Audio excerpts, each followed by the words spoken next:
Judge number 6, Mr. Yerevan, Denmark. Judge number 7, Ms. Yerevan, Norway. Judge number 8, Mr. Thomas Egna, Austria. And judge number 9, Ms. Mario Kankavaranta, Finland. Also representing the International Skating Union, please welcome the technical panel. The technical controller, Ms. Magdalena Maszewska.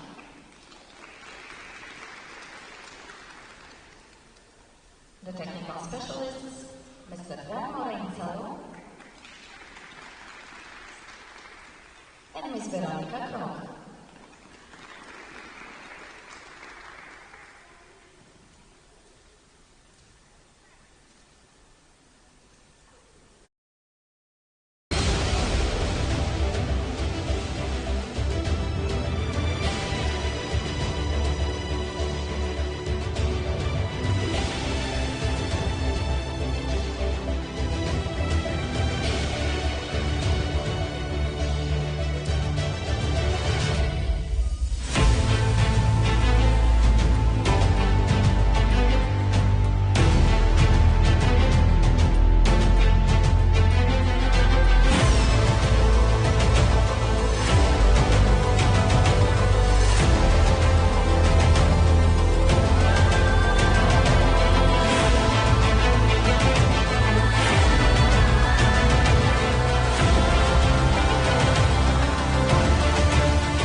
Hello, everyone, and welcome to Gdansk, Poland. Week 4 of the ISU Junior Grand Prix. I'm here with Mark Hanratty. I'm your host, Ted Barton. Now, Mark, Yerevan, of course, being canceled. All the skating had to be spread over the last 3 weeks. What can we expect here in Gdansk?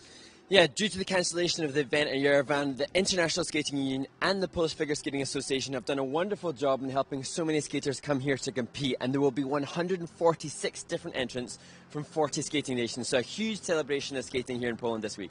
Well, first up on day 1, 49 women in the short program, and it starts right now.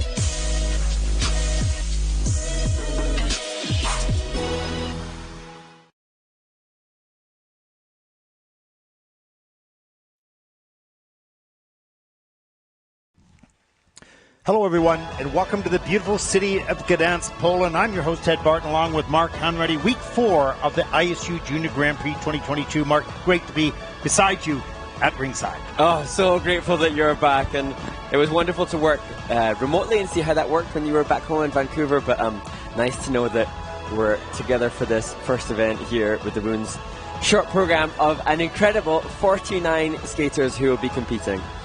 We saw some beautiful shots of the city, the old part of this wonderful city on the Baltic Sea. Fantastic. We visited here about 4 times now.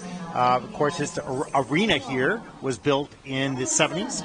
And we're going to talk to, a little bit later today, a Polish champion, Gregor Filipowski, who actually won his first national championship here in this building in the 70s. In my era, of course, as the ladies take to the ice for the first warm-up group. And there we see the judges, and we've seen, Ted, some of the judges in the hotel, and everybody very excited to see so many competitors and really conscious of the need to pace ourselves as we look ahead to what will be a long and exciting event. It was funny coming off the bus today, coming into the arena, and one of the judges or one of the skating officials or whatever was saying, so how are you all going to last for 12 hours of talking? But, being side by side, Mark, it's a lot of fun. Of course, we're covering the sport that we love. It's a passion. And so hopefully we can, do justice for everybody's putting the effort out there. Every skater is important. The first skater this morning until the last skater late tonight. Absolutely. So please keep our energy levels high. Send in those questions. Some of you have already sent some interesting questions in. And we look forward to discussing and talking about that through the resurface breaks or through the warm-ups as well. So keep sending those in using the hashtag JGPFigure, and we look forward to communicating with you all and hearing where you're all from and where you're watching and joining us here for the event in Gdansk. As we look through the start order for all 49 women in this event, I think there are 50 next week, and of course you will be at home, but remotely working with me, of course. So, you know, with the cancellation of the Yerevan that we said in the opening, of course, the allocation of those athletes through the 3 competitions, we really do have to send a big thank you to the Polish Federation and also the Italian Federation as well, in addition with the ISU, of course, for making this all happen. Yeah, really an incredible operation to turn things around so quickly, to be able to facilitate the participation of the skaters here in these last 3 Junior Grand Prix events. Well, when you think the hotels that are required, the transportations required, and the officials as well. I mean, some of these officials have very, very long days to judge. Think about it, for 7 hours. This women's event, those judges will be on for 7 hours and longer tomorrow in the free program. Yeah, and again, like you said, we have to thank the Polish Figure Skating Association and the International Skating Union. Again, thanks to the judges who will be having to commit such incredible levels of focus and attention to rewarding the skaters appropriately through the event. It's interesting, really. I mean, they cut the scores down. I can't remember what the scores were before. 24 mark they had to put in. Now it's down to 14, I believe.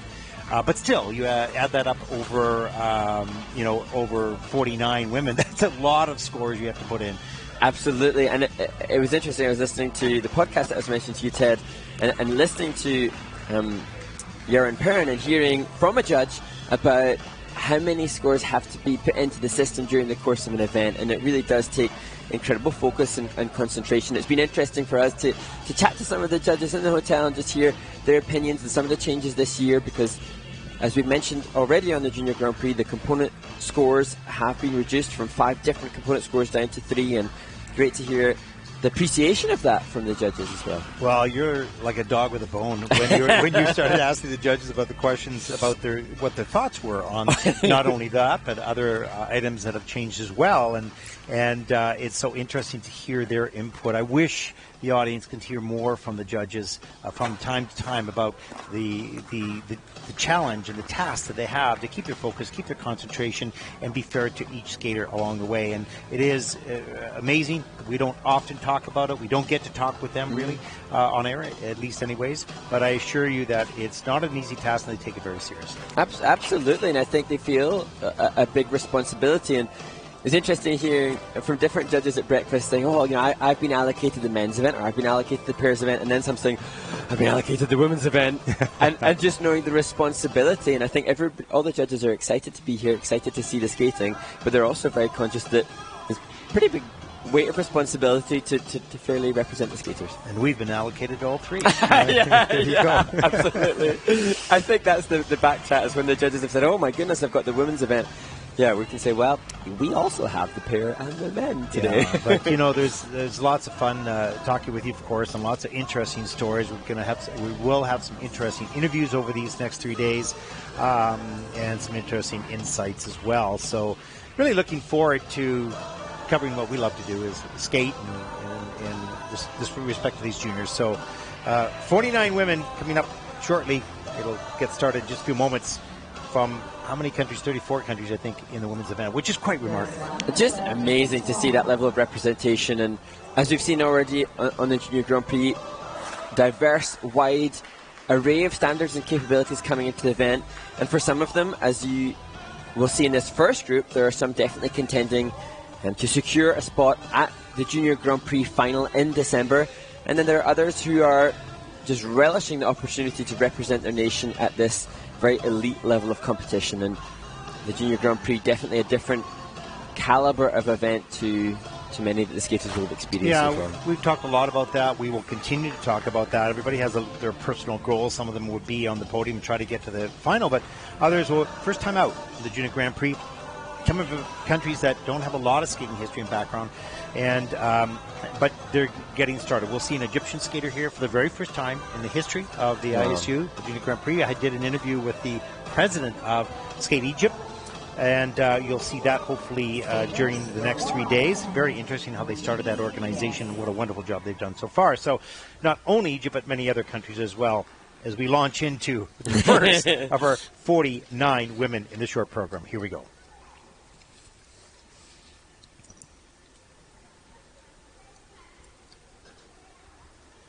Powitajmy pierwszą zawodniczkę. Ladies and gentlemen, please welcome our first competitor from Macedonia, Jana Kukowska. Jana Kukowska, the 17-year-old from Macedonia, the first skater in the women's short program. Personal best is 23.89. She'll skate to Need Her So Bad by Ansley Lister.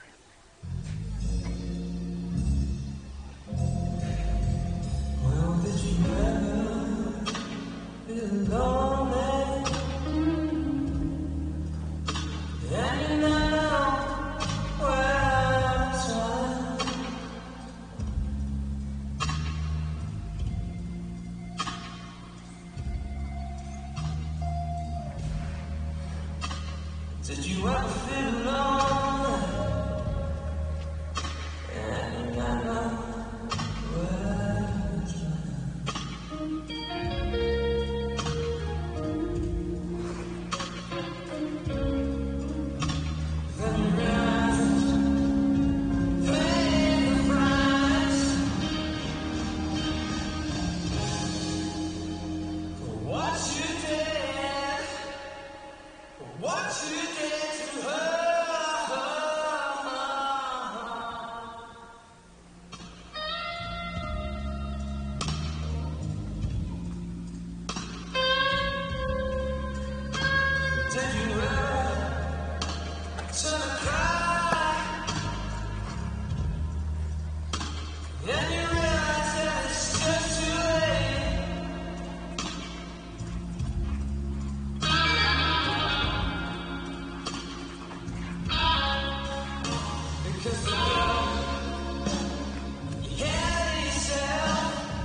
Jana Kukowska from Macedonia starts the women's short program here in Gdansk. Always difficult putting the first skater out early morning. It's just 9 o'clock here in Gdansk, of course, and this young skater come out and tried to double axel right off the top of the program, a little under-rotated, but good attempt. Not a lot of speed throughout the program, of course. It's early stage of development for Jana, and just getting out onto the Junior Grand Prix, getting some experience, of course, are very important, but lots of work to do yet on basic skating skills, ice coverage. Yeah, and this perfect opportunity for us to stress how wonderful this opportunity is, and sharing the ice with the likes of Mao Shimada from Japan, who is the last skater in this group. Just huge opportunity for Jana for development. And here you can see this double axel. A little slow coming in, arms and free leg back, turns around in pretty much a one spot, lands forward, so that'll be under rotated, but good attempt, good work to get that into the short program. Here's the double loop, and just too far back on the heel, has to do a turn coming out of that element there. A little bit more flow coming in here to the double flip, And hand goes down, keeps on her feet, so good save on that. A little bit more feeling of comfort here in the step sequence. But a lot of it, Mark, for these young skaters that are at a certain early stage of development is security, just not feeling quite balanced throughout the program, therefore not aggressive or assertive, and use the momentum to help them through the program. And we can't underestimate the enormity of the occasion, but also there's an earlier start time in the skaters will have had an early practice, and then just to be prepared, physically and mentally to compete at 9 o'clock in the morning and getting your body and brain ready. So all, again, learning opportunity. Absolutely. We say that a lot, but it's because it's true. So true. We can't say anything else. It's what it is. And let's just hope everybody embraces that opportunity and uses it moving forward as we get to enjoy their skating over the years ahead. Looking at the kiss and cry for the scores for Yana, 20.88. Of course, the first skater out. And from Macedonia, another country. Great to see them on the junior gravity circuit.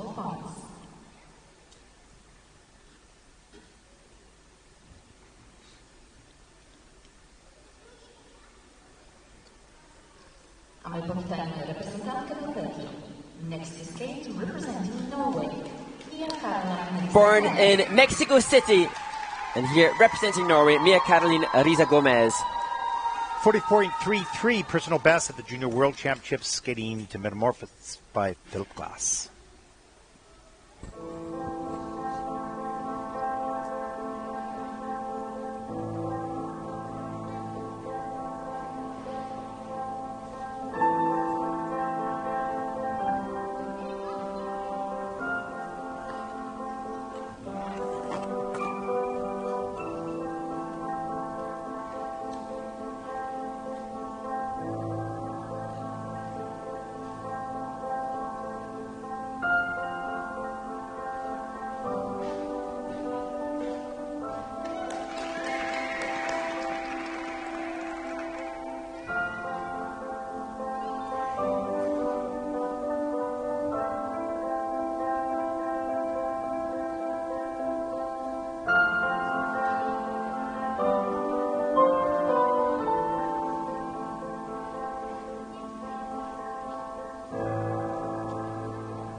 And some beautiful musicality and a gorgeous triple toe for Mia Caroline Riza Gomez from Norway. And a beautiful double axel as well. thought the music choice was just perfect. She was sensitive to the phrasing, of course, and the double axel landed right on the beat. Same thing with the layback spin, that she sped that up right to the music as well. So some really nice work, choreographic work in that program. You can see a nice smile here with the coach off the ice, and I thought that was a lovely approach and really well delivered. Absolutely, and it not necessarily an easy piece, a piece that is used, the Philip Glass music used commonly on the ice, but difficult to maintain energy through that because it is quite subtle, and she did that perfectly. As you see this opening counter turn and the arm movement all perfectly phrased to the music as we look at the jump combination. Great knees on the takeoff and the landing, beautiful quality plus GOE on that element. And here's the speed up into the triple loop, but a problem with the landing, just keeps the foot off the ice. There's a laid back spin, watch right here.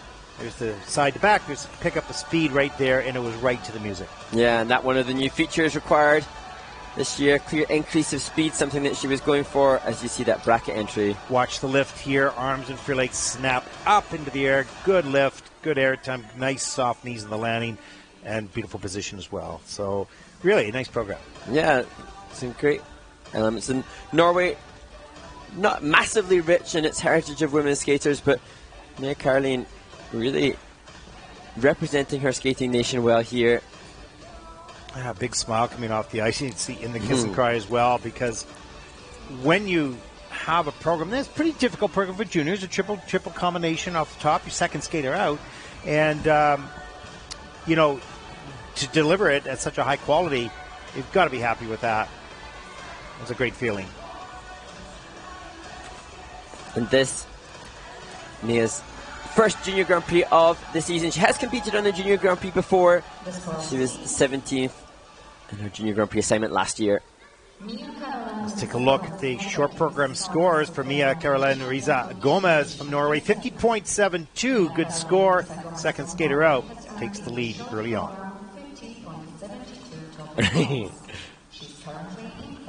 Worthy of a high five. Yeah, high five. A little soft one, but that's okay. You can hear the audience in the background. Yeah, a surefire sign that the next skater is representing the home nation. Noa Stroli, the 15-year-old from Poland. 55.10, personal best of the Junior World Championships last season. Looking to top that here and take the lead, skating to Phoenix Rebirth in the Umbrella Academy.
Well, that was nice, Mark.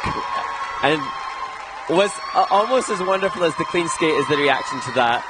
And lovely to hear the school children here cheering on Noelle, who skated a fantastic short program here in Gdansk.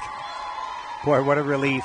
Yeah. You know, for the skater, hometown, friends and family here in the building to watch her perform, and that couldn't get much cleaner. Yeah, fantastic. And like you say, a whole gamut of emotions, the joy, but the relief too. Yeah. With that added extra pressure, and some people struggle with it, the increased pressure, and some people revel in it, and it looks like Noelle really rose to the occasion.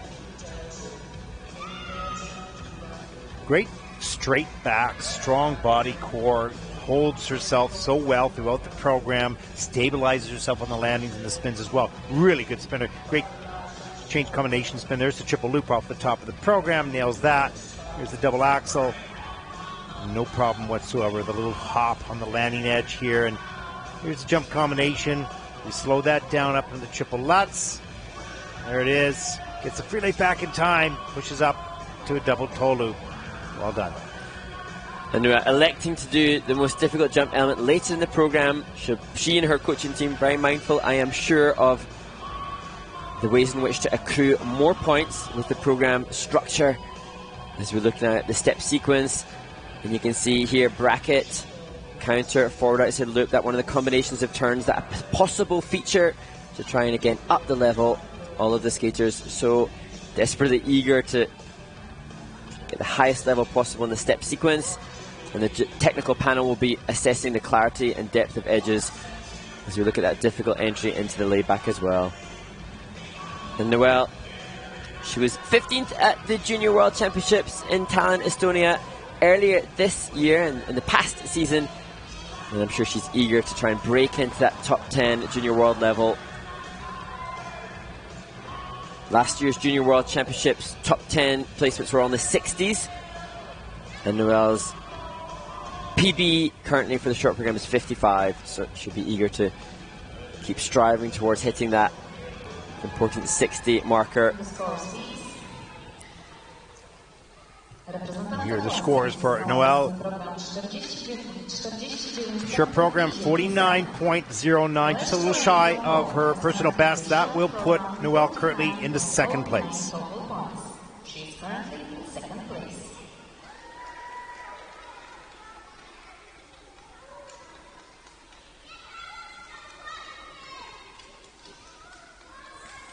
A my powitanie kolejna zawodniczka. Next to skate, representing Spain, Yerevan. 17-year-old from Spain, Celia Vandana Garnacho, just ushering a smile towards those that are watching here as she takes to the ice. And Celia skating Show Me How to Burlesque, the short program here in Gdansk. Fourth skater out in this long event.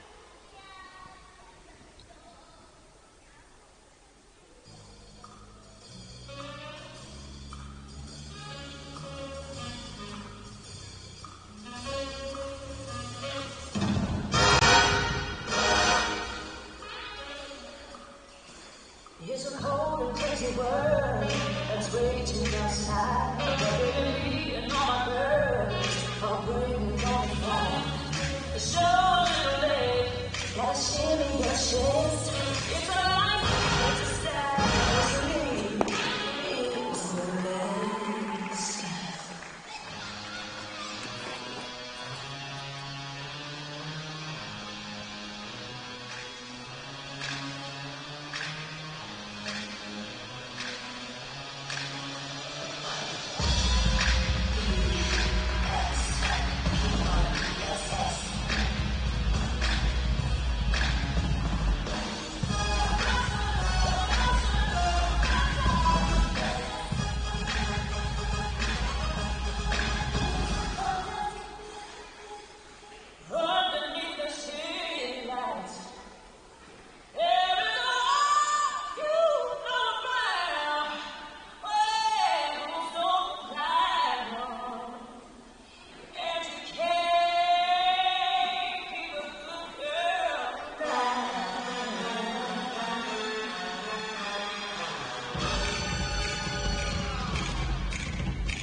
Well, it was a really tough skate for Celia and a horrible fall on the loop jump. Yeah, you know, this sport is really a tough sport. I mean, you know, it's figure skate, they skate to music and they have a costume on, but when you take a fall like that, that is unbelievable. And how she just got back up into the program. You can see her just a little bit hurt coming off the ice, and wow. You're right. It's such a testament to the strength of these women, the winding that she'll have had, the impact that horrible fall will have had on her. And she got up and continued to deliver it. And each jumping pass just continued to struggle a little bit. And, you know, legs sometimes just don't feel like their own when you're competing. Yeah, sometimes you lose sense of where you are in the air.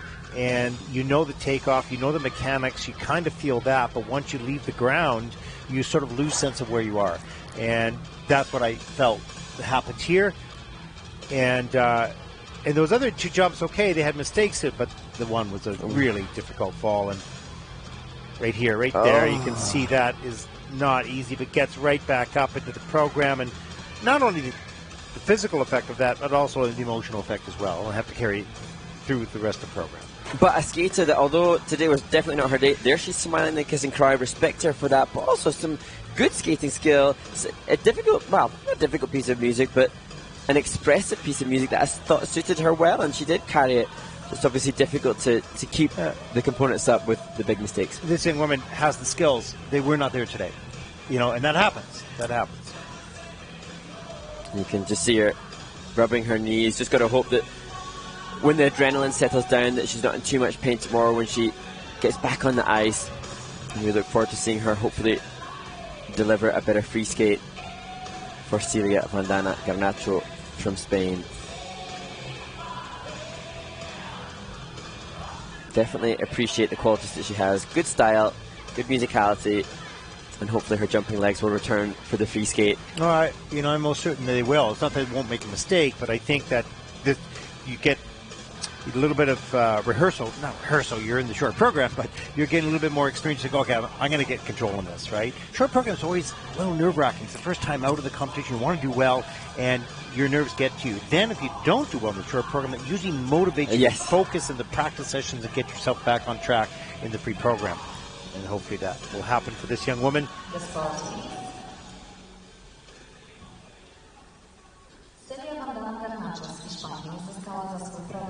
Short program scored 23.64, and that'll put Celia currently into third place. She's currently in first place.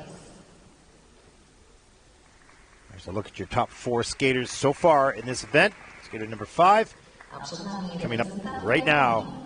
Next to skate, representing Japan. And favorite coming into this event, the winner of the second event, the Junior Grand Prix, held in Ostrava, Mao Shimada from Japan. 71.49 personal best in that skate, performing to the Lion King.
Doesn't matter how many times you hear that music. It's uplifting, it's happy, it's powerful, and this young skater is the same as that thing. Absolutely. 13 years old, wonderful skills. Just brilliant. And that combination spin, I think I remember from her first Junior Grand Prix assignment that the grade of execution she received in that was possibly the highest of the whole event. Just that incredible feature at the end to close out the program, cementing what was brilliant all-rounded package. Great skating skills, good grades of execution, all of the elements. The only problem maybe here will be question mark over the rotation on the second part of the jump combination, but no doubt cementing her position as one of the favourites on the Junior Grand Prix circuit this year. Out of the 7 elements, 5 of them are in the plus over 1 point for GOE. Nothing in the 2s, but still those are very good scores for juniors. Here's a look at the triple loop. Good speed coming in. Nice turns going into that. Look at the clearance on that. Lots of time checking out. And I love, love, love the length of the back outside edge. And here you can see the transition. Gorgeous forward outside spiral. Change of edge into the bracket. As wonderful transitional content for this double axel. And carries that speed right through the takeoff, right into the landing. Look at that. No snow. Just great flow on it. Just beautiful. That's just stunning. Stunning positioning. Just so well trained. If someone said, what is quality skating? That is it. There it is. Here's the triple Lutz. Watch for the rotation. Little under on the Lutz. Up into the toe loop. And we're not sure. Let's take a look on the screen. It's on the quarter for the Lutz in the judging system. Triple toe was given clean. I thought the steps, Ted, brilliant example of good body movement. That one of the features within the step sequence, and you can see here constant use of body movement within. So I'm sure she and choreographer Laurie Nickel working hard to try and get the features for a level 4. It comes in at a level 3, which is in itself very impressive as you see this combination of turns. And interestingly, Ted, the score that Mao Shimada posted at the first Junior Grand Prix is the 6th highest score of Japanese women skaters, including seniors. Wow. And in a skating nation that's like that, that's very, very impressive. And we're going to see this young woman for years to come on the junior circuits. We're excited about that. Of course, what a coaching team. And Laurie, with Laurie's choreography, and Laurie will probably be thinking towards next year where to move her into her interpretation. Let's take a look at the scores for Mao Shimada from Japan. 68.81, not her top score of the season, but Mao moves into first.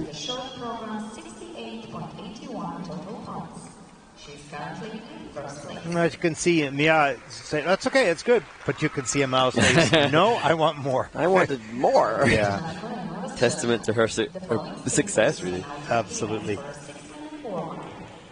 And there's a look at the warm-up group number 2. 5 skaters taking to the ice for their 6 minutes.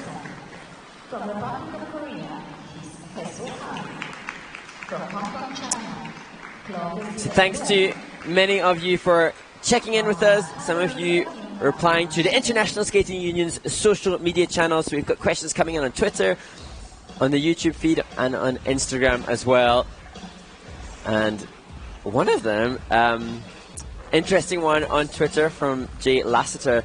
My question for the host is, how badly did they miss Tonya Harding? I've just watched some of her best programs from the early 90s and they took my breath away.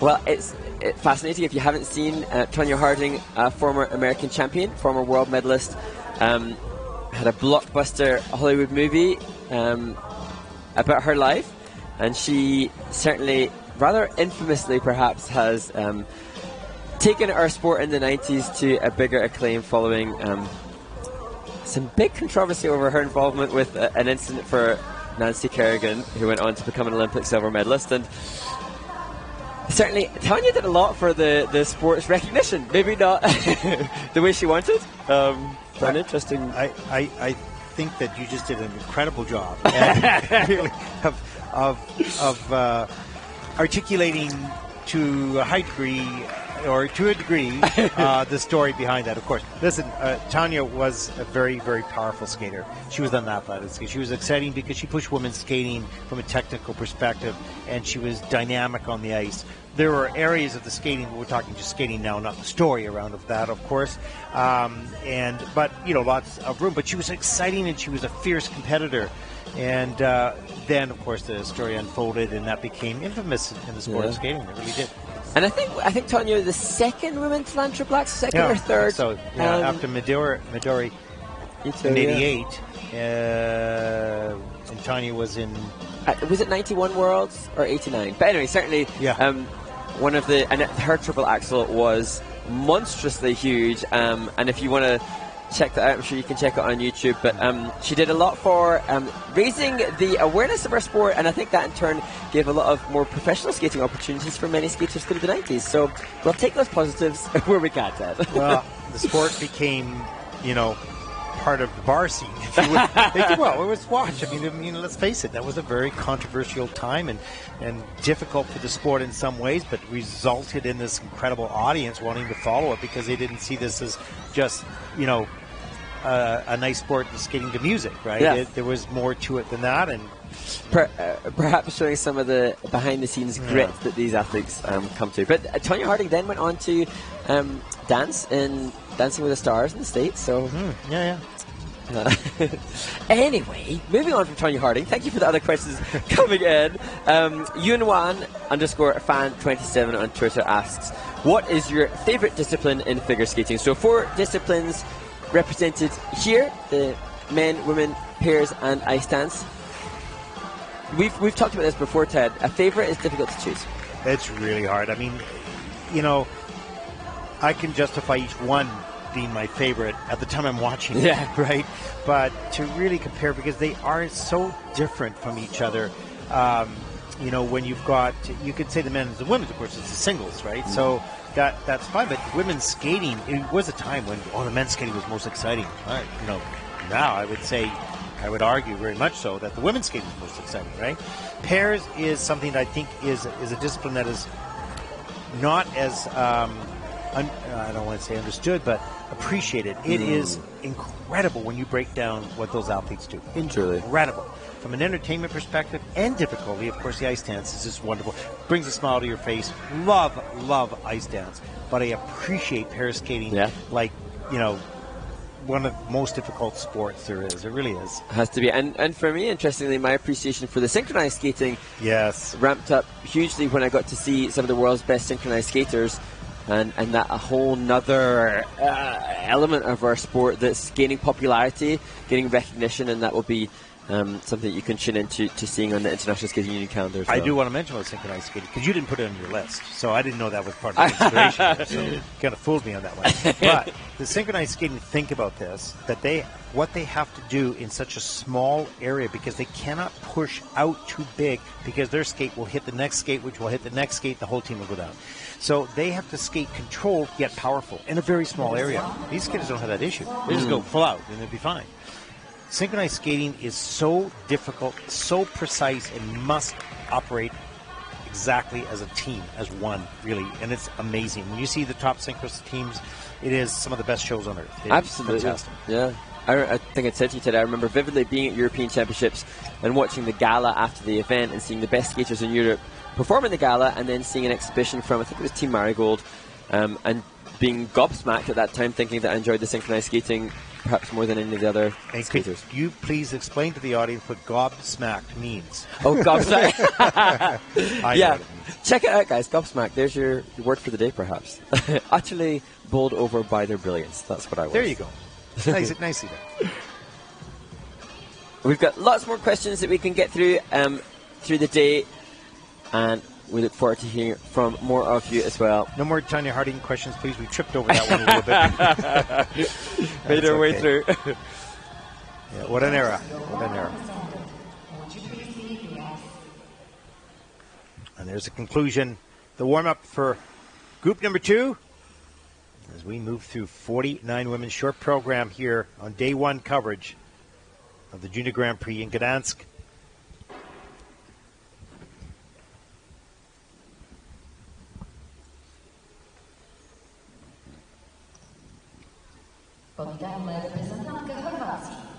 Next is skating representing Croatia, Nevia Anna Medic. There's some wonderful energy being given from the coach for Nevia Anna Medic, the 15-year-old who is taking her final moments of preparation on a high 10. Well, personal best of the short program last season in Courchevel, week 2 at 27.26. Interesting story. We'll fill you in a little bit about the challenges for the ice facilities in Croatia this season. Talk a little bit about that a little later as Navia prepares for the short program, skating to Hold My Hand by Lady Gaga.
Well, you can see a little bit of disappointment for Navia. I wanted to talk a little bit about. She has good mechanics on the takeoff of the jumps. This is good. A little slow in the rotation. Needs a little bit more height and faster to turn in that air to get it around. Because you can see the mechanics of the jump taking off okay. It's good. Look good in the air to start with, and then slow down the rotation, under-rotated, 2-foot landing, those types of things. You need to be quick into rotation, tight and strong. Posture really important for those young skaters listening to this broadcast, watching these other young women from around the world. Your body needs to be straight and strong and tight in the air to be able to spin fast, of course. And so that's such an important component. Let's take a look at some of the elements in this program. Here's the triple salchow. Watch takeoff. Everything looks good here. Free leg lifts up in the air. Nice and straight in the air. It's good. Little loose, so a little slower in rotation. Under-rotated. Hung on to the landing. And I think the mistake on the salchow impacted the commitment perhaps to the triple loop. Just a little bit reluctant to squeeze the tail end of the jump. yeah, exactly. You can see a little space between the knees. And so very important for all the skaters to be very straight and strong and tight in the air to spin as fast as you can to get all the way around. But that's a process when you're learning, because you don't just all of a sudden land it. Yeah. Right? There's a whole process to learning. This got off lean, of course, on the takeoff there.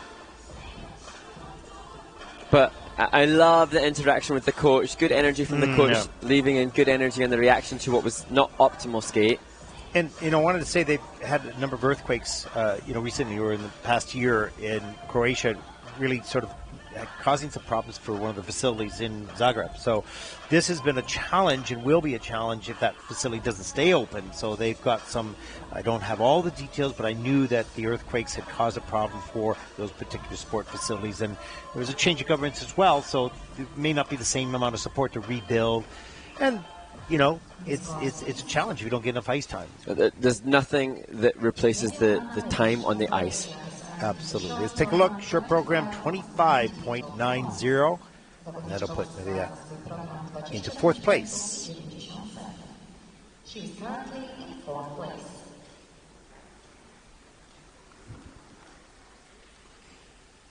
A przed Państwem reprezentantka Danii. Next to skate representing Denmark, Anna Flora Kolmar-Jepsen. 17-year-old from Denmark, Anna Flora Kolmar-Jepsen. 38.93 personal best last season on the Junior Grand Prix. Skating today to Cry Your Heart Out, Oh My God, by Adele.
Oh, no.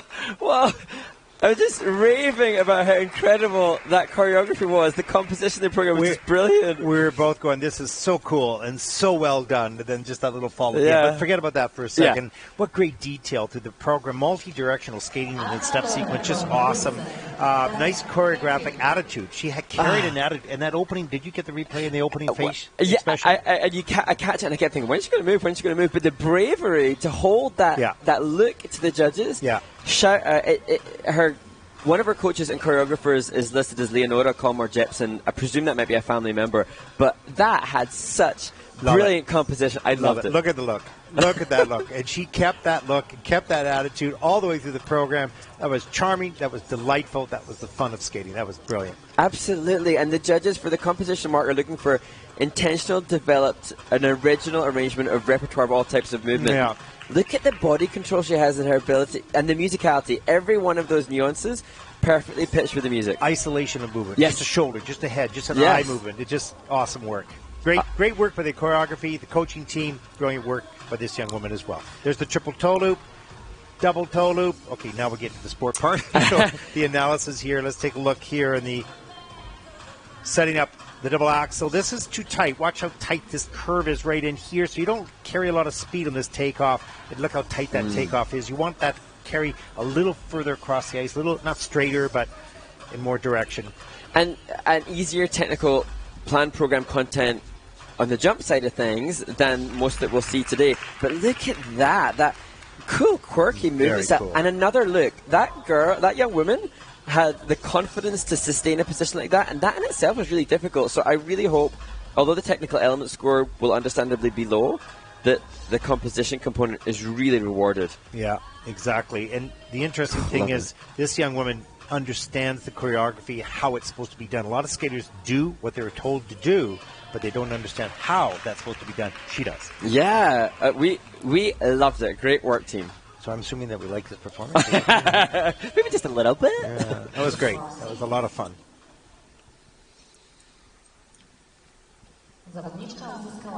It's nice to see the gold nuggets like that. Yes. You know, it really is nice to see. 40.49 for Anna Flora. And that'll put her currently to fourth place. Anna Flora Kolmar Jepsen from Norway. And there's a look at your top 5 skaters so far here in the women's short program. What fun. Next is skating representing Republic of Korea. Hee Soo-han from Korea, the 14-year-old, was 5th in Ostrava for her first Junior Grand Prix of the year. Second Junior Grand Prix season. Skating the short program to Concerto for Violin and Orchestra by Philip Glass.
Well, how unfortunate the double axel. We'll talk a little bit about that when we look at it. But some nice small nuances in those step sequences. Well, obviously a very high-quality skater, maybe under-rotated the triple toe, second triple toe, and that's under review at the moment. Yeah, and it was interesting. I was just quickly trying to check back, Ted, because having competed in Ostrava, I was pretty sure that Hisu attempted triple lutz combination, and she did in her first Junior Grand Prix, but she had a fall on it. So you assume that doing triple toe here was an executive decision to go for a simpler content, and then just really frustrating and unfortunate that she had then the mistake on the relatively easy double axel.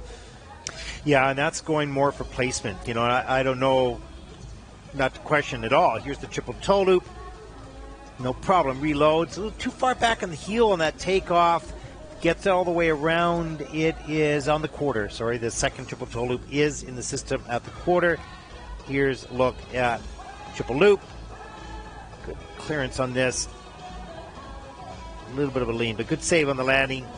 And here's the double axel. Watch this back edge, or this Ina Bauer right here. Then changes direction a bit. Hooks it around the corner. Doesn't lift up very high on the takeoff. And the element placement there in the same place as the triple toe combination, that not optimal in terms of composition. That ideally the elements should be placed different places around the ring. But all that said, there's no doubt that Hisu is an incredible skater. And this, I think you saw it too, this hop was on music after the bracket. That kind of level of commitment to the choreography, really impressive.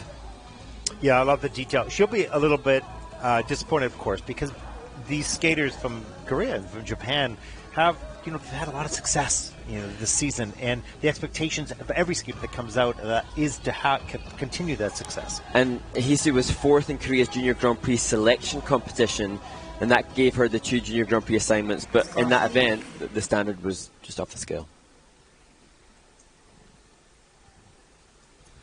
57 in Ostrava for the short program for Hisu. And a 59.17 here. That's a season's best. And that will put Hisu currently into second place. 59.17 points. This is her new season's best. She's currently in second place. Well, looks pretty happy with the score. Maybe a little disappointed with the axle. A przed Państwem reprezentantka Hong Kongu. Next to skate, representing Hong Kong, China, 14-year-old, born in Hong Kong, Chloe Desiree Leung. Skating the short program to Reflection, epic version from Mulan.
Chloe Leung from Hong Kong.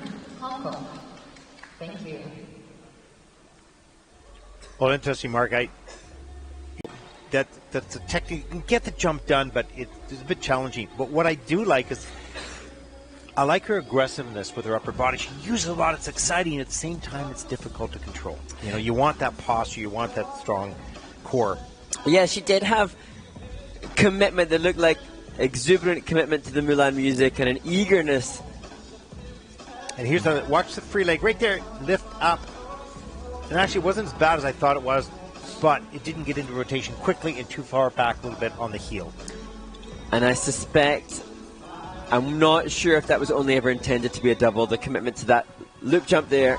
Yeah, it was intended to be a triple in the system. But she has the right to do what she wants there and decided to do the double. Here's the double axel, gets up into the air enough, gets around, gets the free leg back, a little stiff on the landing, but manages to pull that out. So great fight on that element. And Chloe, she competed at the Sea Open Trophy earlier in September. She was fourth at that competition in Singapore. And this gives us an insight really into the international travel of these young humans. You know, from the Sea Open Trophy in Singapore, then here to Gdansk in Poland.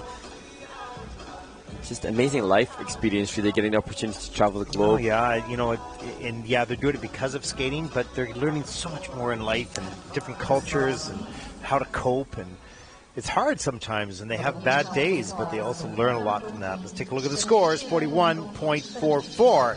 That'll put Chloe currently into fifth place. From Hong Kong, China, has earned in the short program 41.44 total points. And there's your leaderboard, top 5 so far in the women's short program here in Gdansk. Pat on the back. Good job, well done. Next to skate, representing Hungary, Katinka Anna Zsemberi. The first Hungarian competitor in the women's competition, Katinka Anna Zsemberi, 15 years old from Budapest. First Junior Grand Prix season, third at Junior Nationals, skating the short to its Rennie Men by Weather Girls.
Well, you could see, Katinka just closed her eyes at the end right there going, oh my gosh, I missed this opportunity. Had great energy in the step sequence, but had some challenges in the jumps of the program. Yeah, and not bad jump technique and great skating skills. Good.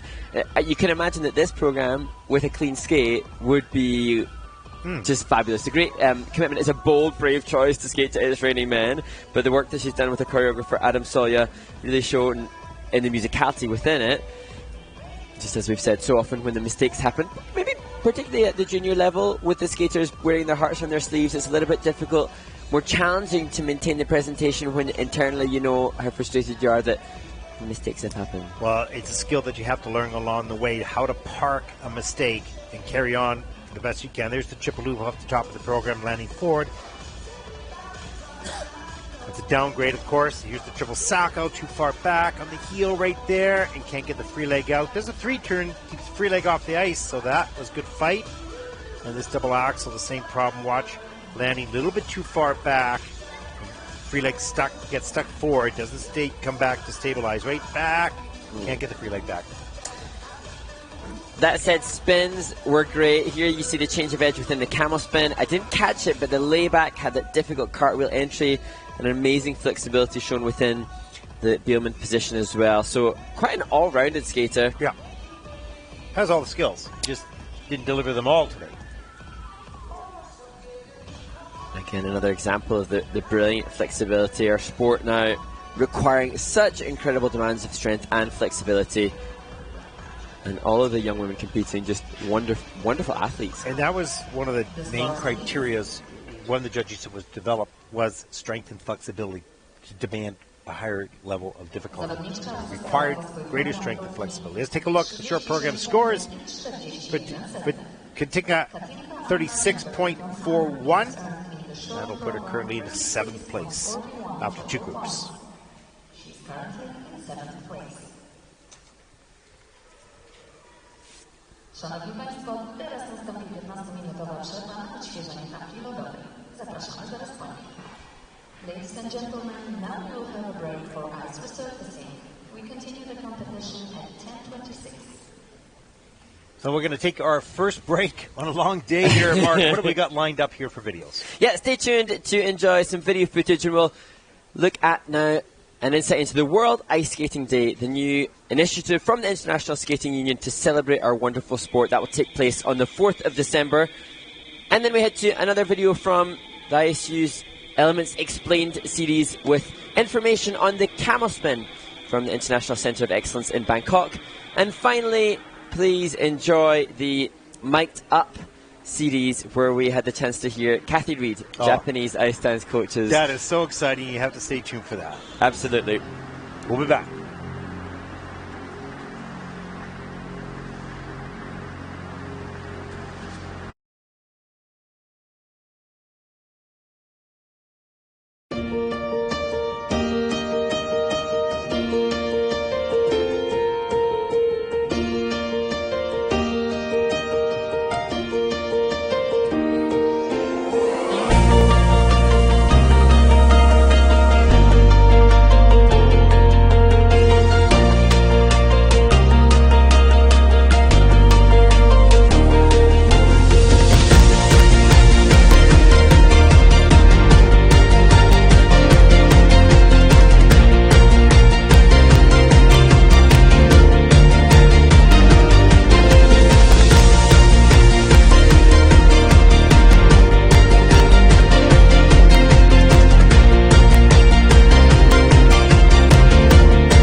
Sawadee Krab. Welcome everyone to the ISU Center of Excellence at the IWIS International Training Center in Bangkok, Thailand.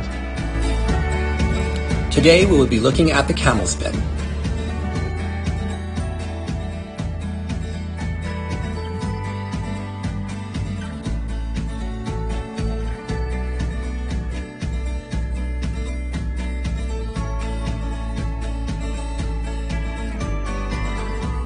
Let's take a look at the camel position. The knee of the free leg should be higher than the hip, with good turnout and toe pointed. Both legs should be completely straight. Your torso should be parallel to the ice, with a slightly arched back. For a basic position, have your arms extended to the side. To work on your balance and a strong position, do a spiral down the ice, keeping your head straight forward and your core strong.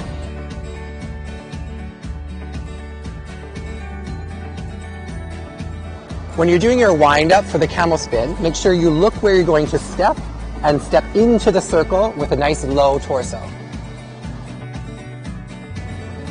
To practice keeping your weight over your skating leg, place your hand on your skating side hip during the entry and the spin.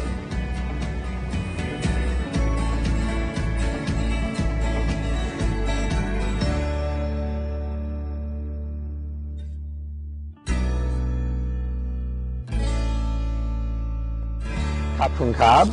Thank you for joining us at the ISU Center of Excellence at the IWIS International Training Center in Bangkok, Thailand. Please stay tuned for more videos from the ISU. Sawadee Kap.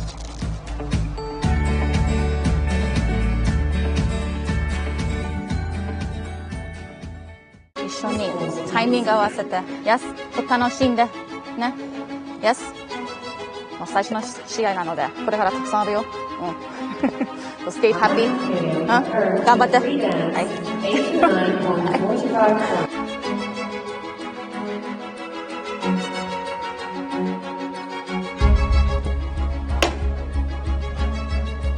見えなかった。あ、もういた？なおちゃん見えなかったなので。なおちゃんいる？いる？全然見えなかった。心配した。水、幕の水。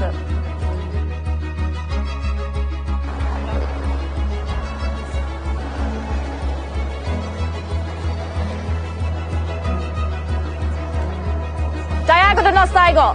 ダイアゴナルの最後。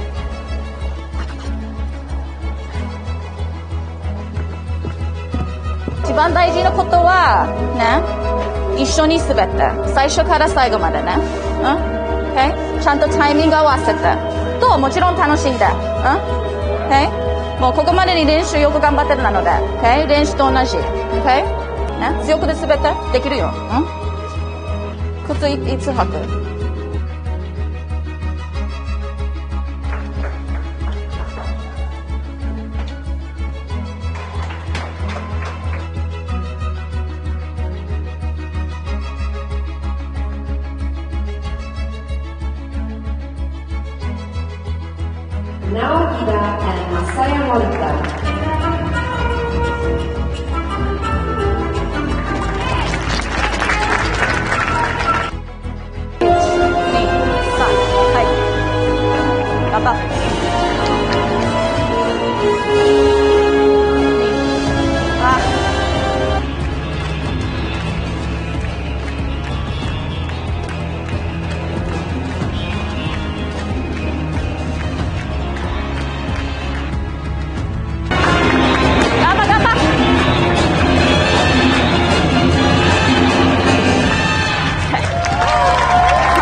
大丈夫よ、大丈夫よ。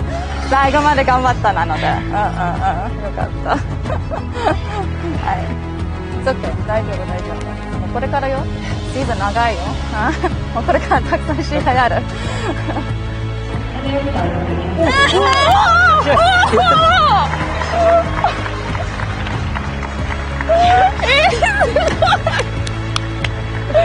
Oh my god!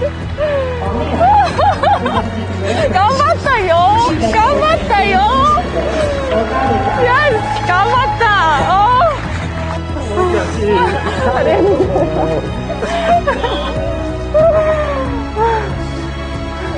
ありがとうございました。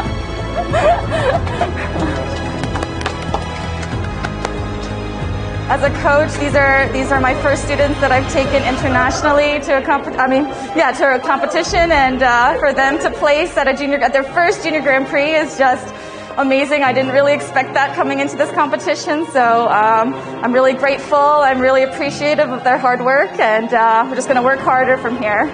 So, thank you.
zaczynamy kolejną rozgrzewkę.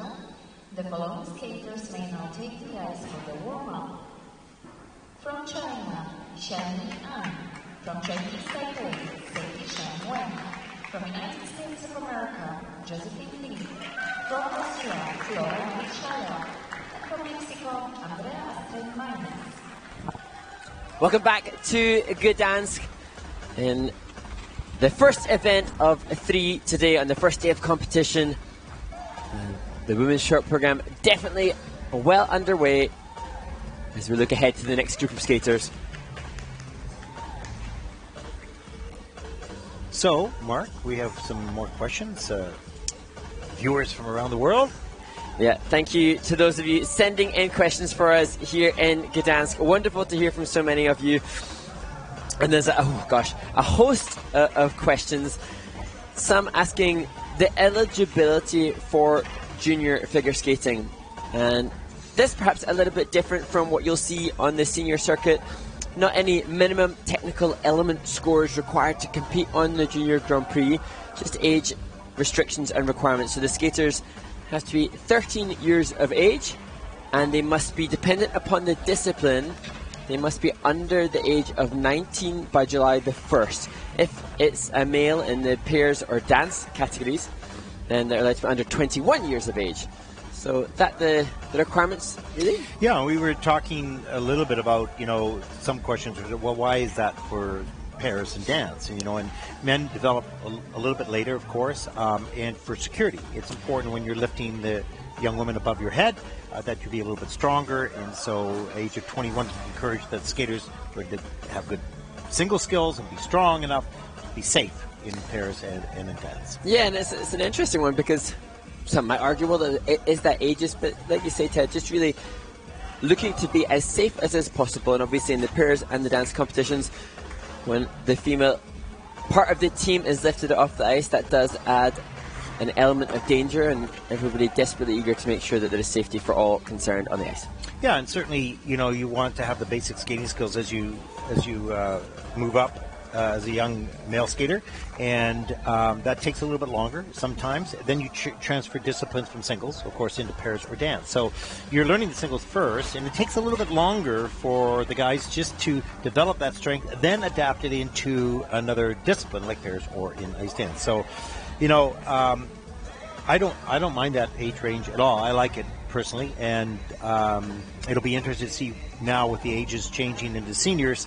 We'll have the skaters a lot longer in the juniors as well. So, and yeah, for those that aren't aware, the International Skating Union has, upon the Congress this year, established that skaters entering into the senior ranks, previously the skater has been allowed to compete in a senior competition at the age of 15, and incrementally that will increase now over this next Olympic cycle and next season, 2023 going into 2024. Skaters will have to be 16 years of age by July the 1st to compete as seniors, and then 17. And I think it's great. I mean, I went back and forth myself. Well, I'm not sure about that. Then I thought, no. I think this is great. The junior circuit becomes stronger. They're there longer. We watch them develop in their early years from 13 to 17. They graduate into seniors. Then we see them more mature adults continue to grow and lengthens their career perhaps a little bit and gives them breathing time to go through that growth and that maturity and have the ups and downs.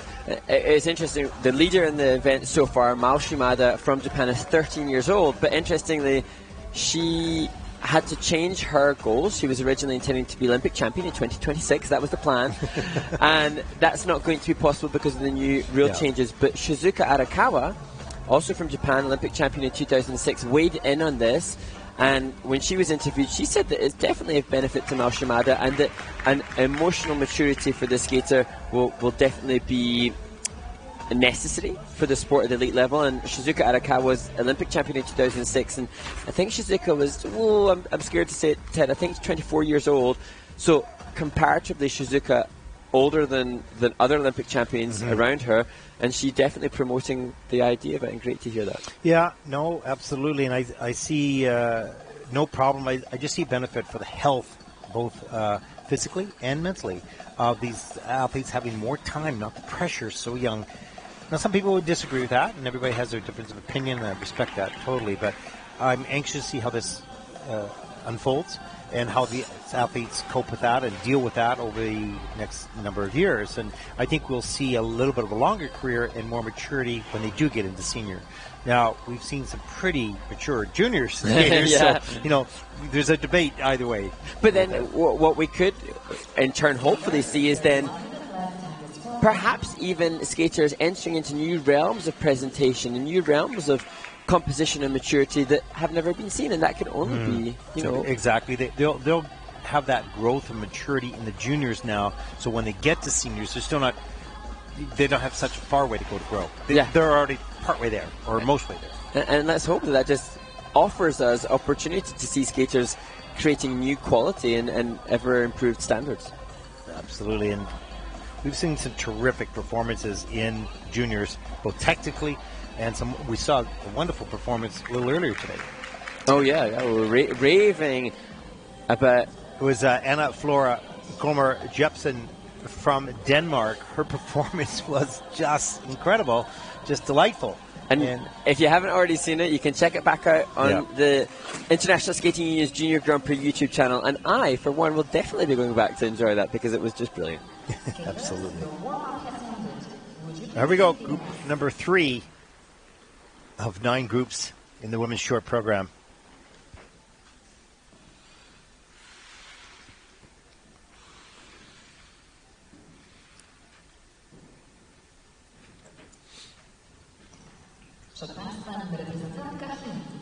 Next is Kate representing China, Xiangyi An. 15-year-old Zhang Yian from China. She competes in rhythmic gymnastics as well. Talented young woman from Beijing. I watched her practice yesterday. Some beautiful qualities. This young woman, excited to see the Chinese back on the Junior Grand Prix circuit. She will skate to send in the clowns.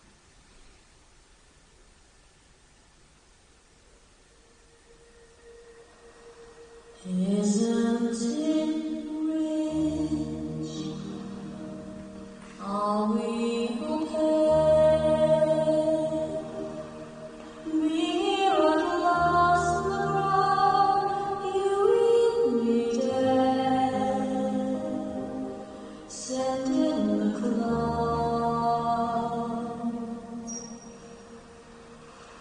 Isn't it bliss? Don't you agree? One who keeps tearing around, one who comes through. Send in the clouds, just when I start, opening doors, finally knowing all I wanted was yours, making my angels again with my usual flair. Sure of my lies, no one is there. Don't you know falls? I thought I feel. I thought that you were what I want. Sorry, my dear.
So nice to see this young woman deliver what we saw yesterday in practice marks. Some beautiful, beautiful qualities. Patient skater, moves with some emotion as well. Great range of movement, nerves of steel, especially on that triple toe near the end of the program. Absolutely. Always a gamble to put the jump combination later in the program. Skaters doing that to accrue higher base value for the jump if it's in the second half of the program, and it paid off absolutely here. And lovely to see some of the different spin features chosen, changing direction for the combination spin at the end, which was brilliant, and a layback position that was both unique and difficult. So really impressive. You can see some really nice work here at the top of the program, and patient in her movements.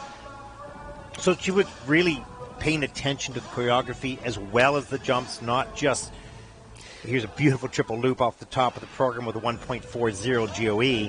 I love that transition into the axel. And you can see both difficult transition and a little bit of a hesitation before, but then immediately changing direction, pushing those transitions. And here, again, more spin positions that are different and really good creative execution. A great ability to stay centered.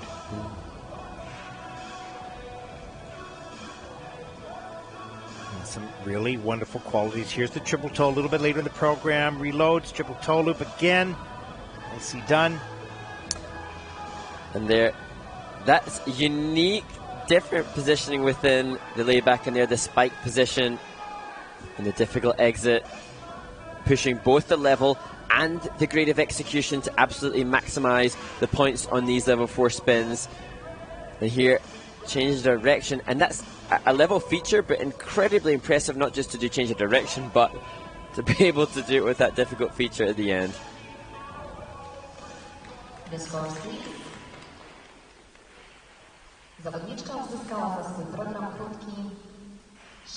Her program score is 65.40. Looks quite happy with that score. Now we'll move this young woman into second place. I'm pleased with that result. Wonderful qualities, bright future. Next to skate, representing Chinese Taipei, Sadie Shen Wen. 14-year-old from Taipei, Sadie Shen Wang, takes to the ice following last-minute wisdom from Tammy Gamble, her coach. And the short program music for Sadie Shen, Pleasure by Lin Hai, and Glory by 12 Girls Band.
Charming program. Absolutely charming. I completely agree. And I just adored the smile that Sadie Shenwang from Taipei offered after the opening triple salchow double toe. Just delightful. She's greeted by her coach Tammy Gamble, who's a busy woman at this event. She's coach and responsible for so many skaters competing here in Gdansk, and good jump technique offered from coach to student here in Sadie Shenwang. Nice triple salchow double toe, which opened the program. And here's a look. Good flow off the takeoff. Good clearance all the way around up on the double toe loop. You know, really well done. A little scratch. I could hear the blades or the toe picks a fair amount throughout the program, but that'll be worked on, of course. Carry a little bit more flow. There's the triple loop on a lean, but just hangs on against the free leg back and has to put the foot down, but that's okay. Save the jump overall. Anyways, and here's a nice rocker into the back edge. The double axel gets the free leg back in time. Had to fight for that landing. And this skater, as we look at the judges inputting their scores, we see the technical element score is thanks to the likes of that difficult exit on the layback spin. Program component scores, the skating skills, the composition, the presentation. That probably where Sadie Shenwang will still have room for growth and development as she learns from this experience. She trains with some of America's best junior skaters and senior skaters, so I'm sure she has so many brilliant inputs, and she'll be acutely aware of what needs to happen to improve those skating skills and increase that flow. What a big, beautiful smile. Yes. In the kiss and cry. Just enjoying the moment, soaking it in. Let's take a look at the short program scores for Sadie Shenwang. A 42.64. And that'll put Sadie currently to 6th place. Short program 42.64 total points. She's currently in 6th place.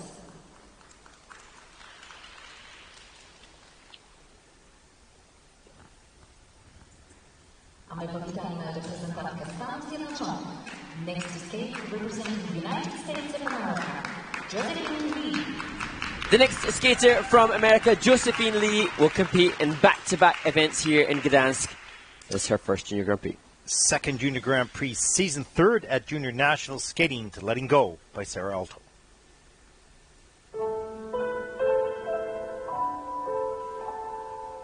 This is what you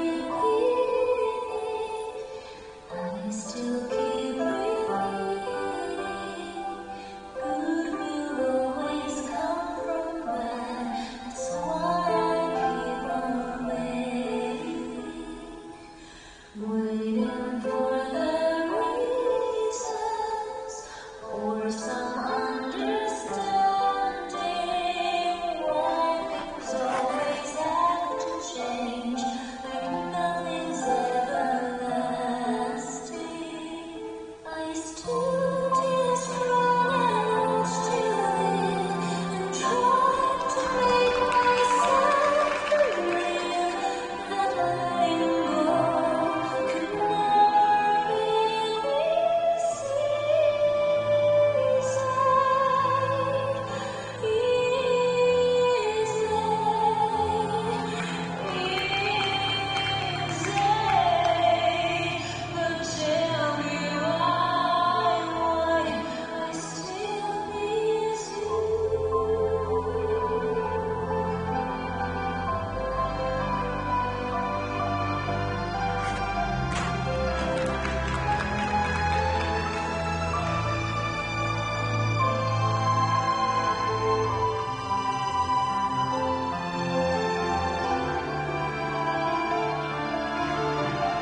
Mark, a beautiful skater and a beautiful piece of music. You have a story behind that. Yeah, interesting. For Josephine, the music that she's chosen, sung by Sara Aalto, and Sara Aalto, a Finnish pop star who actually took part in Dancing on Ice, the celebrity skating show. So I wonder whether or not Josephine's conscious that the singer of her short program music would be overjoyed to know that it was being used by such a brilliant skater in Josephine.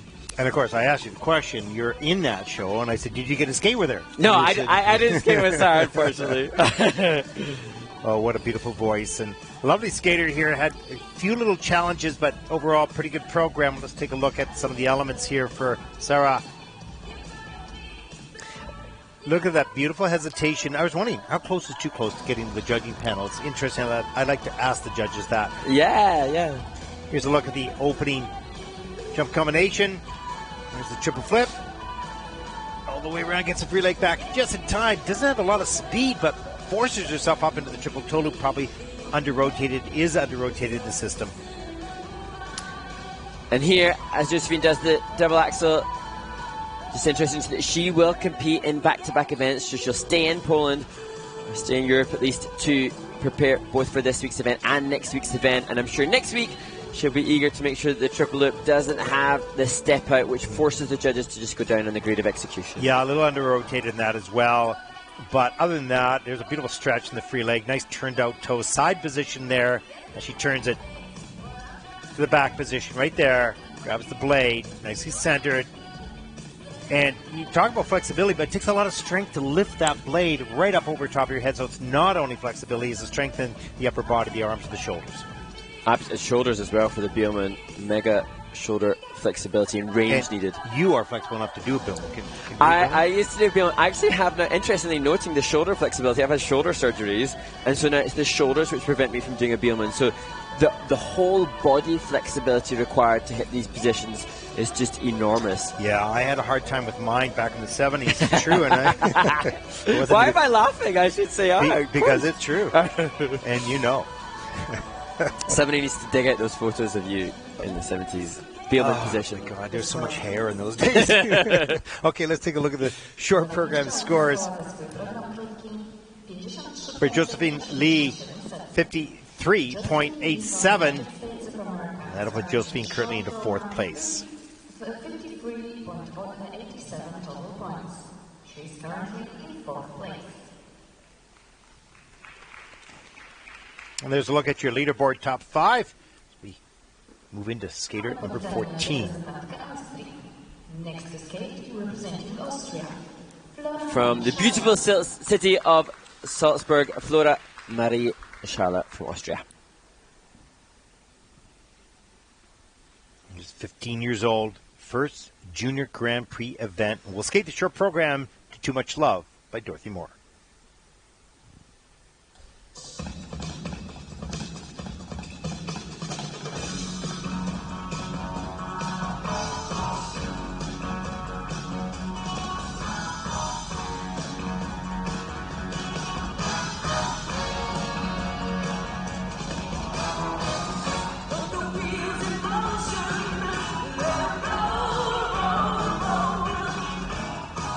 Starting reaction.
Well, Mark, out of those 7 elements, 6 are under review by the technical panel. They're going to be looking at rotation, of course, and some of the positions also in the spins. Good commitment to the performance level. Good energy. There are some challenges with the jumps. And that all the more impressive to maintain that level of energy and commitment to the performance, having had the mistakes. And Flora, she's the younger sister of Sofia Schaller, who recently switched to pairs. Recently, she also skates for Austria. So a skating family, and I'm sure she'll have support. The whole family will be eagerly watching and wishing her very best as she competes here in Gdansk. That's a great energy and commitment to the music and the style and the rhythm itself. Good energy off the top of the program. Little slow in folding into rotation, so you can see a little bit off the center, and you have to snap into that straight and tight position so quickly to complete 3 rotations. Here's a look at the triple loop, and a little slow. You can see it open going up into the air. Not enough time to get all the way around with the double axel. Watch extra effort here to push up high enough, push down way up to get all the way around. He does so on that axle, a little bit forward, but makes the adjustment she needed to get all the way around. And showing some strength of character after having mistakes in the first 2 jumps, showing strength and resilience to make sure she stuck that landing the double axel, which wasn't the best jump takeoff she would have hoped for. Now, it's interesting to watch. I mean, being skaters ourselves, old ones, me, but is to watch the adjustments a skater makes during a program. Sometimes they don't make an adjustment. They're searching. They don't know what, and it just is an off day.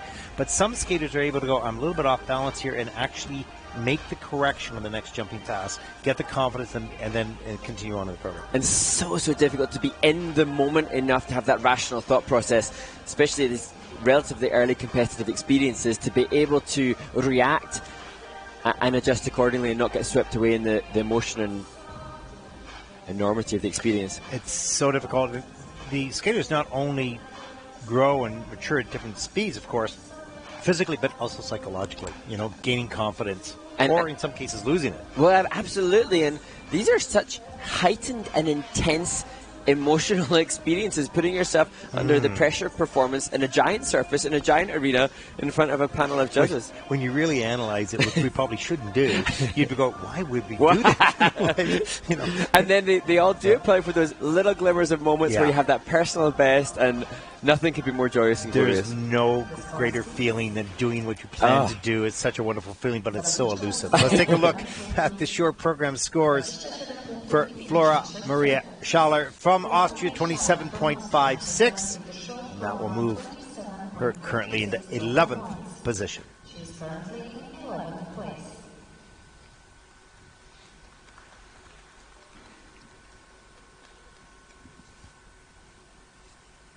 A my powitajmy reprezentantkę Meksyku. Next state representing Mexico, Andrea Astrain-Mañez. And Andrea Mañez takes to the ice, having received a hug from former world champion Javier Fernandez on her coaching staff.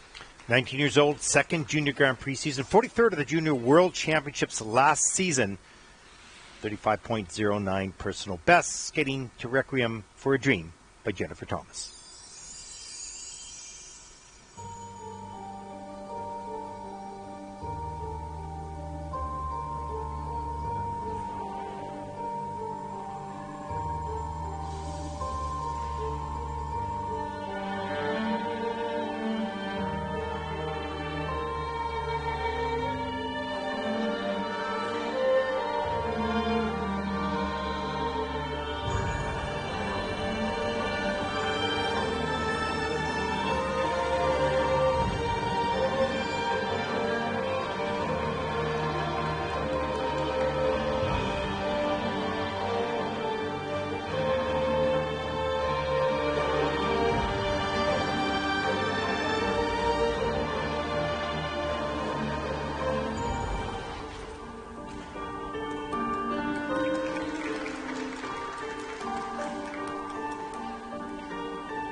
Andrea Astrid-Menez from Mexico. The 19-year-old completes her short program. Really nice posture, nice style on the ice. You know, a little challenge with the double axel, of course, but some other really nice qualities as she steps off the ice, and it's a hug from the coach. And there's Javier Fernandez, of course. And I think you can see in this young woman, she's 19 years old, you can see a maturity in her movement and a confidence in her movement that does come with experience and age. And great to see that she's going for the difficult technical content, going for the triple double toe combination. Yeah, really not that tight in the air, but jumps high enough here to get all the way around. Has to go down too far back on the heel of the landing, but the Lutz makes it work. You can see the leg is a little bit wrapped, but still gets enough elevation to clear. And then the double axel leading outside the circle on the landing. Interesting to see back-to-back skaters jumping in the same direction. Most of the skaters rotating anti-clockwise, but Andrea rotating the clockwise direction. Which way did you go? I was anti-clockwise. I was conventional, but that makes it difficult for twizzling when you got to go the other way as well. That's ice dance. Yeah, lopsided technical ice talk. dance. A big smile on her face, enjoying the moment, of course, and that's one of the great things. You may not always skate your best, but you just love being out there. You love the challenge of it, and when you hit it, and you hit that program, that elusive, clean program, what a feeling that is. But the journey along the way should also be, to some degree, enjoyable. Absolutely, and you know, I love the fact that we see Javier Fernandez, Olympic bronze medalist, former world champion. Great to see he giving input to next generation, and there wasn't a Mexican woman competing at world championships, and at 19 years of old, this will be Andrea's last year in the junior circuit, so I'm sure she'll be eager to represent. And we were talking about that, I don't remember exactly when it was, but you know, with the Brian Norsers and Javier and former skaters who have done very well themselves coming back into the sport. In a way, we had an interesting conversation with Javier about his future, about what he's going to do. We'll talk about that in a second. Here's the scores. 38.64, and that'll put Andrea currently into 10th place.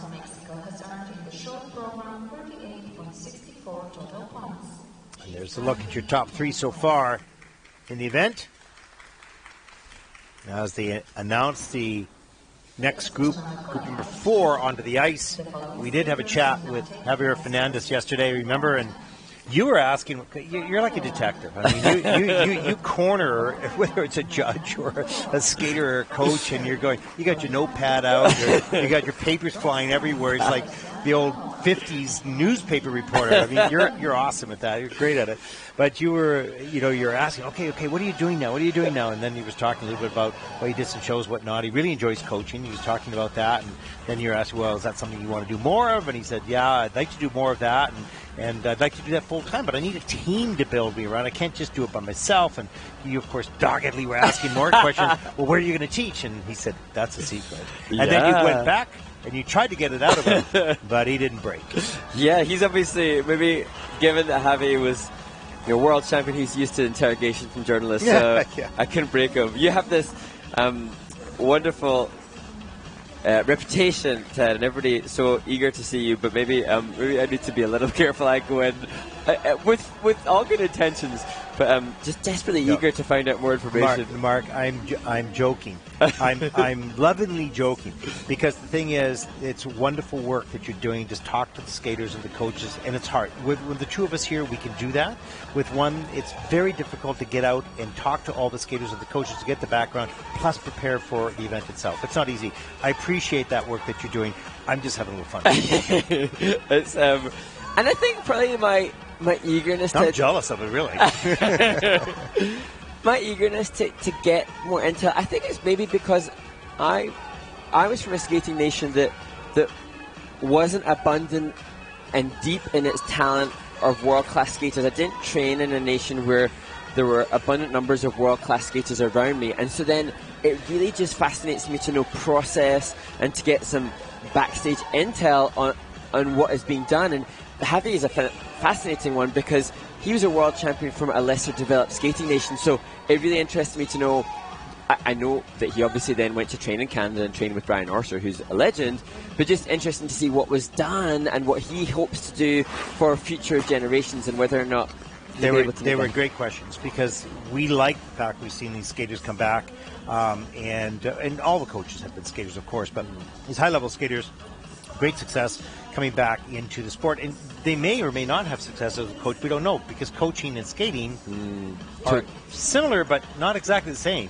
And it's obviously translate always. Yeah, too true. And somebody that's been a world champion has, presumably and inevitably, we know Javi's backstory, and we know that he's had amazing input from great coaches, but the ability to then translate that information, or the ability even to process it. Sometimes there are some phenomenal athletes that are naturally gifted and in environments where they subconsciously learn, whether or not some of the world's best have had to very consciously develop it is a different process. Well, I always like talking to coaches like Javier, because I ask the question, so you find it difficult, and what do you like about it, and what is the challenge about it? Because you're powerless. They were not powerless when they were skaters, and they took control, but you're powerless as a coach, except for the words that you have, the attitude that you bring, the inspiration you bring to your athlete, and that combination is a whole new challenge than skating yourself, of course.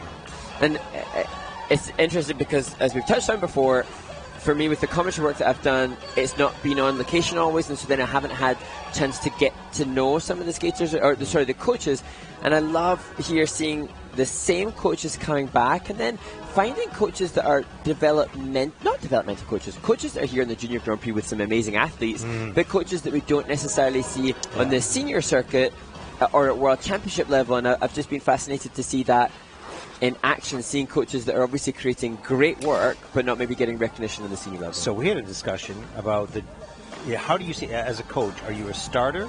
Are you the sort of the developer of the middle of the early teens, or are you a finisher? And that's... I'm asking you. Oh, me? Gosh, interesting. Well, for me, I've got because of all the crazy different jobs that I'm doing, I tend to work with skaters from their choreography and seeing them maybe coming to a finishing point. But then if you're working with an athlete who's maybe a senior in their finishing and refinement, but then if they don't have a fundamental skill set on the skating skills, you appreciate then that no matter what I do to finish, the development work needs to still be resumed and returned to. So,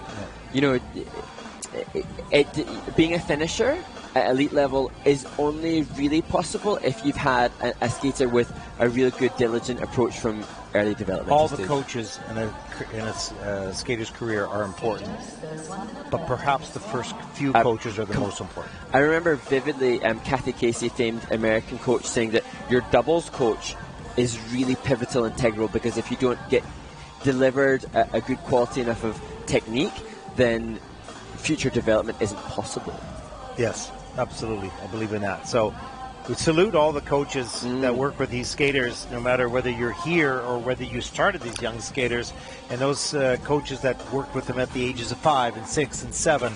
Brilliant work, and these coaches couldn't do their job here had you not done your job. Yeah, it's such a good point, Ted. I'm referencing the coaches here that don't necessarily get seen at Senior World. That's right. But yet there's a whole host of coaches that have been starter developmental coaches that aren't even at this level, and they so valuable, important, necessary. See, I love working with skaters of this age. I love working with the teenagers. Now, if you give me a group of young 5 or 6 year olds that are can't skate, I don't know what to do with them. They're just hanging around your ankles. You can't reason with them. But some people are brilliant at that. I'm not. I love this group of juniors. I love this age group. It's just news discovery. It's up and down and all around. It's a lot of fun to work with them. As we enter group number 4, 5 skaters in this group, working our way through 49 women. Here we go.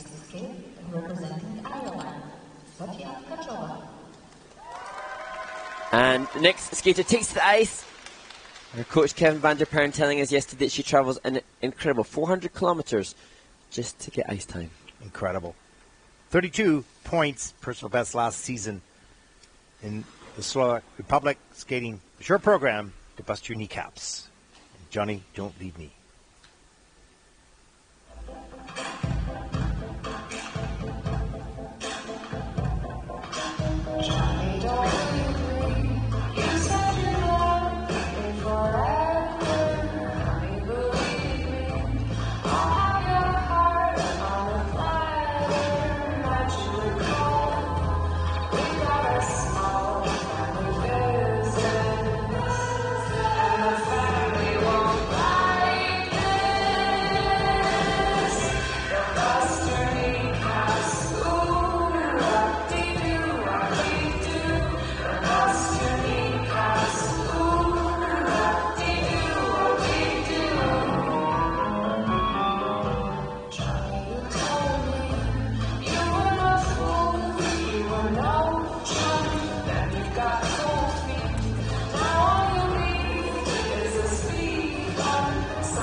I'm smiling because the name of the song, as I read that, I'm going, bust your kneecaps. I'm going, wow. And it's pretty prevalent. So my knees are like. Yeah, busted. interesting choice of music. Different, you know. And I just so conscious. Sophia's really well taught, good skating skill, like good jump technique, and just so wonderful to be able to ask Kevin and hear from her coach and find out that she just gets to skate a couple times a week. It was amazing when he was telling that story. And again, kudos to you and your research and whatnot, is to hear that story of the sacrifice that this young woman makes, and the family as well, to travel such distances to just get a few hours. Here she is in the Junior Grand Prix, a nice skater, good basics there, but not enough time on the ice, of course. Absolutely, and I've seen the double axel better in practice, so that wasn't optimal. But here you can see, this looks like technique that will triple. Very nice. Good soft knees on the landing there, good work on the toe loop. And also great to hear, you can see then, I'm saying that that's technique that looks like it could triple. She's got Kevin van der Pern, an incredible skater who was one of the world's best for many years, alongside his wife Jenny McCorkle, a 10-time British champion. She has great influence. Getting to hear how the coaches support that. She stays with her coaches to be able to train more. Kevin explaining that he will leave his home at 4 o'clock in the morning to get to the rink early, to cut the ice, to provide fresh ice for his students. It's such a huge commitment. But that said, despite that epic commitment, time on the ice is just what is necessary to be able to master the technical content that we see from some others. But amazing effort from the team here. And how wonderful is that he's working that hard with the skater that doesn't have all the, the facilities and access that others do. So great job by both skater and coach here. 30.13 for Sophia, and that will put Courtney into 12th place. 30.13 total points. She's currently in 12th place.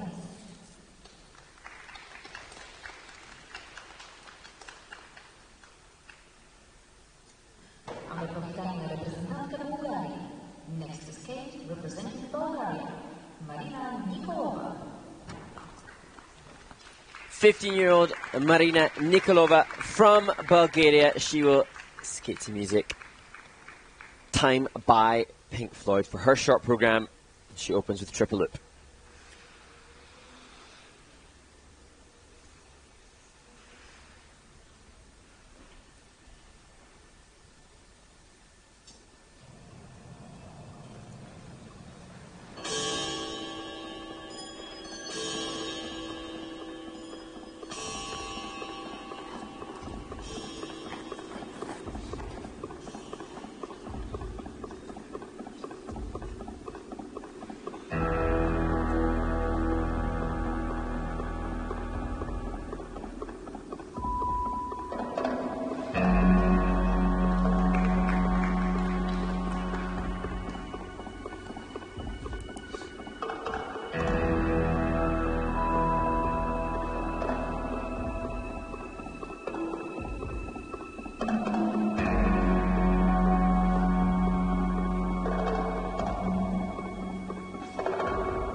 one of those challenging programs when you're chasing the music a little bit and you pop the jumps, and your mind is all over.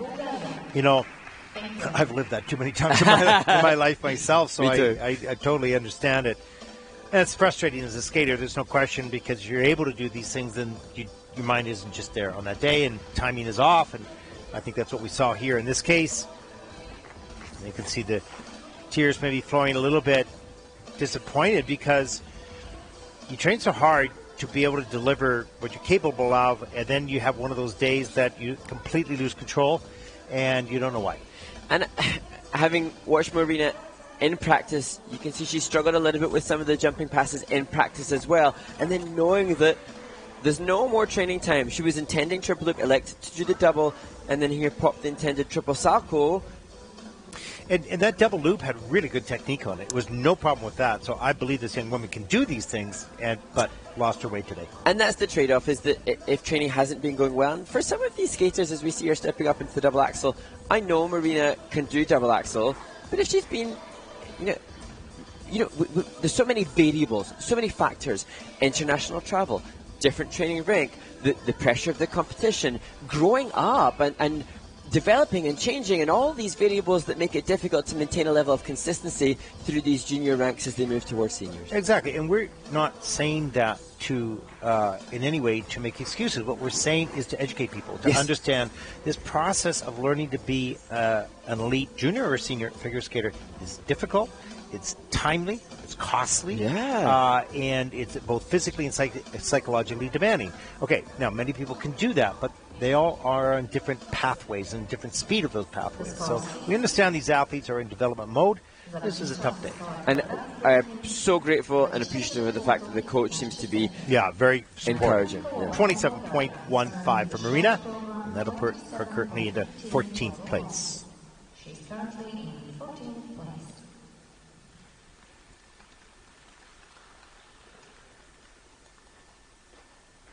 A my powitajmy reprezentantkę Węgier. Next to skate, representing Hungary, Polina Jumaniazova. The second Hungarian competitor, Polina Jumaniazova, she looked really strong in practice. 13 years old, first junior Grand Prix event skating to Adios Nonino by Astor Piazzolla.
We could see some nice skills. There's no question of that. I think interesting, and this is a personal opinion, I don't know what you feel about this, Mark, but difficult choice of music for a 13-year-old because it's quite a mature piece. Yeah, absolutely. To do the tango, and we'll see the tangos done by the juniors in the rhythm dance tomorrow. But yeah, it requires such great intensity of interpretation. You can see her opening start position, glorious body line, but yet difficult to maintain that level of a commitment to the expressiveness and the projection within a tango. And so you can see perhaps... And that opening was good, but didn't carry all the way through. Now that's, super, ultra, picky, I suppose. Double axel looped far forward on the landing, nice spiral moves and some rock or counters going into that triple loop. So there's some really nice work here, really nice skate, a strong back, good posture, nice flexibility, nice detail. Watch her work really hard on the landing of the toe loop. Lots good, nice, all the way around. Free leg back and squeeze that out. And you can see that's under-rotated in the judging system, clearly. But some really... A really good effort to commit to that. Other skaters would have gone down in that second part of the combination. Or they would have said, no, I'm just doing a double. Yes. Play it safe. No, not her. She fought through it. Only 13 years of age, showing guts and eagerness to represent herself to her maximum capacity here in her first Junior Grand Prix. Just big steps. And she works with Sergei Rozanov, who's been responsible for other female skaters landing triple axel. So I'm sure the coaching team behind this young woman will be eager to see her trajectory go skyward towards the Ultra C elements of triple axels and quads. And you can see it's interesting, kind of a smile of confidence and also wanting a little bit more. Maybe I read too much into it. I do, but you can see it in the body language of how different it is for each athlete. Absolutely, and then knowing that if this young woman skates in an environment where everybody's doing triples or triples and quads, then she comes into this with a different perspective, a different awareness of what's to be demanded. Short program score for Paulina, 56.58. Nice score, and that will move Paulina currently into fourth place as we take a look at the top 5 on the leaderboard so far in the women's short program.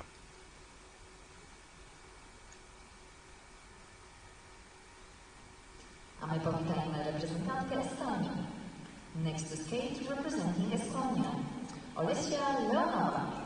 The first of 2 women representing Estonia here in Gdansk, Olesya Leonova, the 16-year-old, originally from St. Petersburg. First year on the Junior Grand Prix season. She circles the ice just a bit to take her starting position. She will skate the short program to A Night Like This by Carol Emerald.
Well, a nice start to the program. Beautiful triple sauerkraut combination at the top of the program. Just beautifully executed, great quality and whatnot.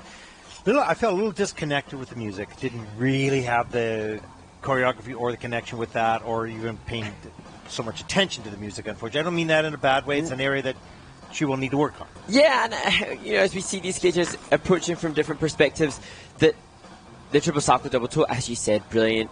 The awareness of trying to get the technical element score up was very visible. Yeah. It seems using that music, A Night Like This by Caro Emerald, it requires such sass, and I think maybe that's just a layer of development that she wasn't ready to yet commit to because she was consumed with the technical. It's hard to do the jumps and then do a little sass, and then another jump and a little sass. It's really difficult to do that connection. I completely appreciate the development stage that they're at. There's the triple loop, a little bit of a too far back on the heel and has to stiff out, but good save, and the double axel here. This should be frustrated with. Yeah, exactly. Just, that's a downgrade and under-rotated, and, it really, with a skater like this, at this stage of her development, needs the technical elements. Yeah, absolutely, and you have to hope that then, moving forward for Alicia, in next event, she can nail the clean skate, and when we talk about clean skate, for those that don't know the sport, clean skate is skating all your elements to the best of your ability. Then she can maybe hopefully move forward to commit a little bit more to the interpretation and the presentation. So the 3 component scores needing a little bit TLC. Yeah, and a clean skate for a skater, whether it's double or triples or quads or whatever it is also means, getting around your jumps as clean as you possibly can, that you normally would do in practice session, right? So that was, not a clean skate for Alicia, and going to want to fix that up a little bit, and I think I really encourage her to explore musicality. Yeah, she must love, most of the skaters, they free reign to choose their music choice now. Yeah. She must love this music. Yep. Let's hope that she can feel comfortable enough to interpret it a little bit more with each passing event. I remember as a skater, feeling that I look weird doing a movement and having a tough time to sort of, feel confidence in that. It's a challenge. 33.70 for Alicia Nenova from Estonia, and that will put her currently in the 13th place, 33.70.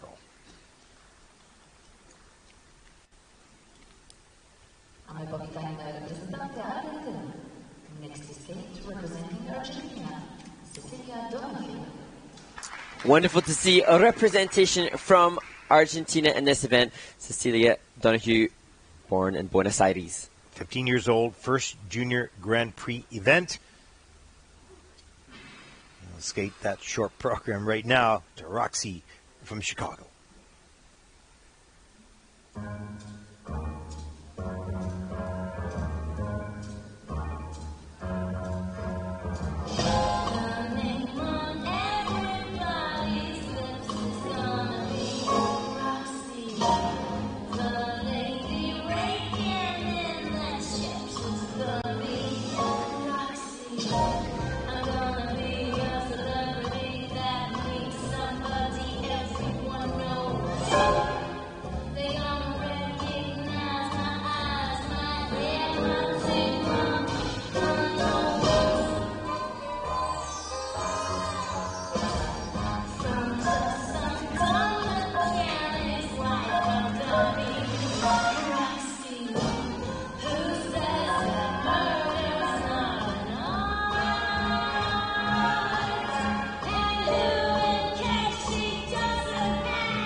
Well, Mark, talk about a piece of music that has a lot of sass to it.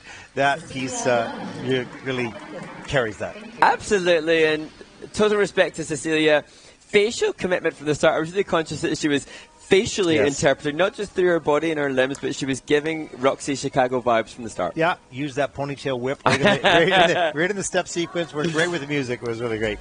I think once she got the elements done, she got obviously more engaged into the performance, a little bit disengaged in the beginning, but that's understandable at the stage.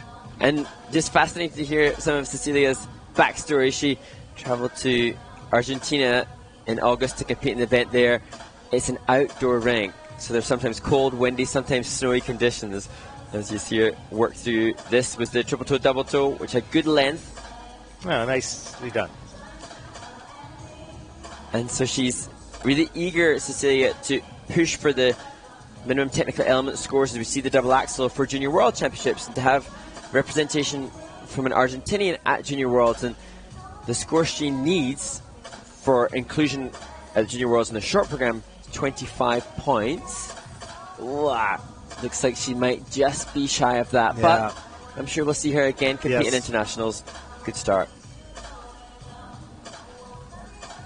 And carried a really nice smile through the rest of the program, and was charming. So you can see her working her way, getting better, getting more confidence, getting more connected. Beautiful smile and the kiss and cry now as well. Looking for that technical score, of course, but might take another competition for that to happen. We'll see. But I mean, fascinating knowing that she's competed in an outdoor rink, which is such a rarity now. I know. And now she's here in this amazing venue with some of the best juniors in the world. Just life experience exposure, but also an enormous opportunity for her now. The learning ground this provides, she'll take forward and carry forward to the next event. And it looks like the technical panel inputting their scores. Look, she's just short of those technical element scores required for Junior Worlds, but I'm sure after this event she will improve hugely. Well, a total score of 42.04 on a 24.26 for the technical score, so just a bit shy for that 25 points at 9th place for Celia Donahue from Argentina. But so great to see so many South American skaters on the Junior Grand Prix. Wonderful stuff.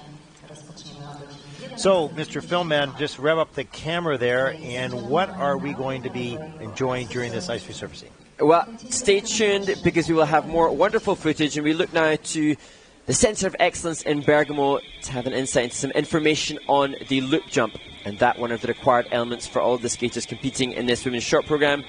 And then you can be entertained by the voice of Brian Joubert, former world champion from France, who allowed us to mic him up when he put one of his skaters on at the first Junior Grand Prix in Courchevel. And finally, an insight into some of the work that goes in this short track discipline with a documentary teaser for that too. So stay tuned for some great coverage. Enjoy. We'll be back.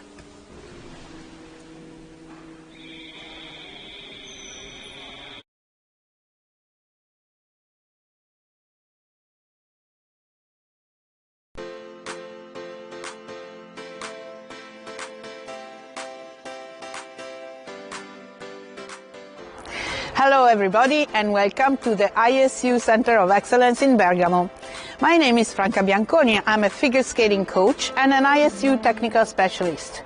Today's topic will be the loop jump, which can be single, double or triple. In any case, it's a very, very interesting jump and basic jump for figure skaters.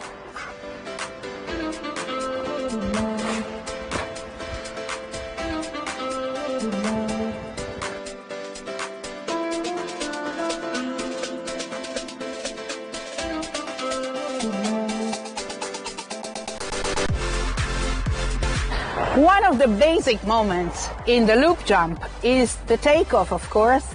And in this takeoff, we want to have all the weight on the skating side, so on the skating hip, with the right side, in this case, really well pulled back, and the left side in front.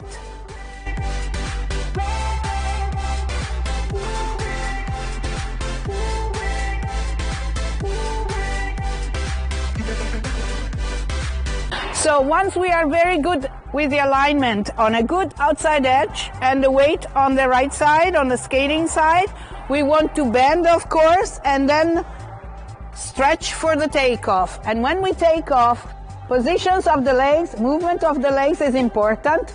The right leg is pressed down while the left leg is coming up in an H position. So this is very important to hold this H position.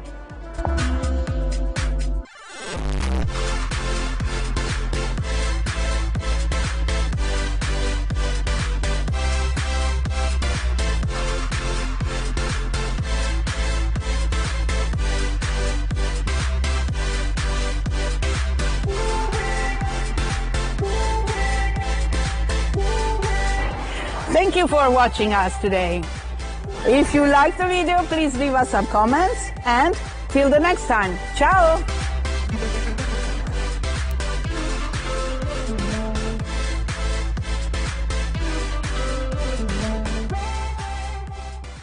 Tu dois penser à ce que tu dois faire. D'accord ?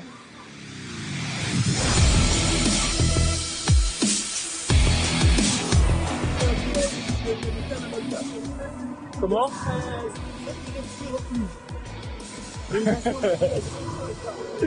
Bon, ça va mon grand? Nickel. Nickel. La vie est belle.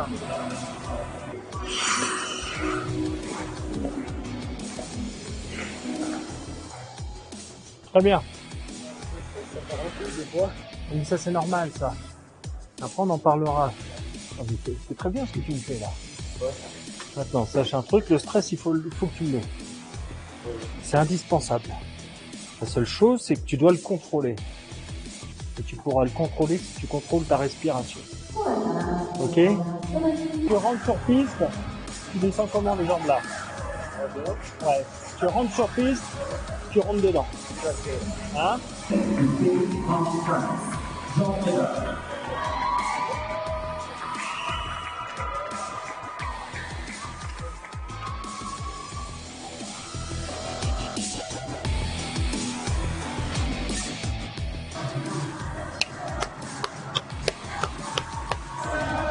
2, 3, 4.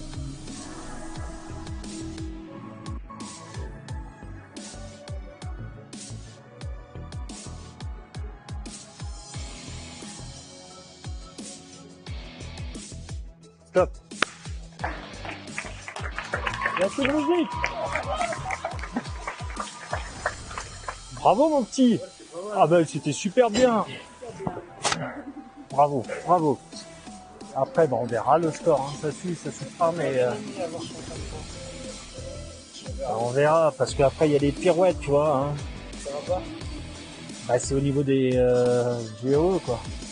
La dernière, tu vois, t'as pas le temps de faire la pirouette combinée, pareil. Faut voir cette transition. Jean a obtenu un total de 56,80. Ce qui passe en deuxième. John initial program, a total of 56.81, which places him currently in second place. Mais c'est bien patiné. Bon, ouais, monsieur. Ouais, je suis content. C'est ton record là, non? Ouais, mon record c'était 43. Ouais, c'est bien, super.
following skaters may now take the ice for a 6-minute warm-up. From Netherlands, Emilia Sorkin. From Great Britain, Alexa Sever. From Republic of Korea, Min Chetin. From France, Lady Sheikh. Welcome back to Gdansk for the Solidarity Cup 2022. We have seen 20 women compete in the short program thus far, and 29 are yet to take to the ice. As we look ahead now to the 5th group of women competing, Mao Shimada from Japan leads the field with 68 points at this stage. And Mao, one of the young women eager to try to secure more points, and find herself at the Junior Grand Prix final, which will take place in Italy in December. And on your screen now, Laurine Schild from France. This to her 2nd Junior Grand Prix of the series so far. And the reason so many competitors in this event, the cancellation of the event in Yerevan, Armenia, has allowed the Polish Figure Skating Federation and the International Skating Union to work hard in creating more spaces for competitors in this event in Gdansk. Mark, any more questions from viewers? Oh yes, more questions. Thank you for sending those in. Ted and I both really grateful for the interaction that we're getting from you on both Twitter and Instagram and the ISU Junior Grand Prix YouTube channel. And one of the questions coming through, from at Shreky Slays, do you enjoy hosting? Now, given, Ted, that you've been doing this for 8 seasons at least, I'm pretty sure, and given how much life commitment you've given to the Junior Grand Prix, I kind of have to hope you enjoy it. I love it, I really do, and I enjoy it more working with you, to be honest with you. I mean, I always enjoyed it before. There's no question of that, but you're kind of lonely by yourself, right? But I love the skaters, and I love the coaches, and I love what we were trying to accomplish with this, and I think that has been very successful to this point. But sort of sitting down with you, we're kind of at the same level, and in regards to our enthusiasm, which is pretty high, although I think it's just higher than mine, right? Lots of energy. So I really do enjoy it, and I hope you do as well. Oh, it's an absolute pleasure and a privilege, and we're lucky to be able to see not the end point, because these athletes are, as junior skaters, are still hoping for a trajectory that leads them towards the senior ranks, but we're getting to see the combination of all of their hard work in the off-season, and the skaters on your screens will have been training incredibly hard through the off-season to prepare for this caliber of event, and we get to enjoy that. I have the greatest respect for the seniors who have traveled the full course and or getting near the end of their career maybe, or they've got another 5 or 6 years in the seniors. I really do admire their journey, but to see the start of the journey is really interesting, because it's all over the place. It's up and down and all around. And you know that they're going to climb a mountain, and then they're going to come into a valley, and they climb another mountain, come into a valley. You know that's the process. And to be able to speak to the athletes and with the athletes, not only here live but on air, and sometimes give encouragement where they need it, and sometimes just celebrate with them with their celebration. It's a great honor, and it's a great joy to do that.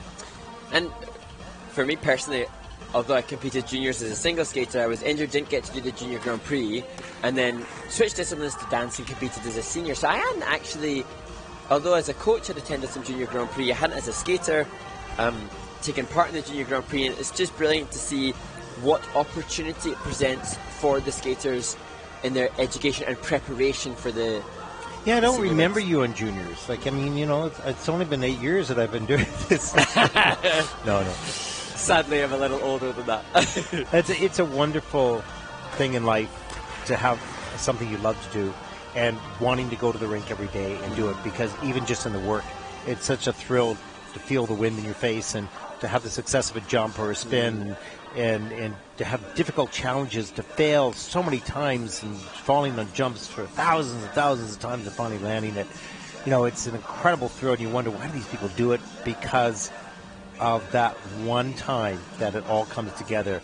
There's no feeling like it. Oh, quite right. And yesterday we were chatting to some of the skaters ringside as we were watching the practices, and I'll not forget seeing one of the Spanish competitors in the men's discipline, and you asked him, Ted, what do you love about skating? And he his whole face just lit up and he beamed from ear to ear and just said, "Oh, I just love it." And these skaters put themselves, the process of putting themselves through the pressure of competing at this level brings with it enormous pressure and stress, but it's a privilege to have that love for something that you think. It was interesting. He didn't quite know how to articulate what he loved about it, but his smile was absolutely from ear to ear, and he searched for the words, and then he just said, "I just simply love it." Yeah.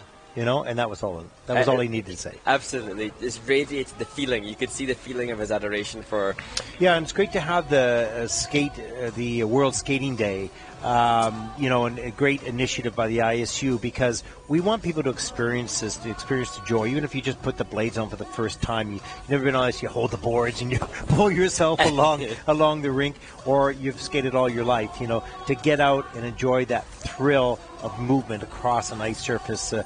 We hope everyone worldwide will be involved. Absolutely, yeah. We encourage everybody to get involved on the 4th of December for World Ice Skating Day. And I actually saw just this morning a skater, an 83-year-old on my Instagram, returning to the ice after an injury. I thought, gosh, just wonderful to see that representation from all. So inspiring. So inspiring. Yeah, absolutely. Here we go. Group number 5 in the women's short program here in Gdansk.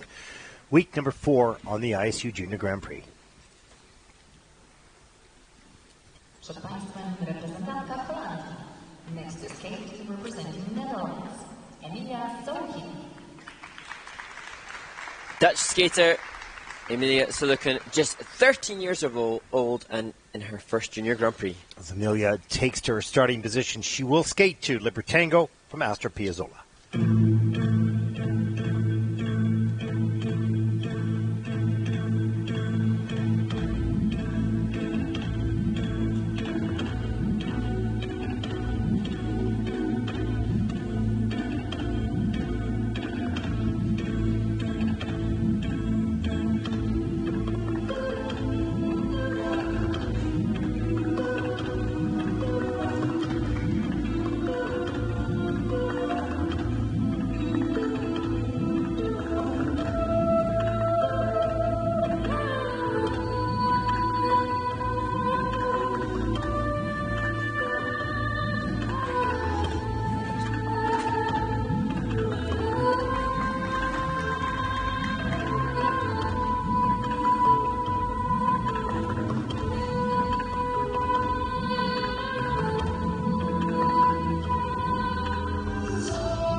Young 13-year-old Emilia Solheim from the Netherlands.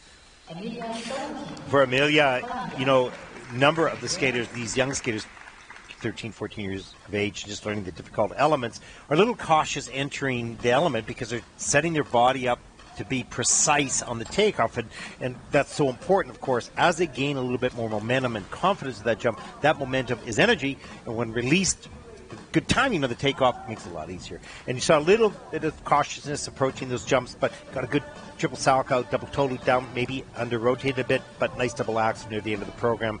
Let's look at some of the elements here. She moves well across the ice. Here's the triple loop. Top of the program, a little bit too far back in the heel, but it has to do a 3-turn triple salchow.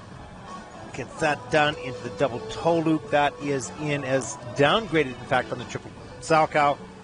So it just needs a little bit more rotation. There's the double axle. No problem on that element. And I'm sure Emilia will be really excited about the developments in Dutch skating. Aliona Savchenko, the Olympic champion from 2018 in the pairs discipline, has taken over as national head coach, and she working with all the talent. And we've seen some great skating from the skaters from the Netherlands already on the Junior Grand Prix, and I'm sure they're all excited at the way in which Dutch skating moves forwards. And there's going to be some collaboration between the figure skaters and the success of the speed skaters in the Netherlands as well, and it's exciting times. So much has got to do with confidence, and you know, if you think that, well, I'm from a smaller country, it doesn't have a lot of figure skating, and you take that attitude, that's how you skate. And you say, no, we're going to show and we're going to prove and we're going to take our flag to a higher place. And you approach it like that, and you have you know, the support of great coaches and whatnot. You get on this momentum of this journey as a team of people, and that's the type of attitude that you need. You may not always succeed, but you know that you're not alone. And it's just so exciting. I love to see we've seen so many different nations represented, and it'd be great to see nations having international success too. Exactly. 38.21 for Emilia, and that will put her currently into 13th place.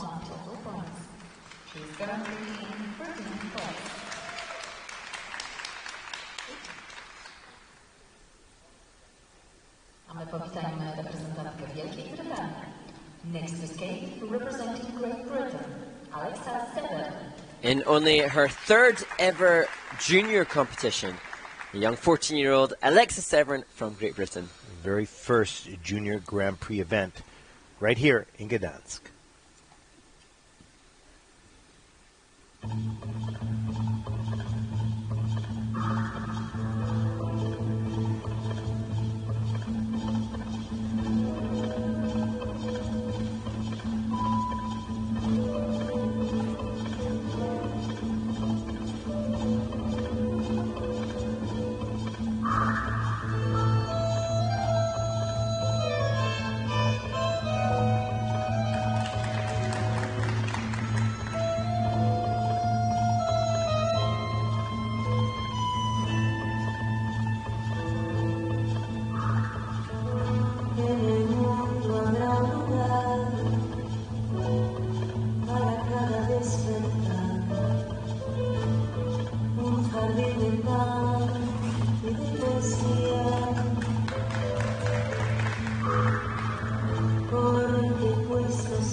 I think this is just a perfect example of a good developing junior program, both artistically, certainly lots of room to grow, but well executed, good jump technique, packages there. It's just time.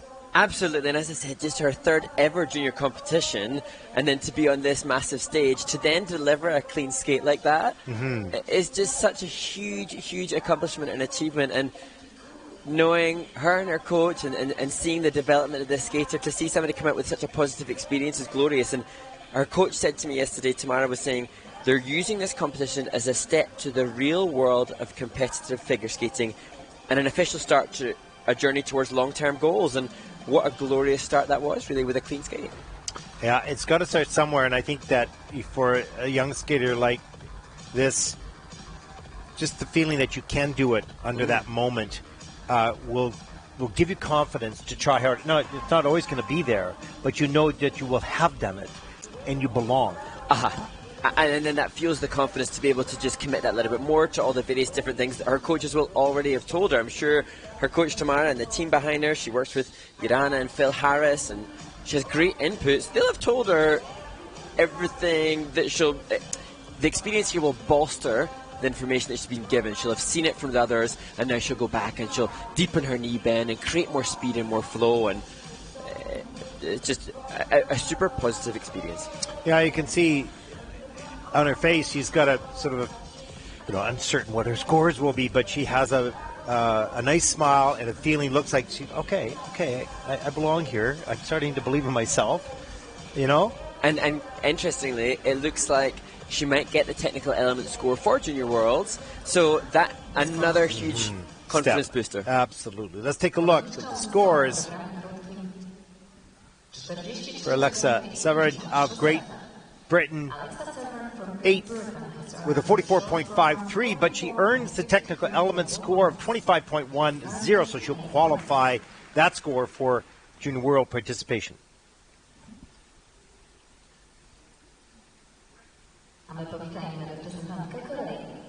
Next skate representing Republic of Korea, Min-Chae Kim from Korea, the 16-year-old, was 5th at the Korean Junior Grand Prix selection competition. And that secured her 2 Junior Grand Prix assignments this year. 4th last season on the Junior Grand Prix in Ljubljana. Will skate the short program to Sparkling Diamonds by Nicole Kidman, Jewel Stein, and Leo Robin.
Really nice job by choreographer Kenji Miyamoto from Japan. Beautiful program. Yeah, just such an all-rounded package, and it's both, we've talked about it before, it's both a blessing and a curse to come from a skating nation that is so rich in talent. And Min-Chae Kim is phenomenally good. She's got a personal best in the short program of over 70. There are very few women in the world, even at the senior ranks, break that 70 marker, and yet she didn't get the chance to compete for Korea at Junior World Championships because she's competing against so many other phenomenal skaters. And I think just such a shame that here the mistake on the flying camel will be costly because the score will not be representative of her ability. It's really a shame. Talking about the jumps, great lift. Wow. Great coverage of the ice. I mean, really spectacular quality jumping elements. But in the spin, that was costly. Yeah, and that relatively easy for her, so she'll be disappointed with that. But like you say, the triple loops, triple toe, the length throughout, so judges looking for very good height and very good length, and I was just so amazed at the length through both parts of the combination. And just to give you like a context for the caliber at the junior ranks, although she won't achieve that here, Min-Chae Kim's personal best short program score of 70.83, that kind of score would have been 6th at the Olympic Games in the senior ranks this year. So that just gives us an indication of the depth of talent in Korea, and yet this young woman didn't even get to represent Korea at Junior Worlds because so many other wonderful women there.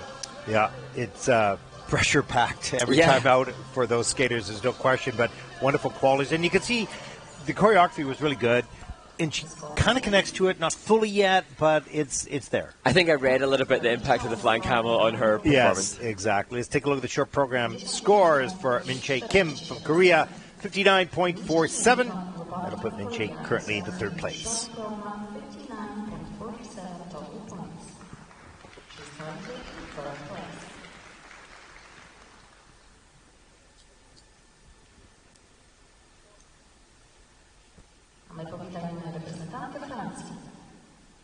Next to skate, representing France, Laurine Schult.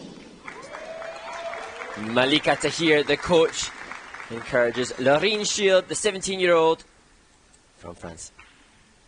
Second Junior Grand Prix season, second event this fall, 6th place in Ostrava, week number 2. She prepares to take her starting position, 16th at Junior Worlds last season. Will skate the short in the end.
Wow, what a nice clean performance that was. And this young woman really showcasing a consistency that's incredibly impressive in the junior ranks. She skated cleanly in the free skate in Ostrava and looked not just able to skate cleanly here, but expectant of a clean skate in her performance. And for me, Ted, I have so much respect for her and her coach. I was chatting to her coach, Malika, who has taught, she's had 3 women on the Junior Grand Prix this year, and she's taught many of them from the very early stages of their skating career, and that incredibly impressive to create that athlete from the beginning, first steps. Absolutely. The commitment of the athlete to the coach for long term, and the trust and the belief that is required to develop an athlete over the years, even through frustrating times. There's a triple Lutz, triple toe loop, gets all the way around, no problem, nice and clean in the system. Explodes off the ice, good lift up in the air. There's the triple loop, gets into that tight rotation position. Here's a look at some of the steps. There's a twizzle with a sort of a leg kick to the side. And she did win the European Youth Olympics in Finland earlier this year, so she comes in with lots of experience. But I think what's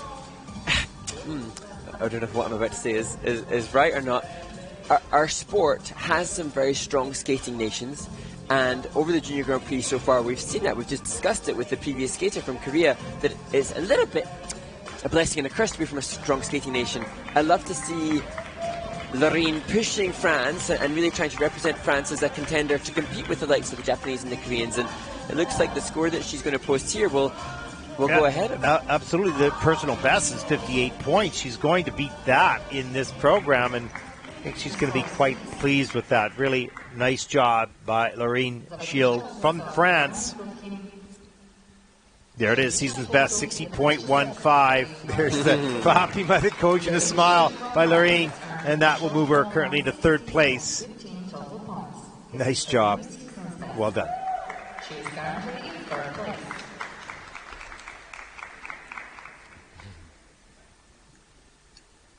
Mamy powitanie reprezentantkę Indonezji. Next to skate, representing Indonesia,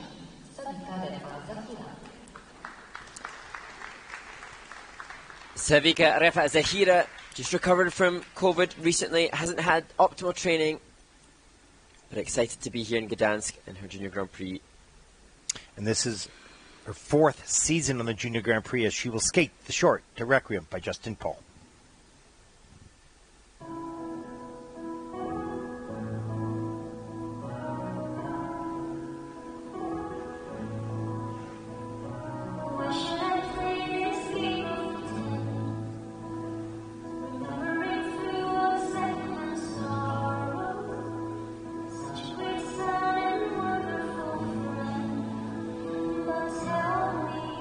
Tell me what for.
Well, this is a really good example of a nice, clean program at the level of doubles for juniors, and really well done.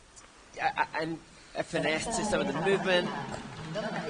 Great finishing combination spin, or layback spin even, and combination spin coming in at level 4. And it's just like you say, this skater knowing their place and where they're at, and not attempting the triple loop or attempting a triple combination, knowing that that's not a worthwhile pursuit. And not ready yet. Yeah. And so, okay, I'm going to skate a nice, clean program with what I can do well. Mission accomplished. Absolutely, and Savika has, as you said, she competed on the Junior Grand Prix back in 2017. We haven't seen her on the Junior Grand Prix last year, and as I say, she'd also had that difficult COVID experience just recently coming into this event, so she's not had optimal preparation. Yeah, so 2017, 2018, 2019, Savika was on the Junior Grand Prix, gaining experience, but not a lot of ice time,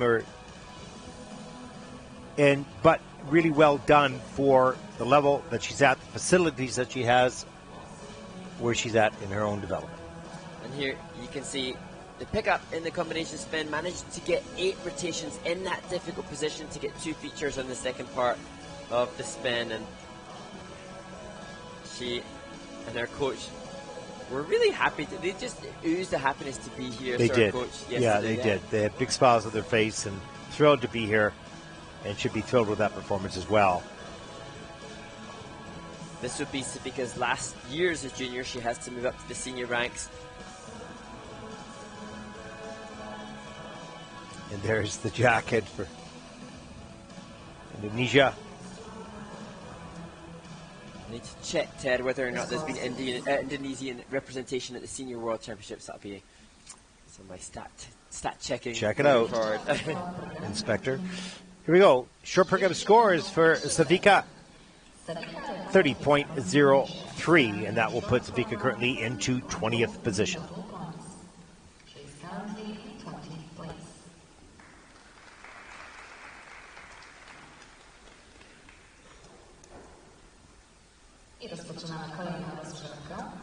The following skaters may now take the ice for a 6-minute warm-up. Well, group number 6 takes to the ice for their 6-minute warm-up.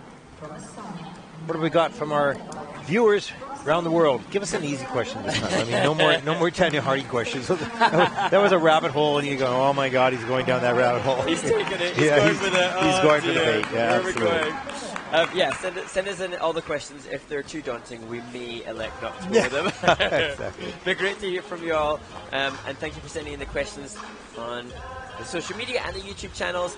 And one of the questions from, where's this come from? This is from Instagram, from @ly.rynr. Where's the coolest place that you've been through this sport? I think Dunedin, New Zealand. And oh, wow. I was born in New Zealand, in fact, myself in Auckland, and I did some seminars while the judging system was being developed. I did a seminar in Dunedin, and I'd been to Auckland before, into Christchurch, but I hadn't been to Dunedin, and I flew this 32 hours there, arrived there in the pitch black, and was taken to a hotel, and I started to wake up after a long flight, and I started to wake up in the morning. I heard, what is that? Like, there's a roar. Is it an earthquake? What's going on? I opened my drapes, and I was hanging over the ocean, and the next stop was Antarctica, and there was huge walruses on the beach, and the roaring waves, and there's great white sharks out there, and yeah, it was a pretty cool place. Oh, wow, that's amazing. And we've seen skaters from New Zealand. Yes, absolutely. Yeah, on the Junior Grand Prix, yes, totally. How about you? Well, I competed in a gala competition in North Korea. Okay, wow. And it may be a bit like the Tonya Harding situation, whereby I don't want to give you too much, but one of the most fascinating life experiences that I've ever had. So, and we saw North Korean skaters compete in the 2018 Winter Olympics. They were good, and we've had some on the juniors, I think, Junior Grand Prix, or maybe it was, I don't remember. They were really good.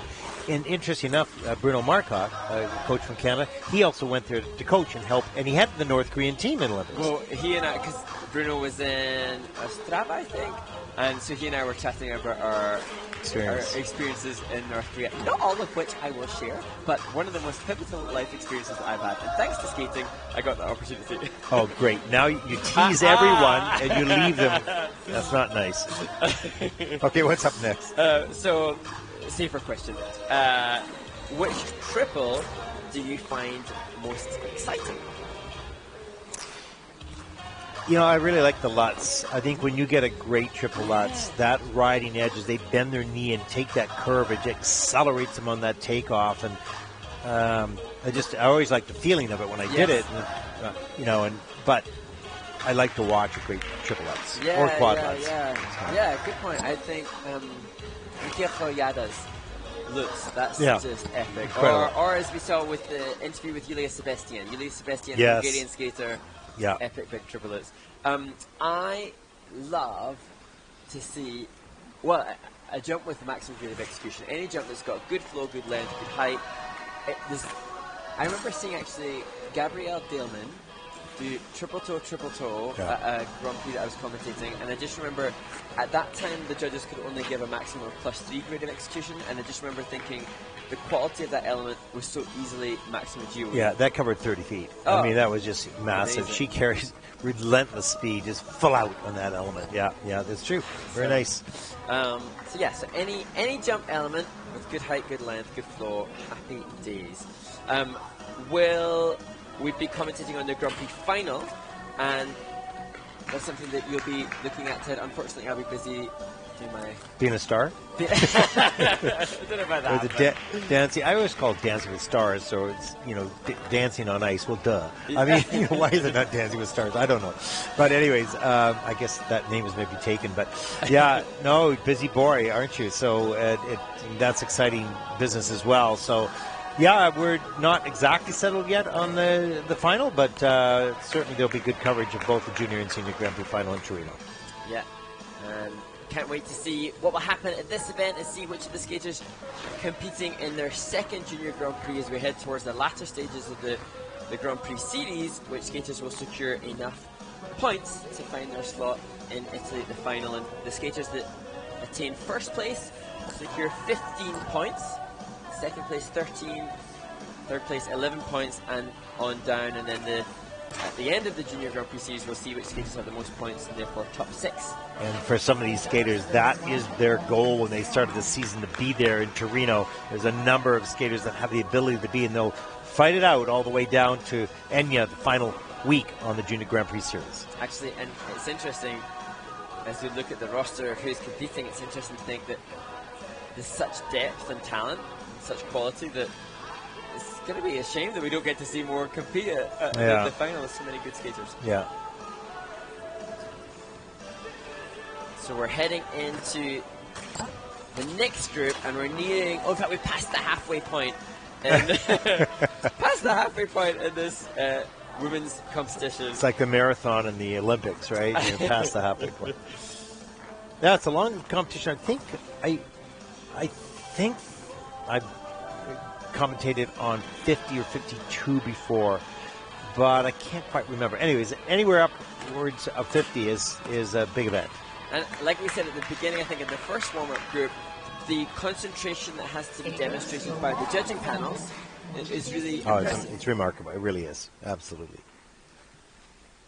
And the judges this season working with some different criteria, different requirements, and so they'll be on full alert to make sure that they represent the skaters as best they can. Here we go. Group number 6.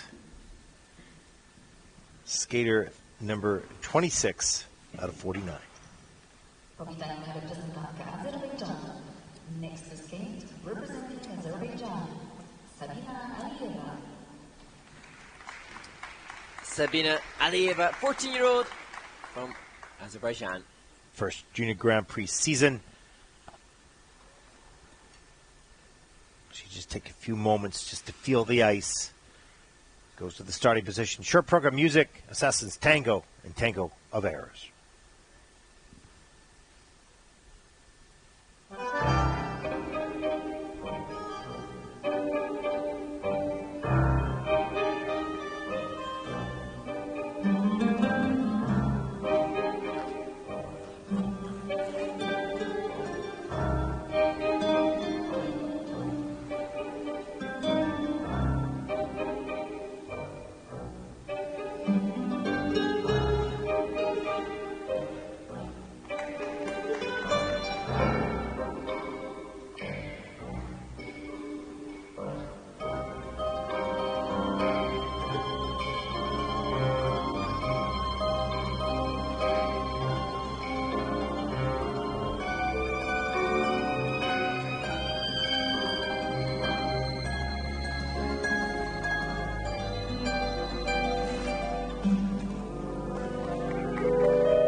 Sabina Aliyeva from Azerbaijan. And for me, Ted, I was just so impressed to see her going for some of the difficult jump content. She did the triple loops, did the triple loop, and then I was very conscious of the telegraphed entries into the elements and was aware that she diminished the transitional content of the choreography to get the jumps done. And then later, when those were out of the way, I was aware this skater also has the potential to give good presentation. Yeah, I wrote down in the notes the step sequence, use of their arms really well to the music. And tango, we talked about for juniors, are not easy to do.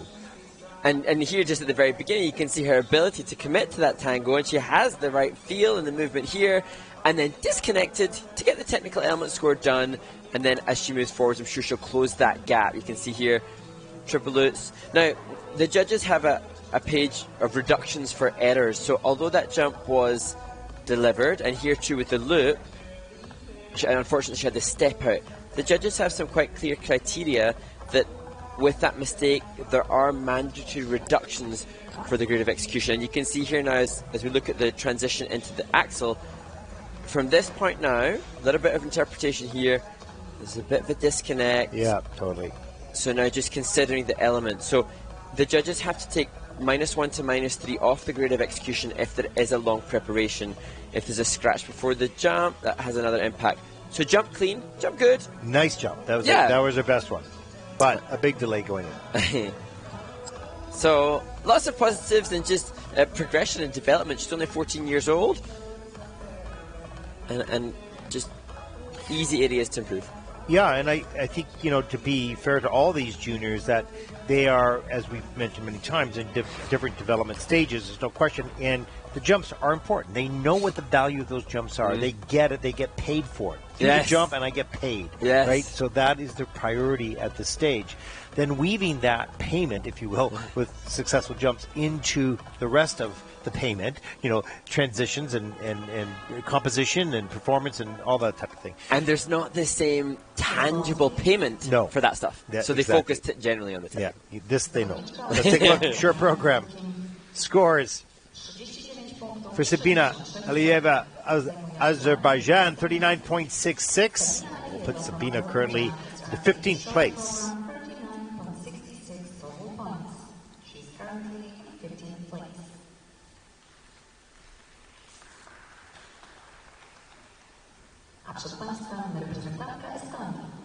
Next to skate, representing Estonia, Natalie Lagerberg. Natalie Langerberg, the second skater from Estonia. Well, the first Junior Grand Prix season, second event, 9th in Ostrava Week 2. 18 years old, third in the Senior Nationals.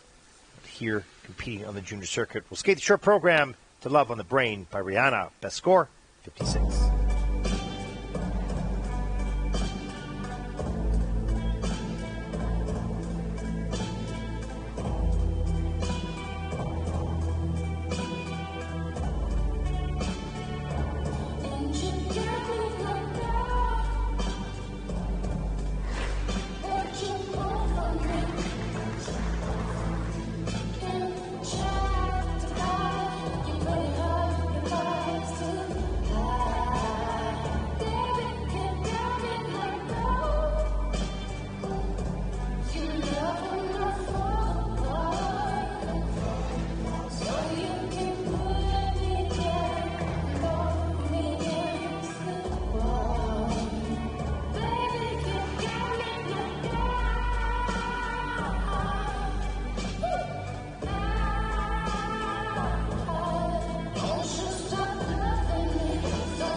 Natalie Langerberg from Estonia.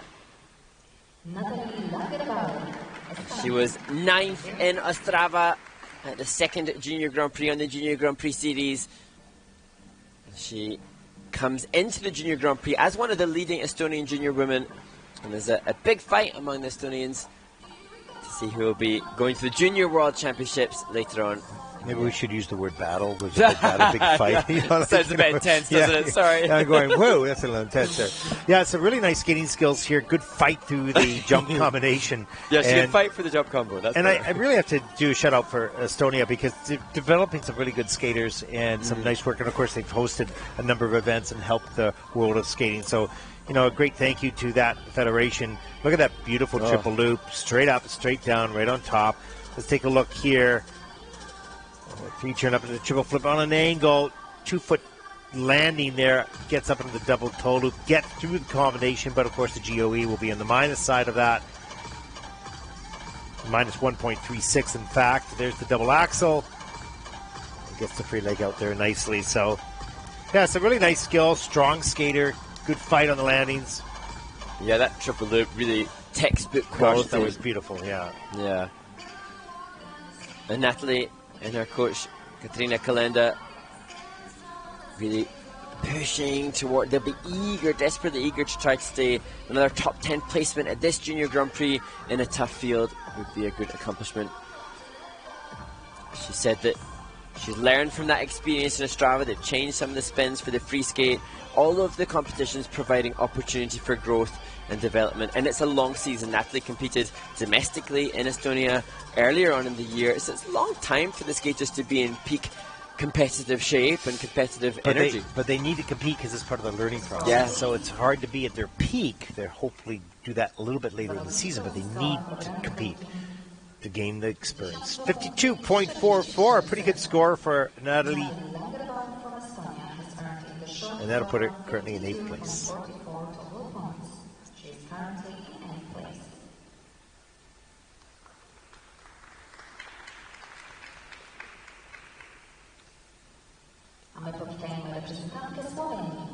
Next to skate, representing Slovenia, Julia Lovrencic. Julia Lovrencic from Slovenia, 16-year-old, born in Madrid. 2nd Junior Grand Prix season, 31st at the Junior World Championships last season, skating the short program to Esperanza by Maxime Rodriguez. 47.16 personal best.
I love that reaction to escape from Julia Lovrencic from Slovenia.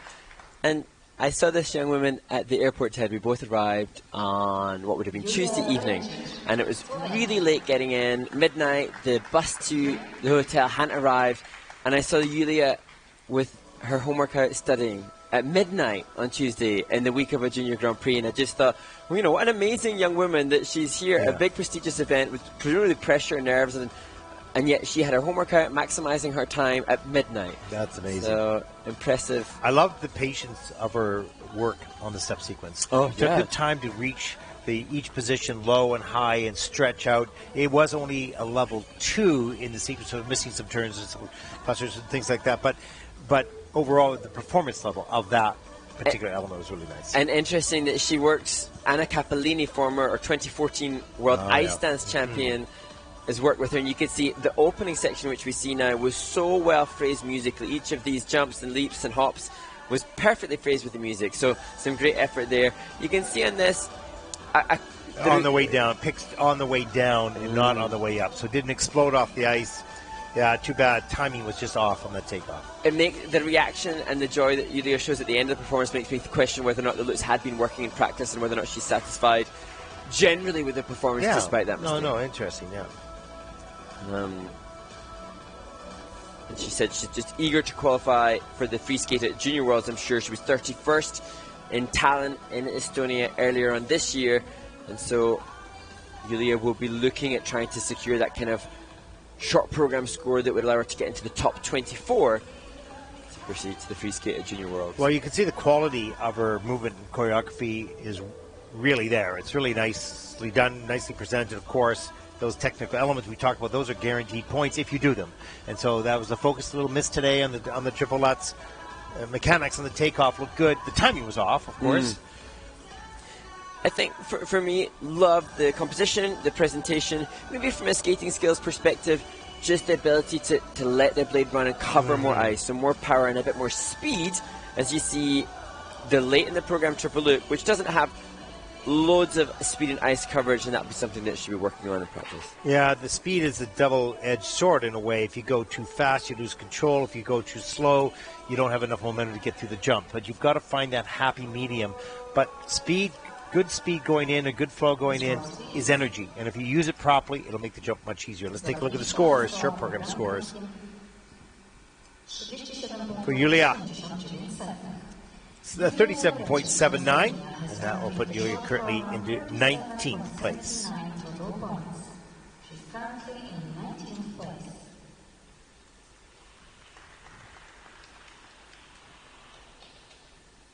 A my powitaniu reprezentantkę Stanów Zjednoczonych.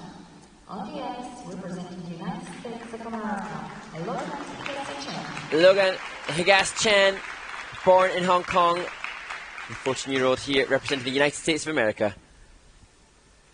Skating the short to La La Land.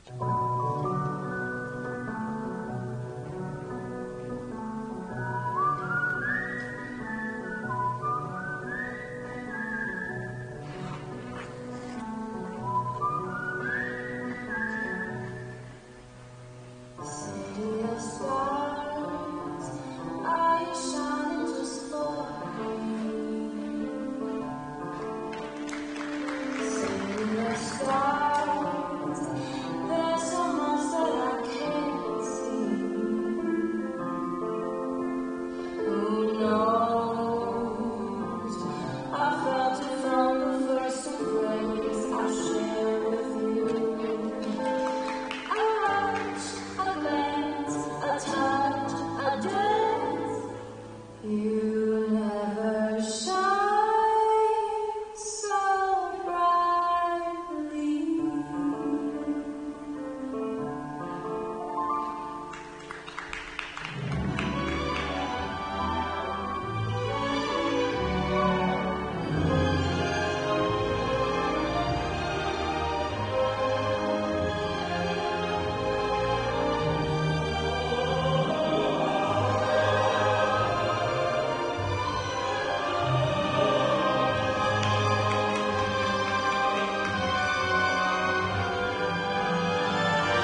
Well, great phrasing through the step sequence and some really well timed elements to the La La Land soundtrack.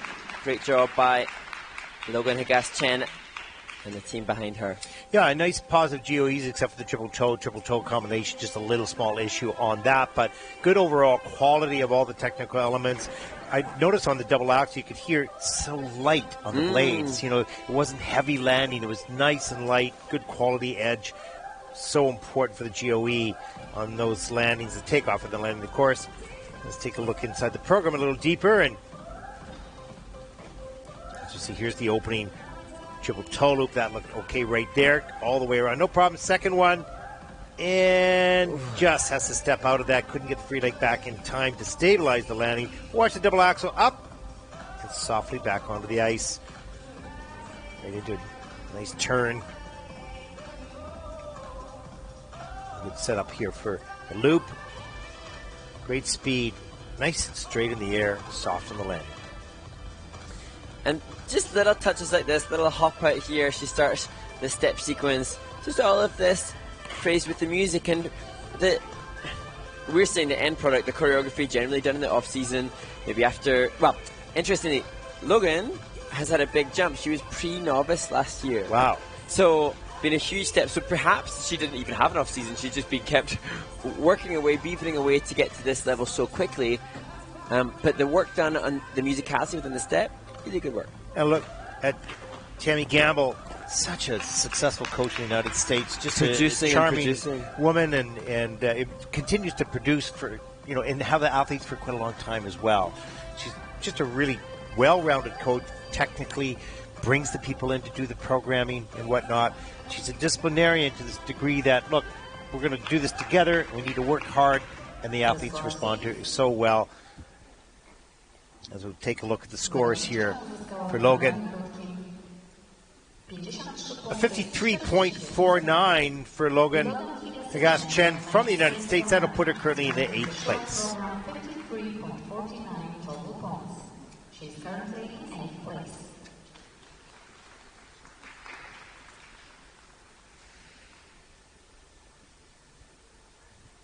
A my powitamy reprezentantkę Korei. Next skate, representing Republic of Korea, Yerevan Kim. The next skater from Korea, 15-year-old Cheon Kim. Second Junior Grand Prix season, top scorer in the short program. Last season, 66.90. Looking to top that here right now. And the first Junior Grand Prix this season. Skating the short program to Everybody Knows by Sigrid.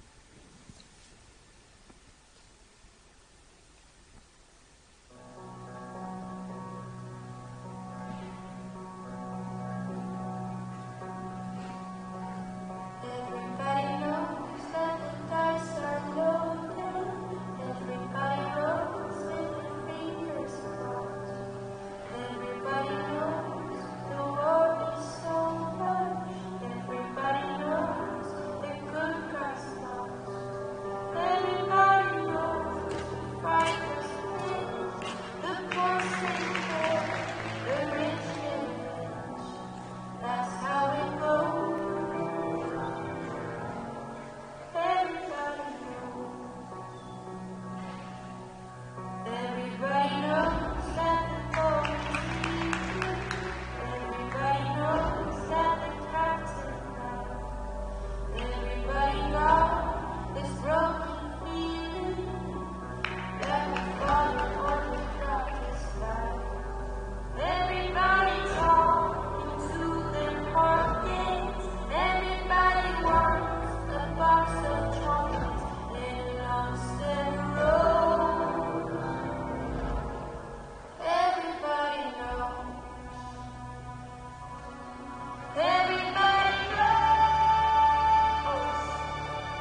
Wow. What a nice program. You know, beautifully executed, great quality, steps in at a level 3. So it's being reviewed right now, probably looking to see if, you know, all the features, whether maybe it goes up to a 4. We'll find out in just a couple seconds. But great knees, great use of the upper body. And just such a comprehensive approach to the program. There was each element really well considered. There's such a mindfulness towards the construction of the program. Grades of executions looking like, I suspect, positive for each of the elements. Program construction considered. Just, you know, really professional approach for the team. Yeah, very nice, tidy, clean program. Great upper body movement, great posture, great speed. Watch this triple lutz, great lift up into the air. Look at the height and the distance traveled up into the triple toe loop. Patient on that free leg, gets it out with a 1.35 GOE. And that reverse wally into the back outside counter, transitioning to the double axel. That's such a crazily difficult transition. Never mind putting it in with a required jump element. And I took this to just seeing transitions like this, the change of edge from a hydroglide to a back spiral, that's also, that in itself, so difficult transitionally into the loop. Right into the loop. It made that loop. There's just no hesitation. You know how some of the other skaters see a little hesitation and trepidation going in. Not here at all. Just full out. And that seamlessness of the content will be rewarded in the composition. The first of the 3 program component scores the judges' reward. Yeah, it needs a 68.82 to take the lead. 66.90, her personal best. Gets a 67.61. That'll put Cheon Kim from Korea currently in the 2nd place. Nice skate. Good score. There's a look at your top 5 on the leaderboard.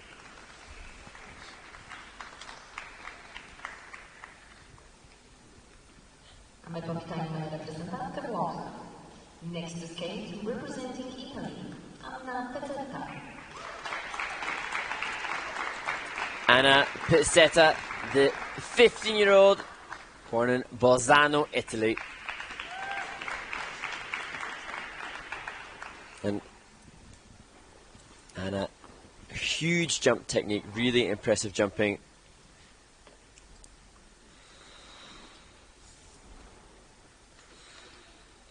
She skates to music by Ludovico Einaudi.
Well, Anna Pizzetta from Italy, last year 13th at the Junior World Championship, and you can see why. Geez, that opening combination, triple up, triple toe, that was just huge. I think we both took an inhalation of breath at the height of that amazing first jump. And as we've talked about, the judges' technical panel will decide if the jump is called cleanly, and then the judges assess for the grade of execution, and the judges look for very good height, very good length, good takeoff and landing, and effortlessness throughout. Now, it's a shame because Anna here had mistakes in the jumps, but when she nails them, those would be such a good grade of execution. Unfortunately, the step outs just forced the judges to go down on what are otherwise, I mean, look at that. That was like Sebastian. Yes. Yeah. But then that mistake after just demands the judges to go down in the GOE. So, and look at the lift on that double axel, beautiful area. Good save on that. Go from the inside to the outside edge, then 3 turn into a spiral on the landing edge. This is a tremendous athlete. Very powerful. There's the triple loop. Look at the lift on that takeoff, but unfortunately too far back on the heel. Freely gets stuck in front, has to step out. Those are costly because those meant a lot of points. If you're working for the top group, you need to be clean. Yeah, absolutely. And I think it's interesting. We can see that Anna obviously has had success.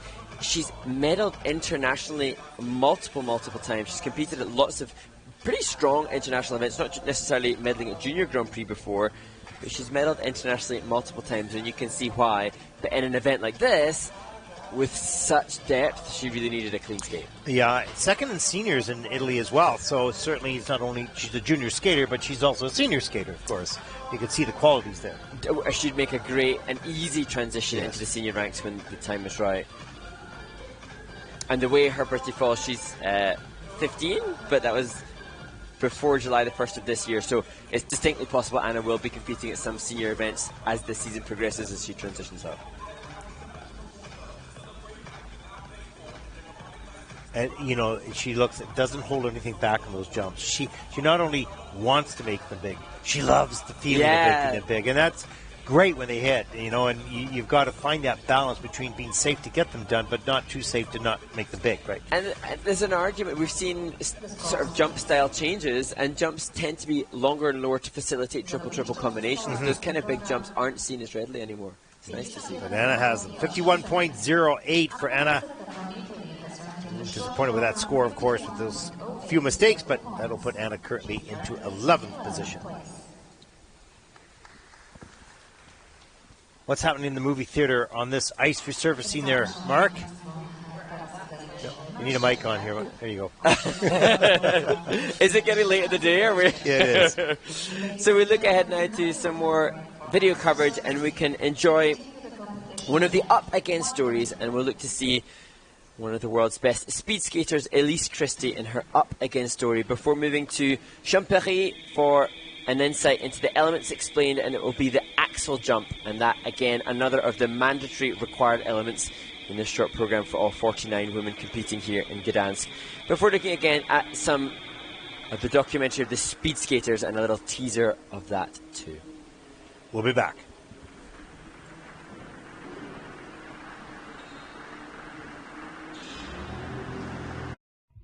My name's Elise Christie, and this is my up again message to my younger self. Dear Elise, you'll receive this message after receiving death threats from fans after colliding with one of their skaters at the 2014 Olympics. That's when my anxiety started. I remember just being really alone and really scared. I'd have panic attacks while I was skating. I ended up clinically depressed. Now the Pyeongchang season, everything just went wrong.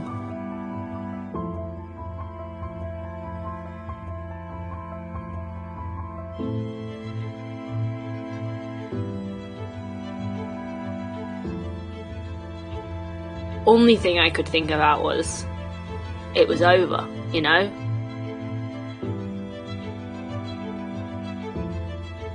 I just went numb for a while.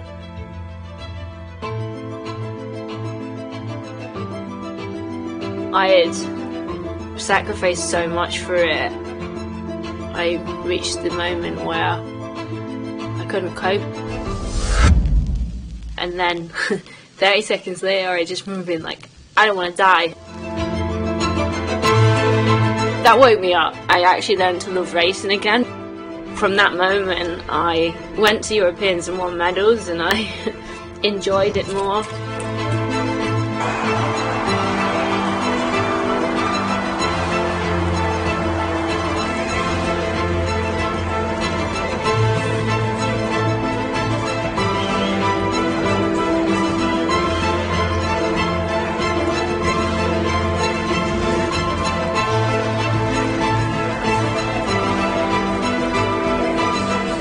But, you know, I believe that it's all happened for a reason. I've become like a face of mental health.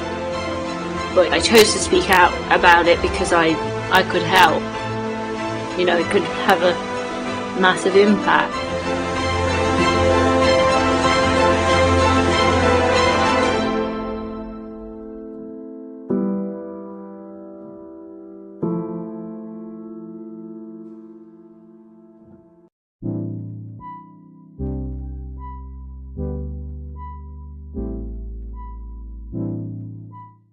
Hello, my name is Stéphane Ambiel. I'm from the Center of Excellence in Champéry, Switzerland, and with me today we have my colleague Angelo. Together we will introduce you the axel. The axel is one of the most difficult jump out of the 6 jumps. The particularity is that it's the only one that jumps forward.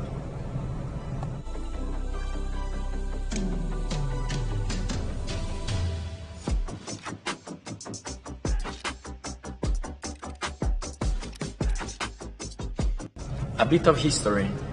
The axel jump is named after his inventor and creator, Mr. Axel Poulsen from Norway. He performed for the first time this element at the World Championship in 1896. That means in the 19th century. Axel Poulsen actually was more famous as a speed skater, and in fact he performed the axel with speed skates for the first time. As we said, the axel is the most difficult, one of the most difficult jump, but it's also the most important, because throughout your career you will have to perform it in every single program, from the young categories to senior, since it's mandatory also in the short program and in the free program. So here is a tip for you. For us, a very important key point in the axel jump is the direction. Direction of the axel jump is mandatory forward, and that's the most important thing if you want to perform a good axel. In order to focus yourself on this technical key point, we recommend you to practice the axel jump from a standing still position without speed. In fact, without speed, it will be easier to focus on direction. The direction will remain a key point throughout your progression, from single to double and from double to triple.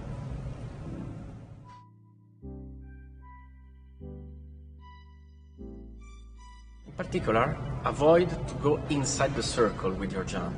When you're doing the axel from a standing still position, try to find a target in front of you and aim to the target in order to keep the direction forward.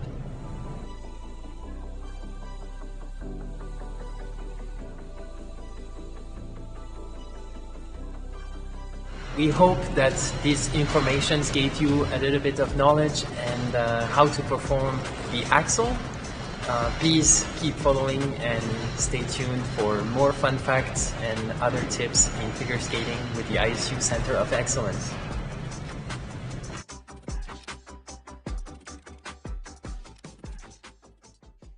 We're all speed skaters, and that's what we train to do. And when you're training for kind of nothing, when you can't skate, then what's the point? Mentally, it's a bit hard when you can't do the things you want to. Forget how many months or days we were in lockdown.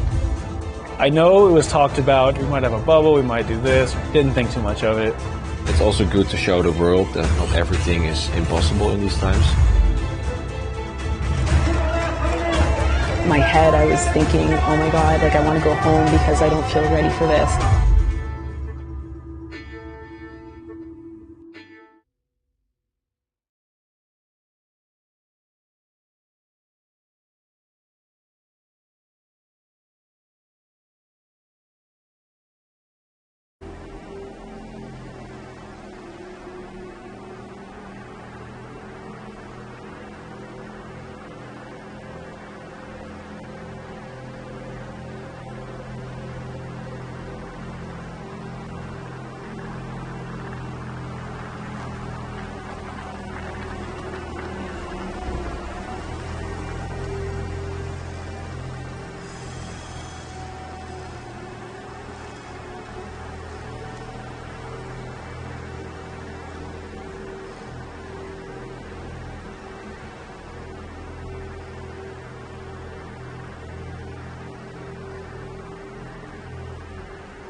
Czech.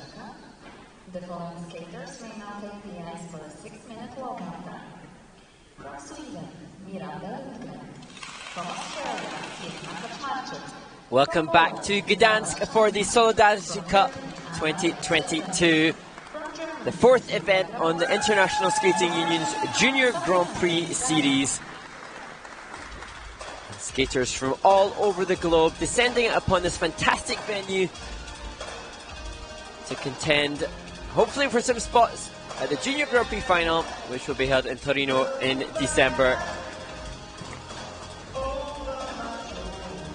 We have been treated already to 31 skaters, and 49 women will compete in the short program here. Additional entries included in the roster following the cancellation of the event in Armenia last week, and a brilliant rallying from both the Polish Figure Skating Association and the International Skating Union to facilitate the chance for skaters to compete on this prestigious stage.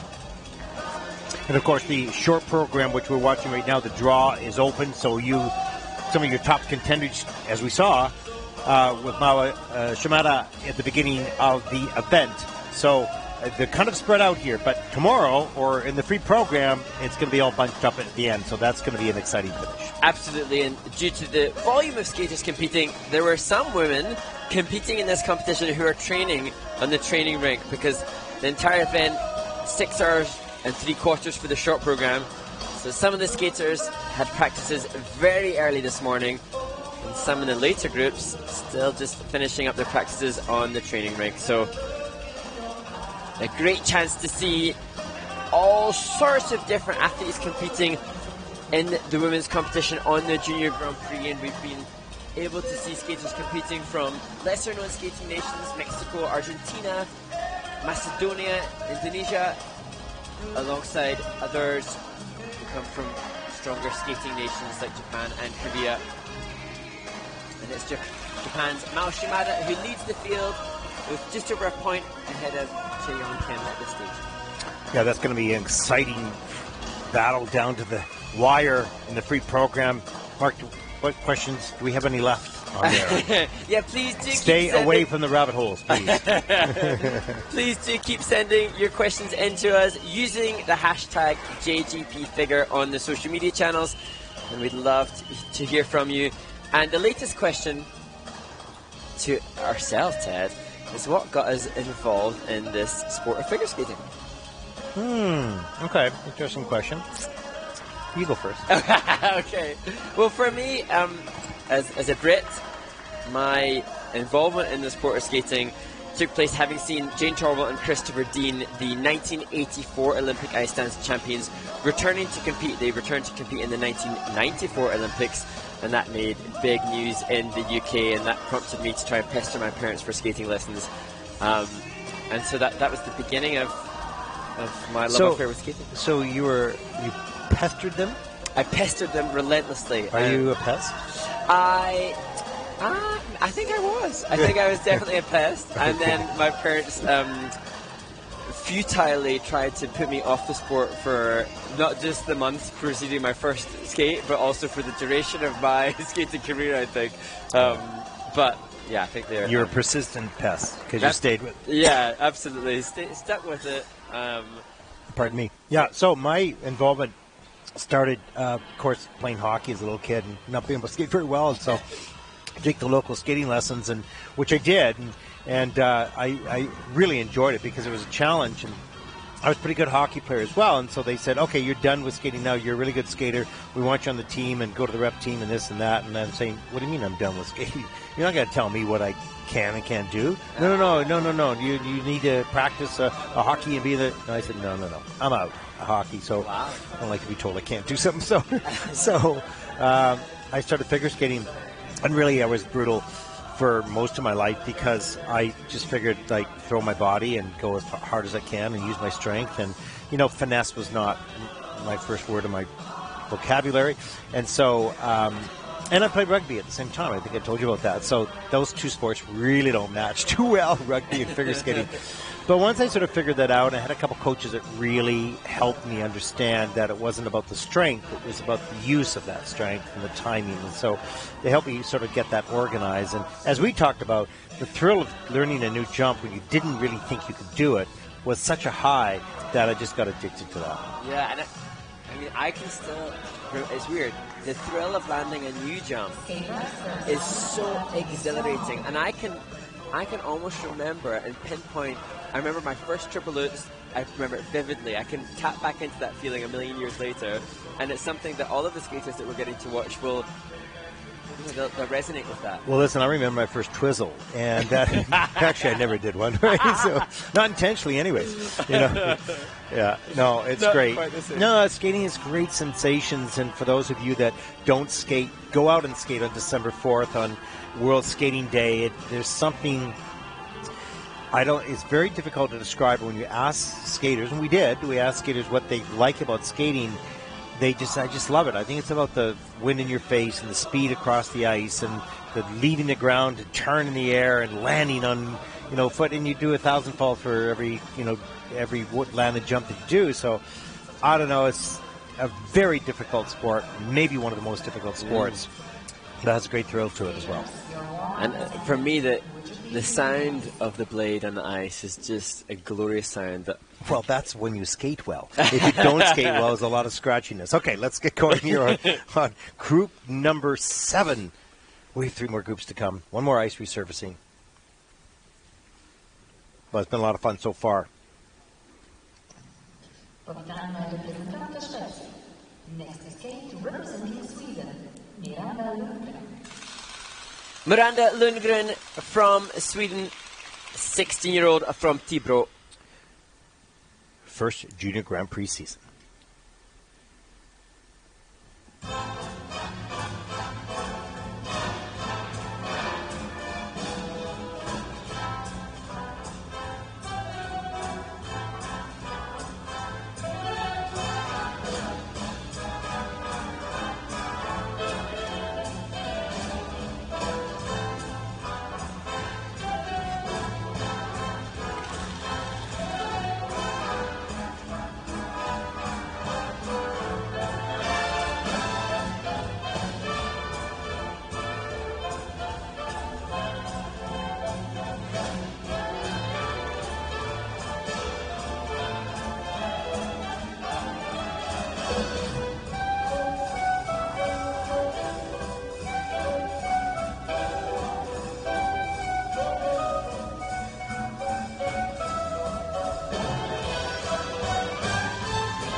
Miranda Lundgren from Sweden, and the 16-year-old started the program so well with the triple salto combination.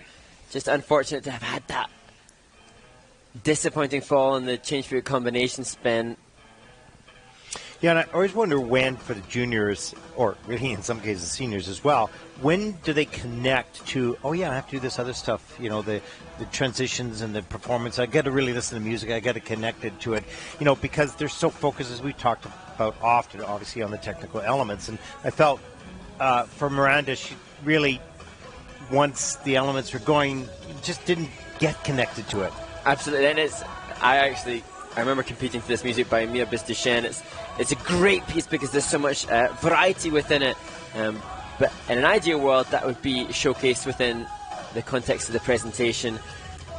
And nice opening jump combination, beautiful double loop as well. So really some good technique here. Is double axel, some brackets going into there, up in the air. That was nice, but didn't connect really with it.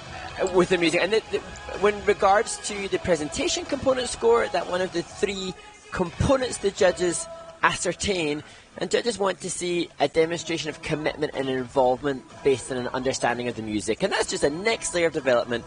Great to see Regina Jensen, coach there, who was responsible for the Higgelson sisters from Sweden, who were, I think, both in the top 5 at European Championships. So that quality. Yeah, and I think for Miranda, she'll learn that. It's just, you know, my question was, when does that happen? Because it happens at different times. It kind of never happened for me, but okay. Let's take a look at the short program scores for Miranda Lundgren from Sweden, 37.60, and that will put Miranda currently into 23rd place. She's currently in 23rd place.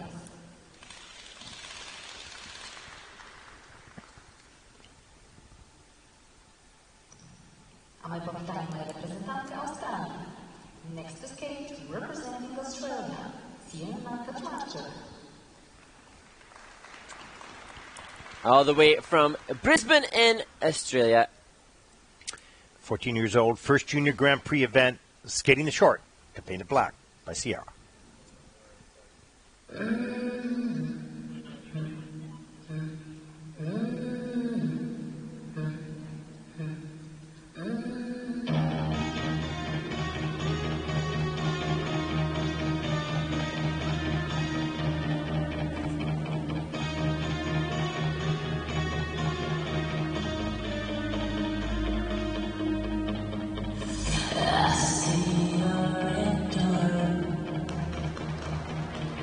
I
Well, what a nice performance by Sienna. Pretty clean skate, good technique, strong jumps. Not the highest difficulty, of course, but for what this young woman had presented on her planned program, she delivered most of it really Absolutely. nicely. And total hats off and respect to the Australian skaters. We've seen a few Australian competitors on the Junior Grand Prix, and having chatted to some of them this week, just so mindful of the cost implications and logistical implications to get to compete here in Europe on the Junior Grand Prix, and total gratitude to them for making that kind of commitment to being here as we look at the triple sal, cleanly done with the double toe and combination. A little bracket there, hold the back edge, lift up in the air for the double axel, squeezes that free leg out, a couple toe steps on the landing edge, as we see right here a little bit later in the program, the double loop. And yeah, you're right about the commitment, and it's interesting, it's never a level playing field, because no matter where you hold these competitions, someone's going to have to travel a long ways, and down under has to travel more than pretty much anybody else, that's for sure. And so we really appreciate the commitment that they make, and all the support of the Federation and, of course, the coaches as well, to travel around the world and participate in the sport. Absolutely, and so many of those Australian skaters competed at the recent Sea Open Trophy in Singapore, and great to see that there was something a little bit closer to home for them all to compete in, and good to see lots of junior women coming through. I've seen triple axels done by some of the junior Australian women in practice. So. Well, 38.62 for Sienna, and that will put her currently in 21st place. She's currently in 21st place.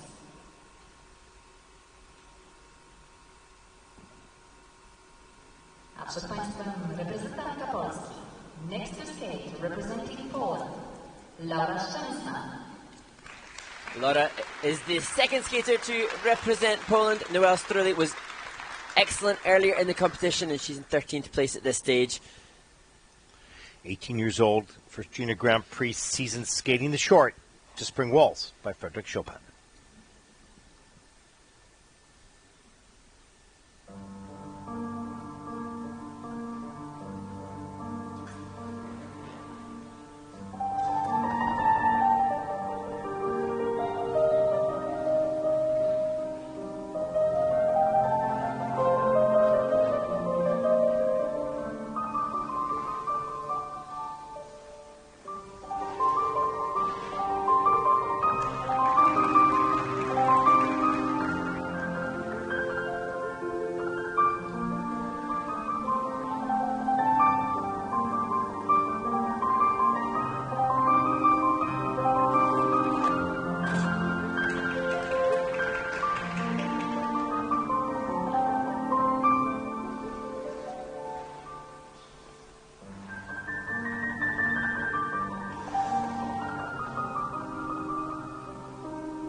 What a lovely piece of music. And it's interesting. Our sport now facilitates the use of vocal music, and that's been around for many, many seasons and many, many years. But this Frédéric Chopin piece, something that we would have been expecting to hear more regularly in seasons gone by, and it's nice and refreshing to hear a skater, especially a junior skater, pick something that is so classical in nature, and the toe steps periodically throughout the choreography were just perfectly suited to the piano piece that she used. You know, classical music was used for so many years because we didn't have vocals and people got sort of tired of it. It's nice to have a wider range for sure. But when you hear the classical music come back, it sounds fresh. Yeah, you're right. It does sound fresh. How can Chopin sound fresh? But it does, having heard so many different pieces as we look. Just a little two-footed landing on the triple toe, double toe, and an easier technical content than Noel from Poland, who we saw compete earlier. But this was lovely. Beautiful double. Look, watch this held edge right there. Oh, nice. Oh, that running edge, just beautiful. And that is a plus GOE on that element, the double axel. There's the double loop jump. And nice to see another skater have a clean skate, a really clean skate. And Laura, she's 18 years old, and she's skating in Poland at the Polish event. So you have to assume whether or not maybe she's had ability to compete here because she's one of the home nation skaters. But great that the opportunity has been exploited perfectly in skating at her absolute best. Yeah, exactly. And I'm sure, all of the skaters now, as we've talked about, all of the skaters will be incredibly aware of what is happening on the Junior Grand Prix. It's not hard to find the Junior Grand Prix YouTube channel and know that the likes of Mal Shimada will be attempting quadruple jumps in the free skate.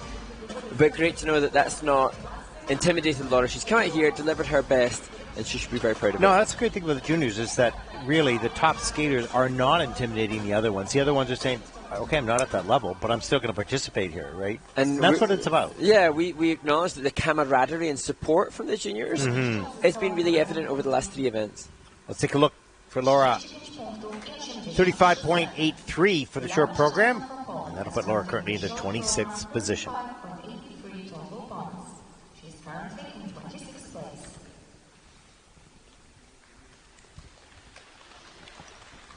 Well, the number is always a little bit of a shock because, what they want and what they expect and what they get. Next skate representing Turkey, Anna Deniz from Turkey, 16-year-old, born in Ankara. Second Junior Grand Prix season, 34th in the Junior World Championship, second at Junior Nationals, 41.93 personal best in the short.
Anna Denise Ozdemir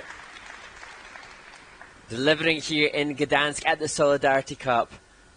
You know, Mark, we're seeing in the change combination spin more often now the transition from a sit spin into a camel spin, which is really hard because your centrifugal force, you're pulling that leg in, you're down in low position, then you go up to an open position, and keeping the speed is difficult. But she did it beautifully. Absolutely, and that one of the new feature, or not a new feature, but a feature that must be included to receive the level 4, and that the technical panel is having to look at now some different criteria for each new season. And no doubt about it, Anna Denise did that and maintained the grade of execution whilst attempting that difficult feature. And everybody seems to be using the bracket, right forward inside bracket entry into the double axel. Well, it checks you because it forces you to go the opposite direction so you don't start to roll around into the takeoff edge. Then it's a transition, obviously, into it as well. Interesting how there are phases and fashions within the support, the criteria from the tech panels and the judges dictating some of the transitions that become popular and fashionable as we look now at the step sequence. And yet this year, the 2 combinations of 3 difficult turns need to be done differently. So again, new criteria dictating new fashions, and we're seeing the same combinations being used by different skaters as Anna did. That'll change, you know, every few years or... And that's one of the kind of exciting things about the beginning of a new Olympic cycle is there's an opportunity for the International Skating Union and the technical committees to break things up, try some new things, and see how the sport will continue to be pushed forwards and for skaters to be pushed and challenged in different ways, in different shapes and forms. And if you look back over the years, it's just fascinating to see the evolution and the stylistic changes that are happening. Yeah, it's incredible when you really think of it. It wasn't that long ago that just skating, plain skating from element to element was happening. You don't see that anymore now. A lot more transitions. There's a score for Anna, 39.61. That will put Anna currently into 20th place.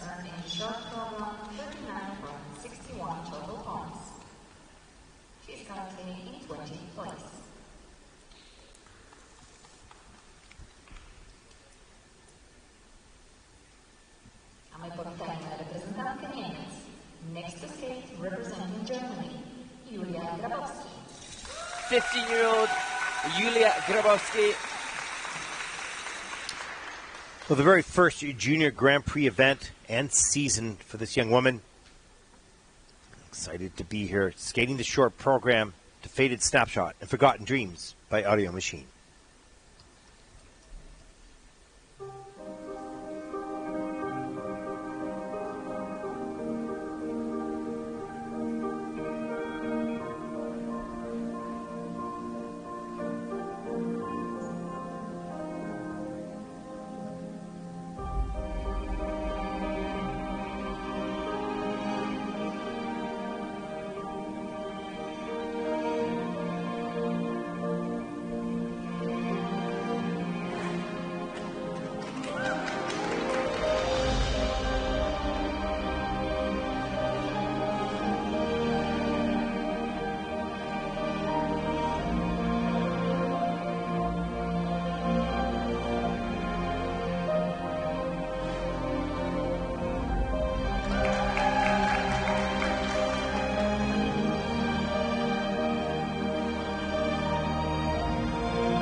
really captivating in many ways. That music was sort of, had the same type of rhythm all the way through the program, but it kind of wove its way through, and I don't know.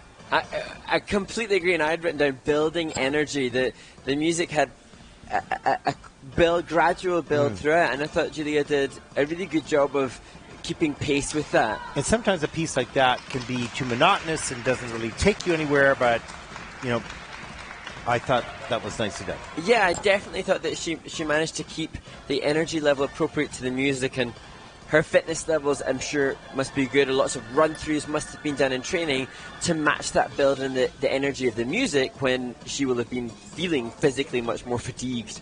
Well, let's take a look at some of the elements. Here's good flow coming into a little hop. Interesting enough before that. Yeah. So there was instead of the bracket, a hop bracket into the triple loop, had to step out of that.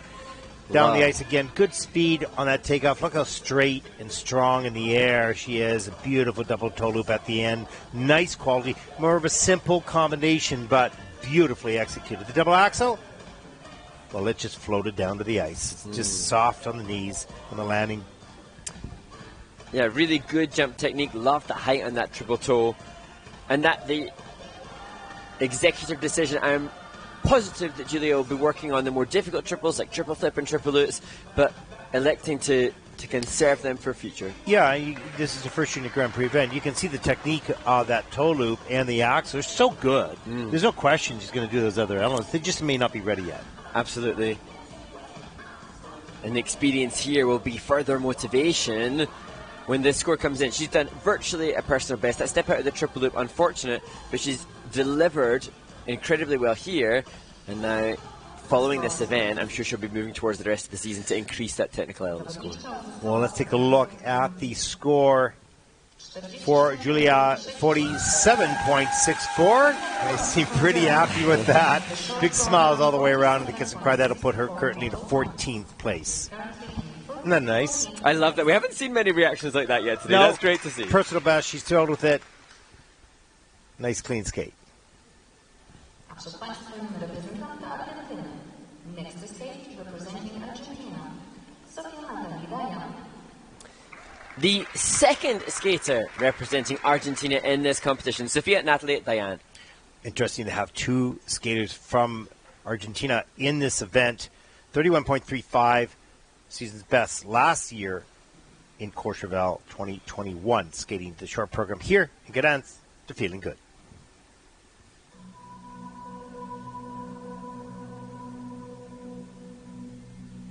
Birds flying high,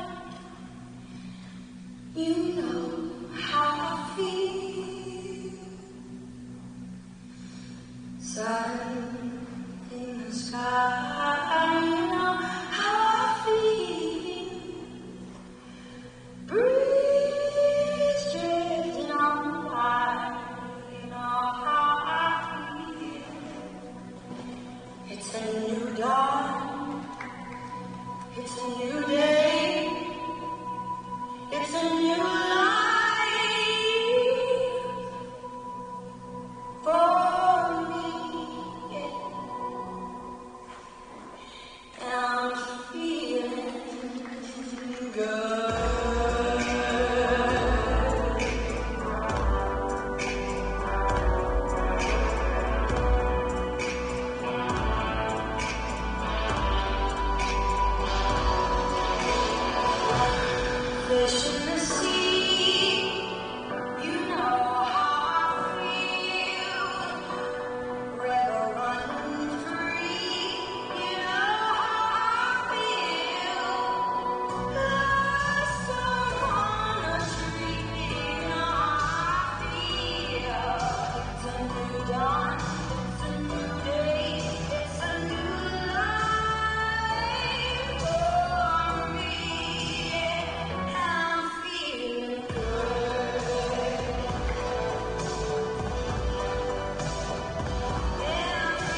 Sophia, Natalie, Diane from Argentina, and a wonderful smile as she takes her final courtesy after her short program. And you notice that little wink right at the end of the program, Yeah. right of the judges. Nicely done. You know, going for the triple Lutz, because of the planned program sheet, she has triple sow double toe loop, but nice to try to get that triple Lutz in there. You can see it's under development. It's not all there yet, but good effort. And I actually I'm a sucker for the long back outside edge entry that she used for that triple Lutz, but just as you say, not ready yet. And it begs the question moving forward. We'll get the chance to have a look at the double axel and the choice of double loop as opposed to triple loop, but just not the optimal air position right for the efficiency that's required to rotate tightly and absolutely quickly. And for so many of the skaters, the desire to nail big elements overrides the desire to have the most optimal technique. Everybody's so desperate to land the jump, and then sometimes that manifests in a and you can see desperation. both knees in the air are bent. Now this is the double axel here. Let's take a look in the air. They're slightly bent. Those and gets the jump done, so no problem there. But from a quality perspective, you want those feet tight and tucked together, knees straight, legs right together, so you rotate efficiently and quickly. But I did love some of the musicality within the step sequence, the music, the Feeling Good by Avicii, and there were some great touches within the musicality of the step sequence, as we see now the change of edge and the combo. You know, opposite to some of the skates we've seen a little earlier, she had some disappointments in there, but she kept the smile and the performance right at the end of the program. And that shows either an awareness or she just really loves to skate, you know, and didn't get affected by those mistakes a little earlier in the program. And, you know, only 16 years old. We forget how young these humans are in delivering and maintaining composure, because to be able to still sell when you're exhausted physically, and that's just wondrous. Well, you do that in dancing. Yeah, I'm a little older in the tooth than these guys. That's all I've got now, is to sell it. yeah, exactly. That's where the energy goes. A good experience for Sofia from Argentina, 34.77. That's 29th in the short program. She is currently in 29th place.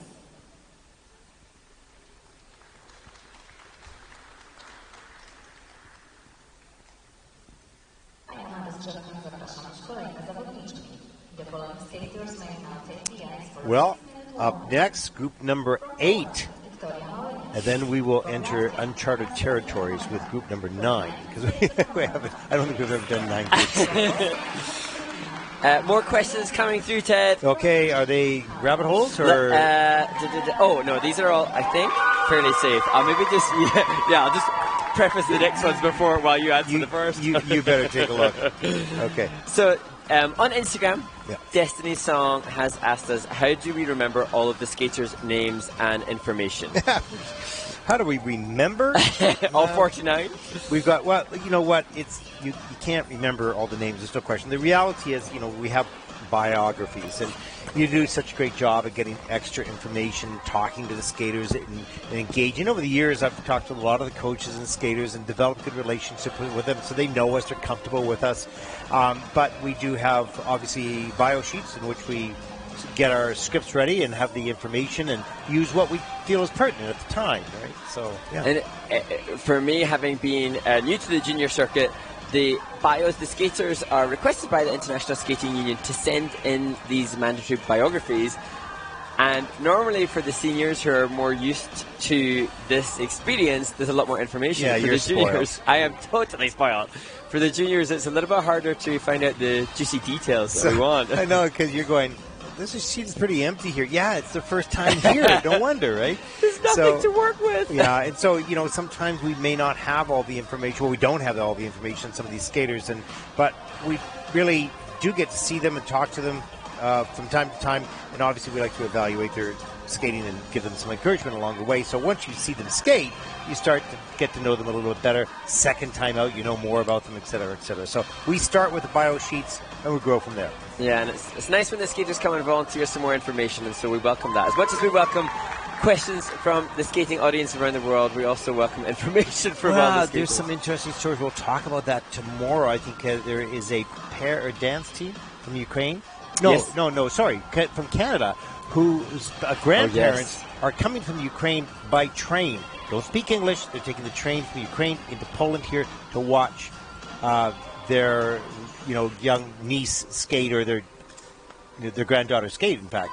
And that's to us, that's fascinating. We see, we're here to discuss the skating and enjoy the skating, but it's wonderful to know all of the many sacrifices, because to compete at this level, it costs a lot of money, it takes a lot of time, takes a lot of blood, sweat and tears, so it's wonderful to hear all of the backstories that add towards these performances. Yeah, the human stories. And we have another one coming up actually in this group, I believe.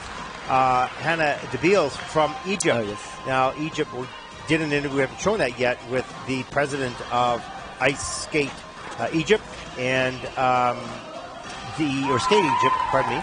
And it's very interesting to hear how that whole organization got going. But also, we've spoken to this young woman, Hannah, and, she's sort of smiles sheepishly because she's thrilled to be here, scared to be here, excited to be here, all those types of emotions. First skater ever to skate for Egypt, for the Egyptian flag here in an ISU junior competition. So that's an honor. Absolutely, and just amazing, and we wish Hannah all the very, very best, and we just sincerely hope that then her experience here in Gdansk will pave the way for future generations of Egyptian skaters, and we might get to see some competing at the very highest levels in the future as well. Absolutely. You have to start somewhere, and you have to have the courage to get started, even though you feel, and we've talked quite a bit about the Chinese coach. Oh, yes, Binyao. Binyao. And because he tells the story, humiliated his first time out.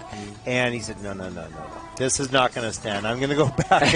And I'm determined to make China a skating nation and have success. And he did that. And I think, my understanding, he competed in the Lake Placid Olympics in 1980, and he taught the 2002 Olympic champions. That's correct. I mean, it just shows you the time that it takes, but when there's a desire and a certainty and a belief. And another good example of that here is Javier Fernandez, who's now as a coach, became a world champion from a lesser-known skating nation. So who knows? Maybe Egypt will produce world champions in the future. Exactly. Now come up with another question. Okay. So from Anson 24/7, are program components in Olympics different because it's not an ISU event now? No, they're the same. Everything is the same. They take the lead for the rules from the ISU, and it's applied in the Olympic Games. Absolutely, and that's why skaters often might score personal best at Olympic Games, but it's the same criteria they've been working to. They're just peaking at the Olympics. Yes. How do you not lose your voice with so many back-to-back competitions? I don't know. Remains to be seen whether we will or not. It may sound like we're yelling, but we aren't. We're on a microphone, so we're not yelling too loud. Hopefully, at least I was in the opening, I think. But so no, you just keep a lot of tea close and some lozenges, and you're all good. It's good that we've got each other. Oh yeah, exactly. Yeah. So, next question: why is the axle a compulsory element? Well, it's the only one that takes off forward, and it is considered the difficult element. The first, usually you learn your axle first, your double axle, and the doubles getting onto the triples first, the triple axle. It's a difficult element, the only jump that takes off forward. It also takes off of only one foot. So, so does the loop itself now, but it's the only jump that goes forward. So I think they just made that mandatory because it's darn hard. Yeah. And it's one of the most thrilling and exciting to watch. And I think we touched on this, I think, in the last warm-up. Every skater remembers that first axle or double axle. Oh, yeah, absolutely.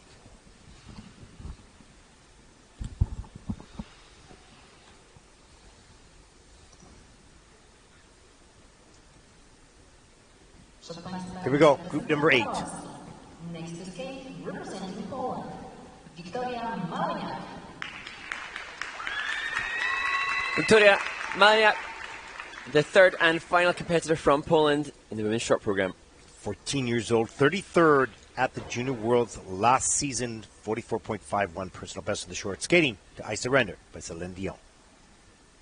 So much life I've left in this fire to burn still.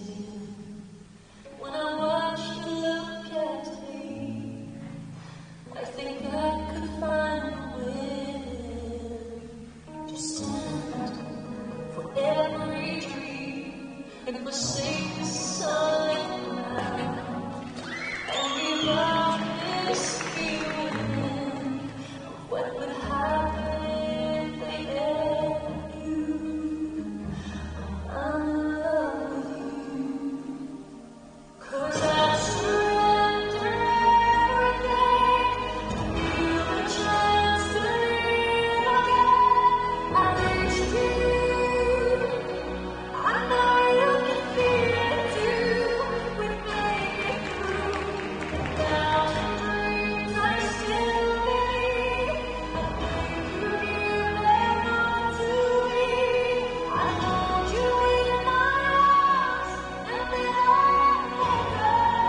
Victoria Maniak from Poland. Interesting exit on the last spin, of course, with sort of the windmill and lost a little balance there. But I kind of like that feature. It's making the exits quite interesting, and the entrances, of course, as well, really interesting and risky. Yeah, and I love that we've touched on the new criteria and that difficult entries and difficult exits, one of the features that the skaters are using to attain the level 4, the maximum level awarded to the spins. And great to see the skaters exploiting different options, and I'm sure in rinks around the world the new criteria has caused lots of novelty and interest for the skaters as they are forced to try different features. The triple flip, a double toe, just quarter short of rotation. A shame she had to step out of the double toe at the end of that combination. Well, here's a look at the preparation for the triple loop. Quite a long preparation here, but making sure the body position's correct. A little bit too far forward. Right hand and free leg have to go down. So certainly negative GOE, minus GOE.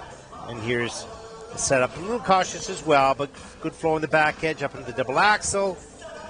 No problem. And interesting, Victoria lists her hobbies as maths and programming. So you have to. I know, wow. So I can see her calculating before she takes off. Okay, which angle and speed. Absolutely. You have to imagine that she's going to know what score she's going to get before it comes up. Yeah. Love that feature with the layback. And here's the difficult exit with the windmill. Just overcooked a little bit. So comes up as a level 3, but the mistake there might diminish the grade of execution. But Polish skating strong. Katarzyna Kurkowa from Poland was 7th at the Junior World Championships in 2020, and that facilitated 2 spots for Poland this year, and Victoria was one of those. Short program score for Victoria, 41.26, and that will be 19th place at the moment.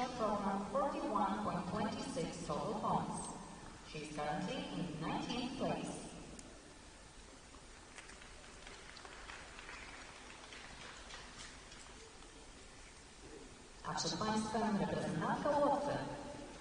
Next to skate representing Latvia, Anastasia Konga. Anastasia Konga from Latvia.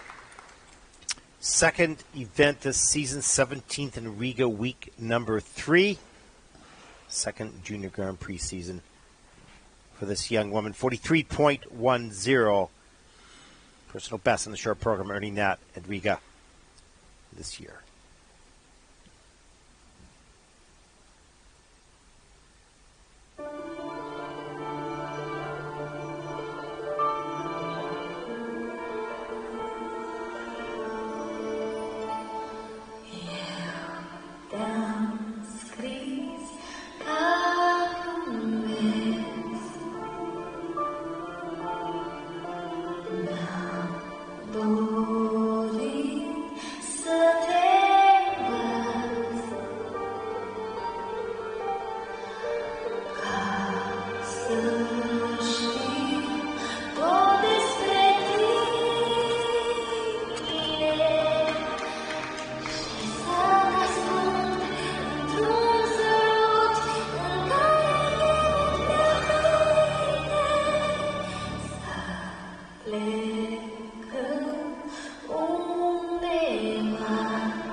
Anastasia Konga from Latvia, her second Junior Grand Prix of the season, and making positive improvement. Yeah, I thought that was a good skate and really nice jump technique, and I don't want to say cautious going in, but precise. Yeah.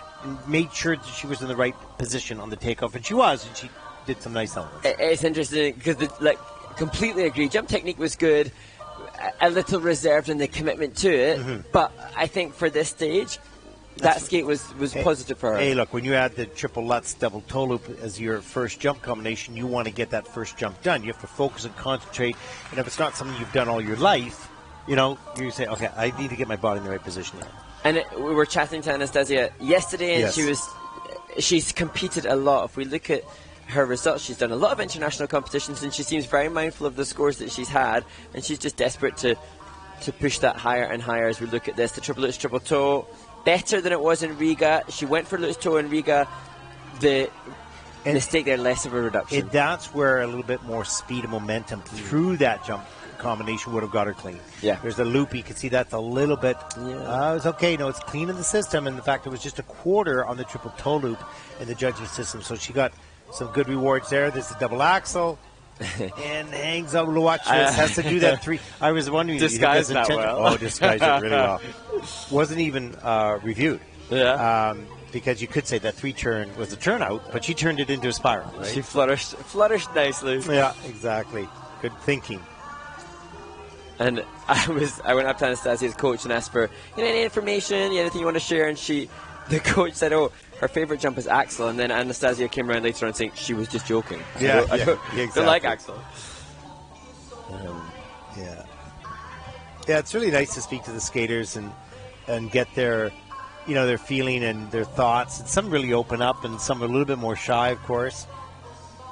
They're still not. They're finding their voice in life. Yeah. Forget about skating. They're finding their voice in life and their place in their family, their place at school, and their voice to articulate what they feel. And some of them find themselves swept up in a conveyor belt of training and find themselves at this Junior Grand Prix, not necessarily even sure how it's all manifested, and massive life lessons to be made from it. It's perfect. Season's best, 47.45. It looked like hit a double fist. That's awesome.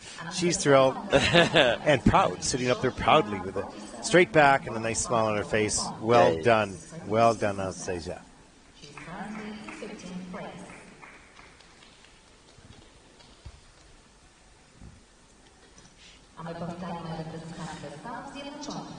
Claire Seo from the United States of America. She had some of the highest program component scores in the first Grand Prix in Courchevel. Yeah, 15 years old, second Junior Grand Prix season, second event this season, fifth in Courchevel, as we said in week one. 63.43 personal best, earning that last season in Courchevel, where she grabbed a medal skating to Simple Gifts and Appalachian Spring.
Oh, she's going to be so disappointed. You can see her put her hand to the forehead with that triple loop, because she had a good program going there.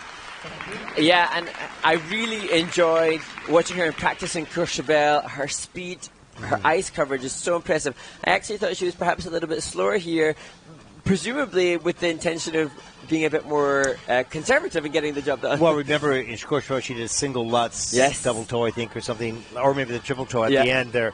But everything was going along smoothly. And then, of course, that turn and outside the circle on the Lutz on the loop takeoff. That Lutz was a great save because she was a little behind rotation in her upper body. She angled it out and got it done. A double axle travels nicely. Look at that posture on the landing of that double axle. And I just wonder, I don't know, I'd love to chat to Claire, maybe our coach, and just see some of the jumps do in practice as well. Look, picture perfect textbook. Some look a little bit off axis that maybe just she's grown a little bit. It could be that that's true. Yeah, she's just reacclimatizing to. Watch here, outside the circle. This you can see her leaning outside slightly. Oh yeah, and towards us, and not on top of her blade on the landing or in contact with the ice, and couldn't save that jump. But absolutely beautiful skating, and I love the music choice, a different music choice that we don't often hear, and it just really suited the classical demure approach that she has. It's kind of nostalgic in a way, and you can feel the expansiveness of a field or something. I don't know, it's just there's a beautiful feeling to that music. Absolutely, and I think perfectly suited to her. Yeah, really. And you can see why this is a young woman who was 6th at Junior World Championships and the American Junior Champion. She's got great quality. Yeah, exactly. Then coached by Tammy Gamble, of course, in the kitchen cry again. And you can see that Tammy does such a great job in training these young skaters, both technically. Technique is all good. Doesn't mean they always skate well. It's a different issue, but it's a learning process. But they're certainly well prepared. There's no question of that. Let's take a look at the scores for Claire Seal from the United States. Short program. They are season's best, 57.23. And that'll put Claire currently into 7th place. And that's where the qualities of the rest of the program really helped her out. She's currently in 7th place.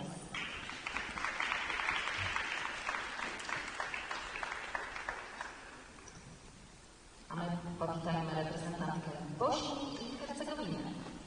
Next to skate, representing Bosnia and Herzegovina, Lana Gabrielewicz.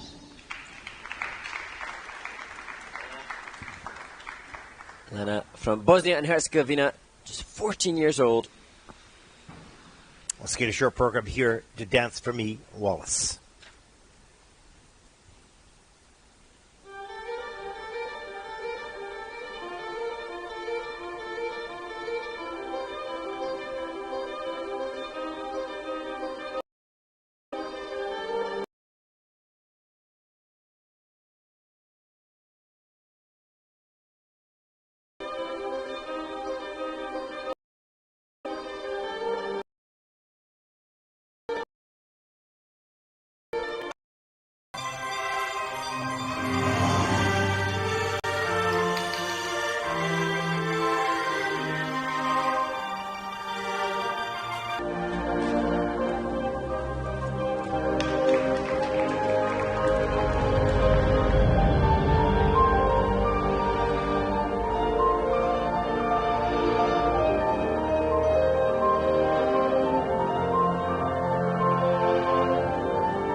Well, you can see Lana is early on in the development stages of just the basic skating skills, of course, to get the balance and the air position, of course, in rotating is quite open, so slower rotation. But this is the stage of development that she's at currently.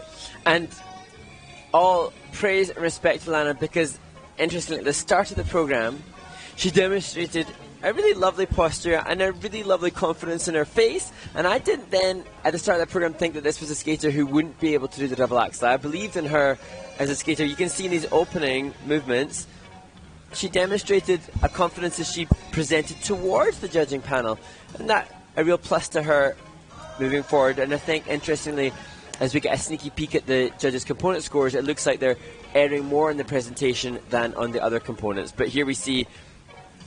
Actually, you know, she was outside the circle in the take-up, but the legs came together in the air, rotated pretty quickly, so that's a good sign. Yeah, better than the double jumps. Yeah. And that sometimes is the case that the skater's air position, their technique improves when they go to the triples because they have to rotate in a better air position for extra rotation. You can see with the loop there, just a little bit of a leg wrap situation happening on the rotation. And I thought you can see with all the features attempted, difficult exits and such like, just a little bit of a wobble in the blade, as you said, Ted. Not the security and solidity on her feet yet. And she looks like she may have grown a lot in the last year or so, so that always changes your balance point. But loving the smile, loving her commitment to performance at the start, and her smile and appreciation at the end, making sure that it's a good positive experience. Absolutely. Smile by both coach and skater, enjoying to be here, learning something from it as well. And I think, you know, the learning opportunity and seeing the others and seeing the way that they jump, seeing the rotational position that she'll see from all those successfully landing their triples will motivate her to improve upon hers. You walk away with two major things at any of these competitions. First of all, what you did in analyzing what you did, and then second of all, analyzing your competitors and seeing what they're doing. And getting inspired, perhaps. Take a look at the scores for Lana. Short program, 22.49. That'll put Lana currently in the 40th position.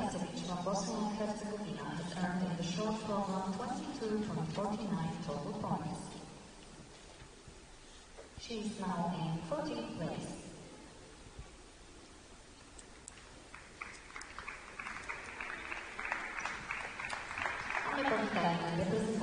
Well, here's a look at our very first skater from Egypt to compete under their flag on the ISU Junior Grand Prix circuit. Hannah DeBreeze, 17 years old. What an honor. Skating to elimination by Jennifer Thomas.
That is so great to see Henna smile because we spoke to her the other day and she really looked nervous. I think it was yesterday. Really nervous and uncertain. This is a new territory. Did she belong? Did she not?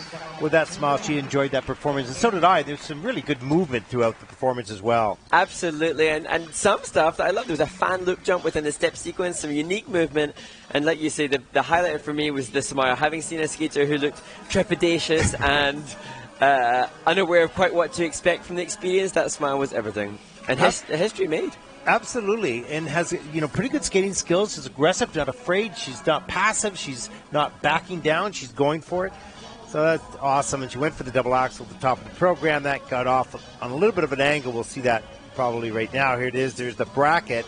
Set the back edge. Watch the left outside edge. Slip a little bit off there. And just got off her center. Comes back down the ice, though, and sets herself up for this flip. I thought she fought really well for this because in practice, I'm thinking the warm-up, I saw her step out a bit, and here she clung on. That would have been something that she could have easily given up on, and she did not. Absolutely. There's Mohawk coming down, setting up for the double loop. Double loop with good height. Nicely done. And here, with her cluster of turns, here the bracket, she chose to do bracket rocker. That's so hard. And then the loop. Like, the skaters have somewhat free reign, and she chose to do something more difficult. Did she level 2 on the, or no, let me see. Based on the step sequence. Flying Camel's a level 2. But good job. And look, still smiling. Fantastic. We did not see that smile yesterday. Not at all. And, she came, not only is she the first skater to represent Egypt, her luggage was lost. Yes. Her home in Florida is in the path of a major hurricane. She has all these things going on, and yet well done to her for going out and skating cleanly. Absolutely. Relatively cleanly. Yeah. Mistake on the axle, but she looks satisfied, and rightly so.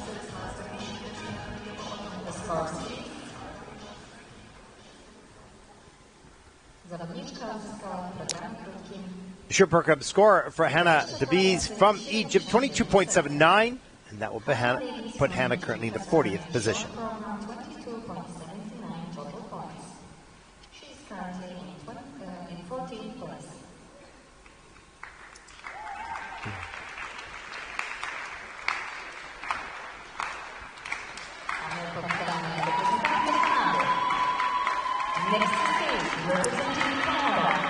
And the encouragement from her teammates, the Canadian team out in force, as Carrion from Canada takes to the ice.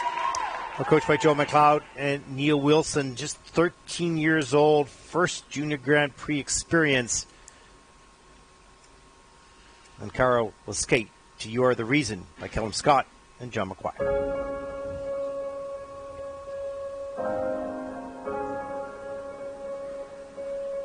There goes my heart beating, and you are the reason I'm losing sleep. Please come back now. There goes my heart racing, and you are the reason.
Well, good first outing for Kara Young from Canada. Too bad about the step outs of those two jumps, because the opening jump combination was great, really good. Yeah, the triple to start was fantastic. It's just cheered on for your teammates, and that's just wonderful to see. This tiny frame of the 13-year-old surrounded by support from not just her coach Joanne McLeod, but also the other skaters sharing this experience in Poland with her. Yeah, and you know, these young skaters come with high expectations of their own. And I know I've seen this young woman skate every day, and she skates, you know, beautifully clean programs. Got a little nervous after that triple combination. Said, "Okay, things are good," and then a small step out. But that's okay. It's all part of the process. Watch the triple lutz here. Get outside edge there. Nice height in that triple toe loop or triple lutz into the triple toe. Nice and clean with a plus 1.01 GOE. So good quality on that element. Here's the setup for the loop. A little cautious on this. I was a little worried coming in, just taking a bit too much time here. Looked good in the air, but too far back on the heel. Freely gets stuck in front, doesn't stabilize the landing.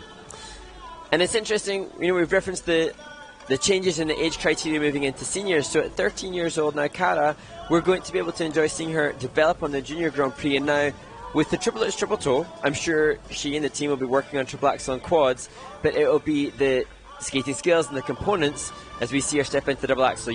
The step out of the double axel problem, the scratching a little bit on the way in, that skating skills. And in fact, her triple axel attempt, I've seen her work on it, is better than that double axel was. That was a nervous double axel. That was, I need to get this down, and then hold back and scratch, and it didn't, you know, work out. But still, overall, good job here by Kara Yun of Canada.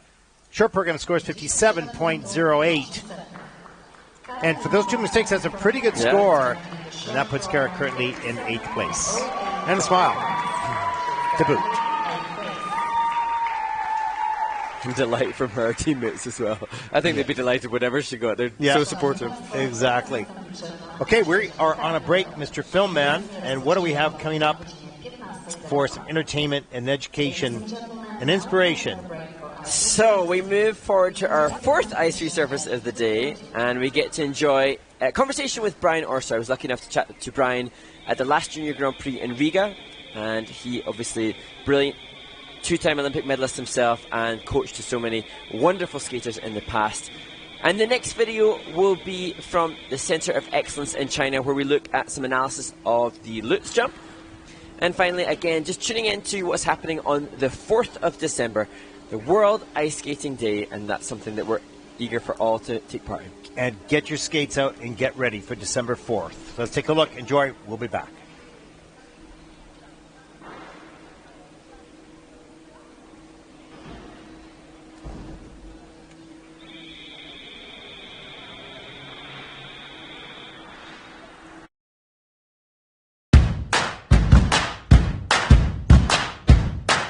Mr. Brian Orser, world champion, 2-time Olympic medalist, coach of some of the greatest skaters of all time. What brings you to Riga?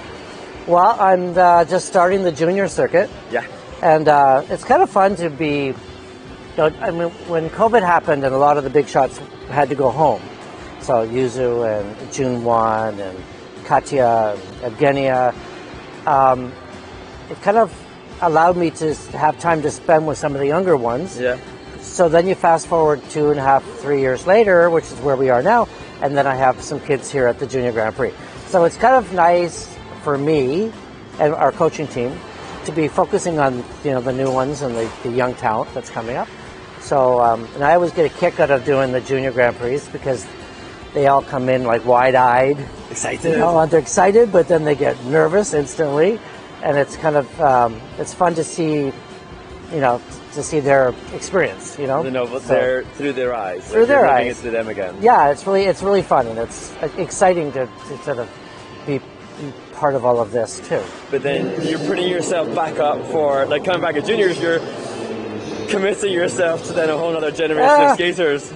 Yeah, I guess. Maybe I should have vocalized that. Sorry. Okay. That's right. Now, like I said, I have a really good team of coaches. I haven't really made any exit plan because I think COVID kind of threw a curve into everything. Yeah. And I love doing what I'm doing.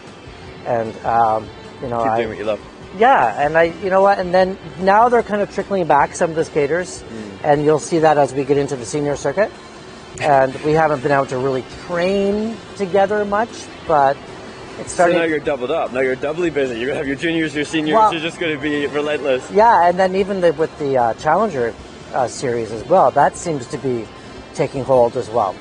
So anyway, I'm just happy to be back out on the circuit. I've been happy to have some normalcy with training with the kids that we have, and it feels good. Well, it's good to see you. I wanted to ask as well, because you were the first skater to land triple axel at the Olympics, correct? Yes. And then recently we've seen the likes of quad axel starting to surface. We've seen stuff on social media. Interested to see or hear your thoughts as to where the sport may be going. Do you think quintuples could be a thing of the future? Never say never. Never say never, because you know what? When I was when I was a young shot and I was, working through all my triples, and triple axel was next on the radar. It was, that was my first triple axel in competition was in 1979, a long time ago. Just a little while. But then you imagine, even then, it was like our quadruples possible, and it was like, boy, that's a big stretch. But now everybody's doing all the quads. Multiple, yeah. So quints, possibly. I know that Yuzu had it on the radar for a little while, with, at least in harness, doing some quint sow cows and toe loops.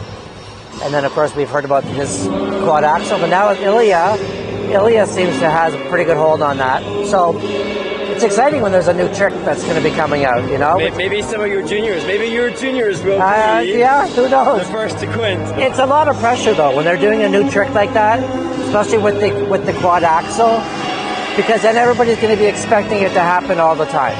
And every media person is going to be saying, you're going to do the quad axle again. When it goes on social media, then it's a whole different ballgame to them. And it's a responsibility to the whole skating world that you've already done it, and then you're expected to do it again, and again, and again, and again. So you have to be ready to sort of take hold of that. Wisdom. So, as I said, you've taught some of the most recognized, most famous, most wonderful skaters that our sport has ever known. And having done that more than once, I want to know now, what's your motivation? Like, what brings you back, having had those incredible experiences with the likes of Yuzuru Hanyu and Yunoke?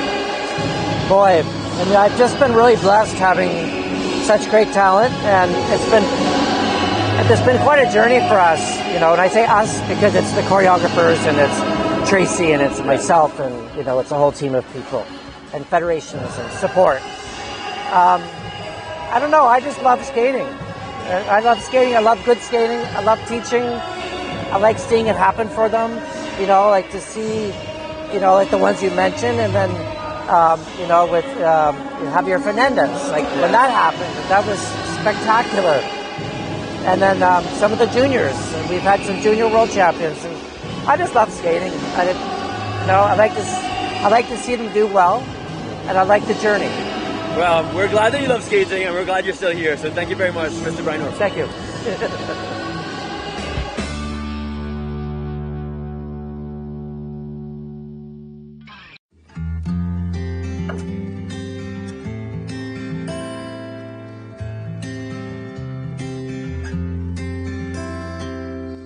Hello, I'm Fang Dan from the ISU Beijing Center of Excellence. I'm the ISU judge and international singles technical controller. Today we are learning the lats jump. First, let's figure out what's lats jump. Lats jump is a toe pick assist jump with an entrance from back outside the edge. The beginners can practice on back outside curve exercise from 2 feet to 1 foot.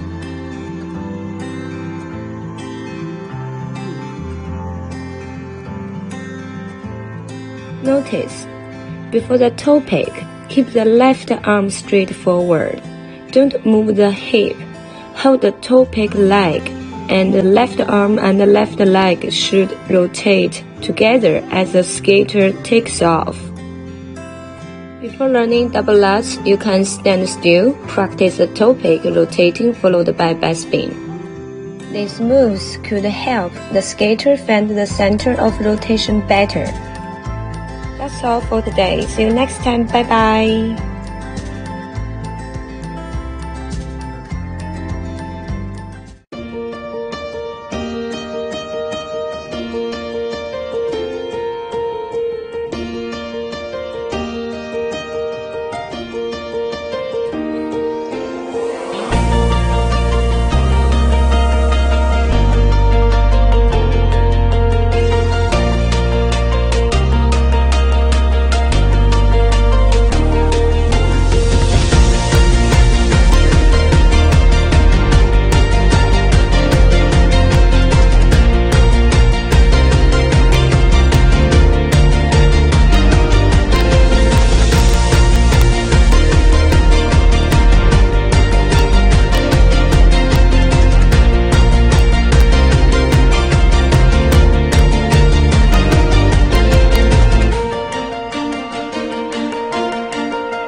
I rozpoczynamy kolejną rozgrzewkę.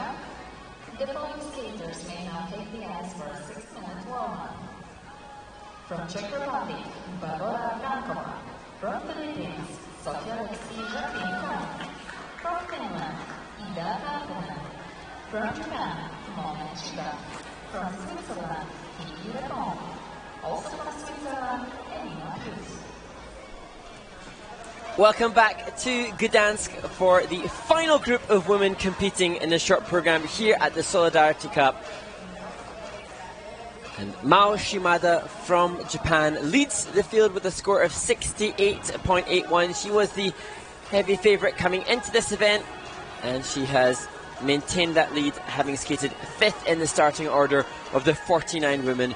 We have another Japanese competitor, Mona Chiba, in this group, who will challenge for the lead. But just 1.2 points behind is Cheon Kim of Korea, so that will be a battle for gold for sure. And of course, both of them trying to get to the final, so it's going to be interesting. Of course, it'll be the reverse order of the result in the free program, so it's going to be so exciting, the last two groups. Yeah, and interesting for these skaters who have travelled over from Asia, so their body clocks will be all over the place with the time differences, and yet they will have been up early today to train and practice for the short program on the training rank. They'll have competed now, and yet then they will compete much, much, much later in the day when they come for the free skate based upon the result of the short. They're young, they can handle yeah, it. So when you get a little older, you start making a big deal out of it, right? Yeah, so, sure. And they're excited to be here, that's for sure. Yeah, no question. Time change. So, and travel. Yeah, so Ted, as we've both been posed the question on both YouTube and on Instagram, how do we keep our energy for this event? Comically, as we both raced for the coffee that I have. No, you have the coffee. I had a pastry. Get sugar instead. Yeah, exactly. I passed a Canadian judge, and she said, "How are you still smiling?" I think everybody is seeming to be quite... Well, you're a pretty happy person. I mean, you are. You're smiling and laughing, and, you know, I'm a happy person too. I just don't smile as much as you do. I remember somebody saying happiness is a choice. So I am choosing, as we do our 500 hours of commentary this one day, that I am going to choose to enjoy every single second. Absolutely. There has not been a performance in the 8 years that I've done this that I have not enjoyed. Even because even the performances that were really, really tough for the skater, I enjoyed it from the perspective that's real sport. Tragic at the moment for the skater, of course, but I understood it because I've been through it. You've been through it. We've watched it, right? So I just enjoy the purity of it. It's not always, if it was easy, everybody'd be doing it. Yeah, it's absolutely. Not easy. Absolutely. So, and what I love is then seeing these junior skaters and seeing skaters that are relatively new, relatively inexperienced, and then giving that a voice, having a voice for that to help us appreciate those that do have a little bit more under their belt, if you like. Absolutely. Yeah, it's great. So what are the questions you have there? So a couple more have come in, and those being, as I refer to my notes, one very interesting question on Twitter from Drew: how do you feel about compulsory figures not being a discipline in competition anymore? And it's a double-barreled question. So the second part, do you think having to train them more could help these younger skaters at the Junior Grand Prix? So compulsory figures, I think that I didn't have to do. They were phased out of competition. 91, I think, was the last time they were done at Worlds. 1990. So we're 30 years out and a couple of generations of skaters out from having done compulsory figures. And I know that a lot of skaters or coaches lamented the removal from competition. They were taken out because they weren't necessarily spectator-friendly at Olympic level competition. And you're looking at me like, hey, you're old enough. You look old enough to have done those. Yeah, we used to do 7 hours of training because we would have to do 3-4 hours of figure training. That was not physically demanding, exhausting. Which is really focus and concentration. And I really enjoyed figures. Not that I was good at them, but I always enjoyed them because it was calm, right? And the precision you had to trace those figures and get the turns exactly. So I really enjoyed it, and I believe that it was stabilizing positions. So it was really helpful. However, having said that, when they first got rid of the figures, I saw a drop-off in the quality of positions for a number of years, quite a few years. But since this system in 2002, 2004, the system, we've seen more brackets and turns and rockers, we see this connecting steps, there's better skating skills, and there's better position. So I think we're finally over the figure thing. I think they figured out how to still have really good skating without the figures, but it took a long time. And I think the system has that tangibility for the skating skills. The skating skills component score, which was so powerful, particularly in the last few seasons, has given the skaters a focus to improve upon their skating skills. When the figures were removed and the old system didn't necessarily have an obvious way to reward it. Exactly. And the equipment's changed so much now. I mean, when you had the figure boots, they were loose. You had ankles. You used your ankles, so your ankles are a little bit stronger to do those turns and whatnot. These boots are like cement bricks in some cases. Light, very light boots, which is really nice. So everything's just sort of changed, and we've seen brilliant skating in the past 10 years without any figures at all. So I love doing them, and I think they had a great. They were a great asset to the development of the sport, but I do think the sport has progressed enough that it's not required. Now, some coaches still do figures, and they do them just to get the positions basic. So it's hard to do it, perfect in free skate boots, but they do use it. Well, it's interesting. I'm a decent skater, but I can't trace because I've just not had that education. I cannot do follow figures. The line. Yeah, the education is follow the line. Yeah. Okay, I can't do that. No, okay, here we go. Final group number 9. Powitajmy reprezentantkę Czech. Next to skate, representing Czech Republic, Barbara Brankowa. 16 years old, from the Czech Republic, Barbara Vrankova. 52.89 personal best in the short program at the World Junior Championship, 17th place in that event. Starting the Junior Grand Prix season out here in Gdansk. Skating the short program to Lieberstrom by Franz Litz.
Mark, there are some really, really nice moves in this program. Beautiful piece of music, obviously, and great soft knees, great extensions. A couple of problems, obviously, technically, but beautiful program and a beautiful skater. Absolutely, and it reminds me a little bit of the Polish skater who we saw skate to Chopin. This Liebstraum by Franz Liszt, it's a classical piece of music, and she skated to utterly beautifully. That loop fall, horrible. She nailed the program performance with the music. This was not an issue. And yeah, you're right. That was a really awkward fall on the loop. Look, undecided, triple-double, and bailed. And it's interesting because Barbara obviously represented the Czech Republic at Junior World Championships. You have to assume that certainly last season at very least, she was the leading Czech junior skater, but didn't compete in Ostrava. And the 2-foot landing on that triple toe suggests a little bit of lack of confidence. And it just makes you beg the question, maybe there's been an injury. I haven't had chance or opportunity to speak to her or her coaches, but perhaps she hasn't had the best prep. But there's no doubt the quality and the class of the skater. Very classy skater. There's the double axel. Nice clearance on that. There's a beautiful little bracket coming off that back out, deep back outside edge. And here you see this was just nasty, horrible fall. Just this turn into here. It looks like she's going for the triple, winding up, and then just bails right there forward, hits the toe picks. Left hip wouldn't have liked that. But interestingly, she lists dance as one of her hobbies, and you can see the body awareness through her spine, through her arm line. Obviously, a lot of intention has been committed to the quality of her presentation. And even here now within the step sequence, as we see there, the chalk top, the commitment to the presentation despite that hideous fall, really evident. Rotating here in the clockwise direction. Skaters are one of the features within the step sequence.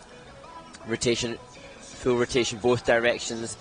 And here in this nice slow-mo chance to see some of the step sequence coming in at a level 3, but with a very good grade of execution for Barbara Vrankova from the Czech Republic.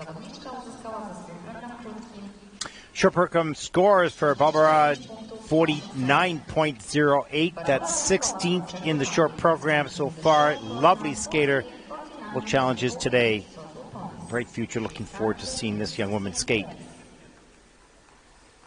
over the next few seasons.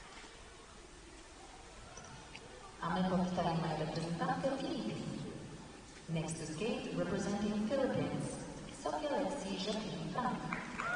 Another skater with Tammy Gamble as the coach. Sophia Alexi, Jacqueline Frank from the Philippines. 53.86.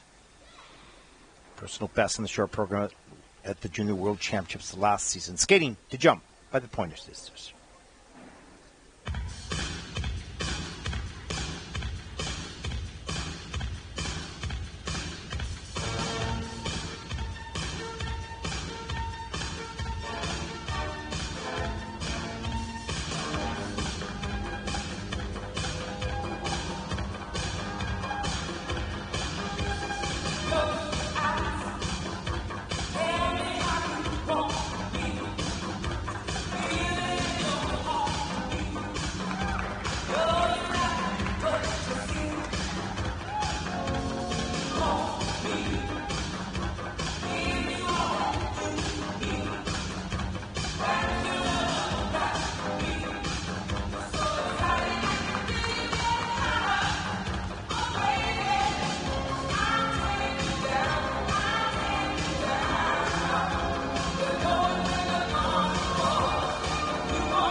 Sophia, Lexi, Jacqueline Frank from the Philippines.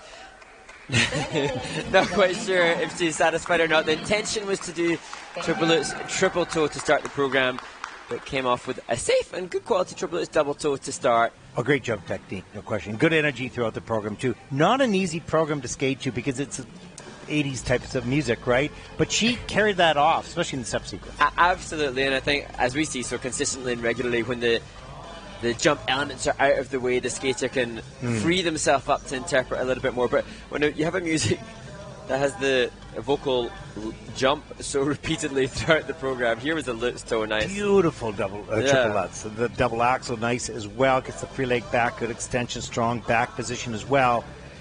And the triple loop carried really good flow through these 3 turns.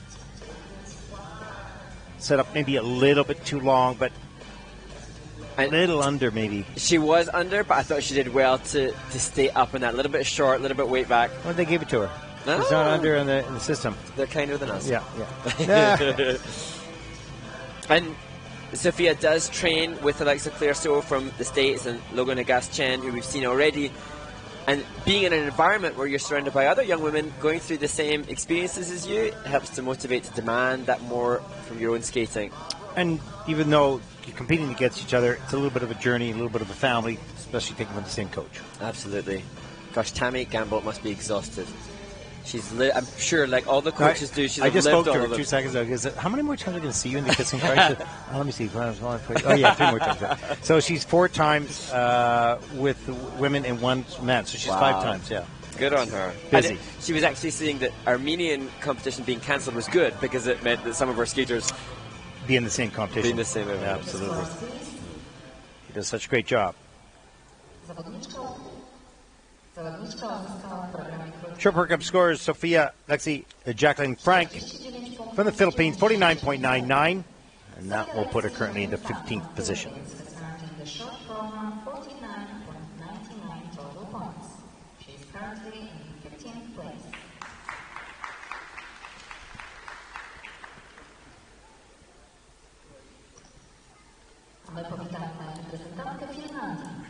Next to skate, representing Finland, Ida Karhunen from Finland, just 14 years old.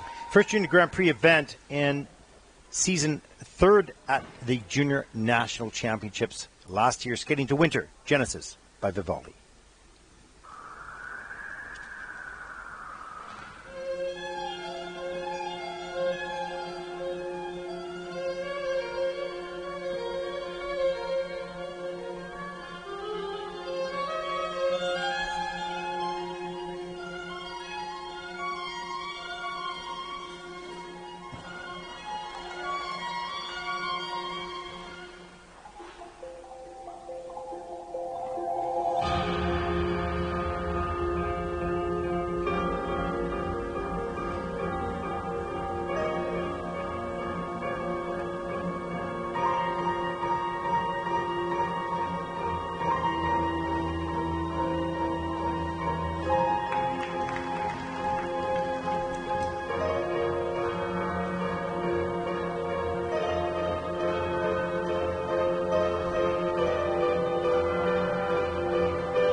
Well, Mark, you can always usually find an area of a skater's performance that needs some work.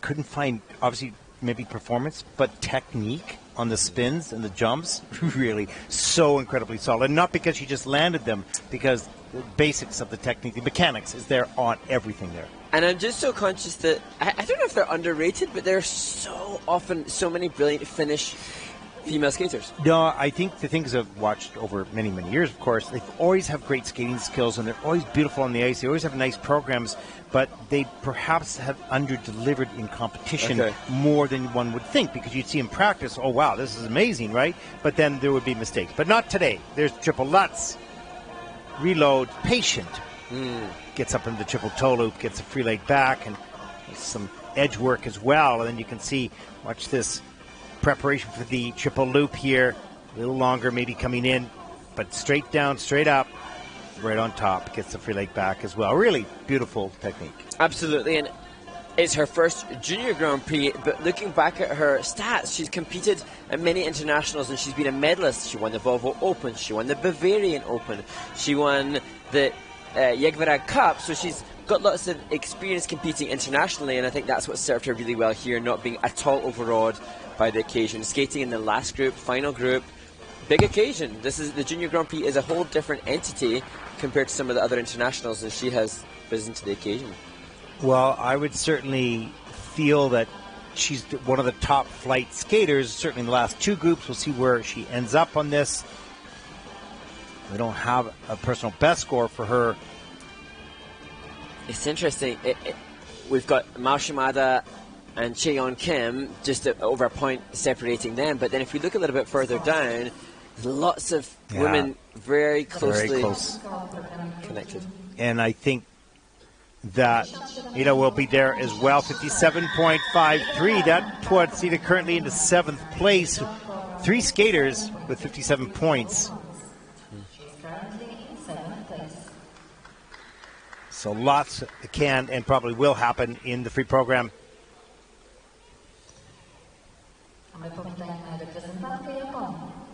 Next to skate, representing Japan, Mona Chiba.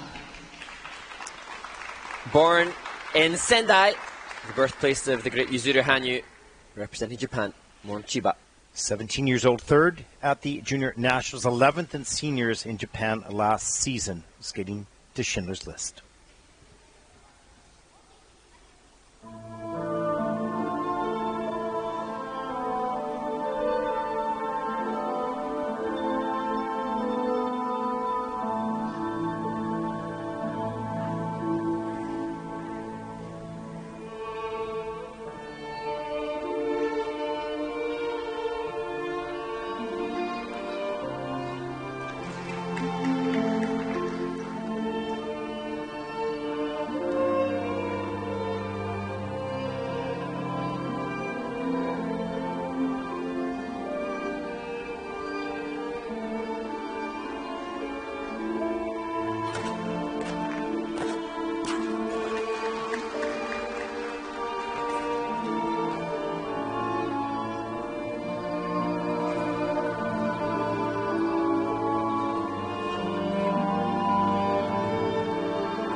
so beautiful on so many levels. Just stunning. I thought it was stunning. You know, with Schindler's List, it's such a beautiful, emotional, deep piece of music. Sometimes, you know, it's always nice to hear, but sometimes it can be dangerous because there's so much depth to it. But this young woman met that challenge, I felt. I completely agree. Taking a classic and a piece that has been used in the world of skating regularly and repeatedly is putting yourself on a pedestal and a risk. Especially when it's something that has, just as you say, emotional integrity and depth. And for a junior to do it as well as she did is real testament to Look her. at that held extension on the landing. Here's the triple Lutz. Light pick, beautiful ice coverage, reloads, pushes high all the way around, gets the free leg back, straight back, strong core. And I love the camel layover. She did the change of edge. And just, as we have seen from a couple of other competitors in this, even the tips of the fingers extended, the neckline, where the exit here, finishing in the back inside edge, all these little details and little touches that are accumulating their gorgeous back outside three-turn bracket exit from the triple loop. So many fine details combining together to try to push a big score. And now let's remember that the judges have been sitting here for 6 hours or 6.5 hours now. This is not easy for them to do. And they've had a lot of skating up and down and all around because it's open draw here. So now, how close is this to taking the lead? I didn't see a fall.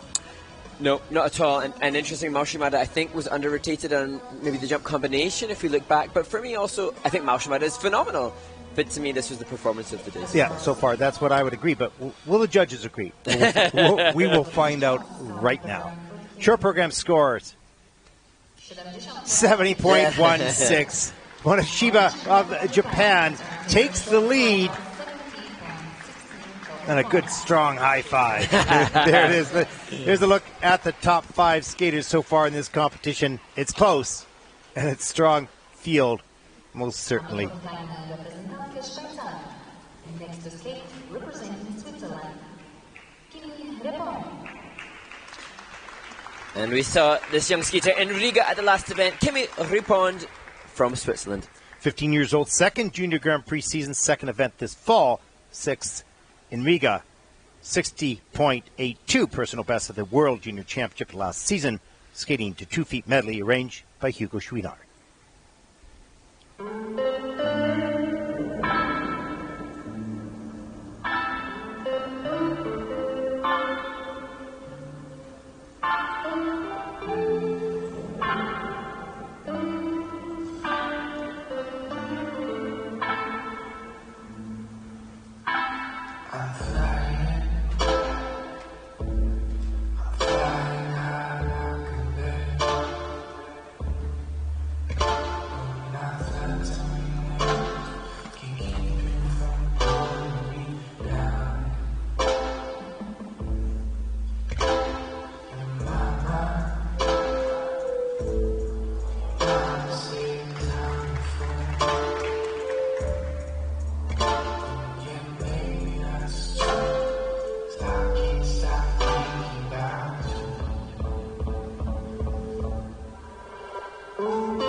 Yeah, the two-arm fist pop up in the air. That's great. You know, Kimi's not a big jumper, but ever so efficient, tight in the air, quick, and really the slides. She liked to slide. She did excellent slides in the step sequence, and then coming out of the laid-back spin as well. It was really nice. Absolutely, and it was interesting because Kimi was 7th at the Junior World Championships, and then coming into Riga, I assumed, you know, the expectation, having been top 7 in the world at the Junior World Championships, there's a different kind of expectation coming into the next season in the next Junior Grand Prix series.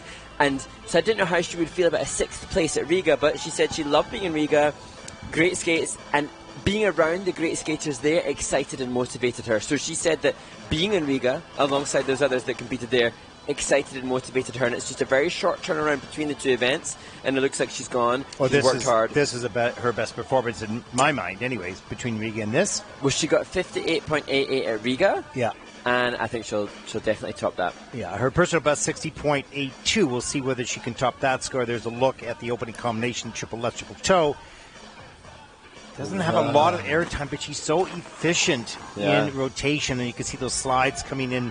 It's so difficult to maintain the speed and the slide, then an inside bracket, and then stepping up into the axle. And that's smart. She doesn't have great height and great length, which is a bullet point for better grade of execution, so she's considering the transitional content to push that GOE up a little. Yeah, exactly. And here's the turns, series of turns into the triple loop. This was her best jump. You can see a little bit more height there. She had more air between the feet and the ice. And interesting, she on her social media, she acknowledged that she'd had some pressure mapping system in her skates to help assess the biomechanics and the strength, and I'm sure that's just another factor that she and her team are working on to ensure that there's more strength to facilitate guaranteed clean rotation on these and where jumps. the pressure points are, you know, to maximize efficiency as much as possible. Absolutely. Big smile on her face in the kiss and cry. That is not only a clean performance, but an upgraded clean performance, I think, for Kimi. Yeah, for sure. Well, looking to top that 50 or that 60 point mark, and she's just shy of that season's best, though, with a 59.39. That'll put Kimi currently in the 7th place.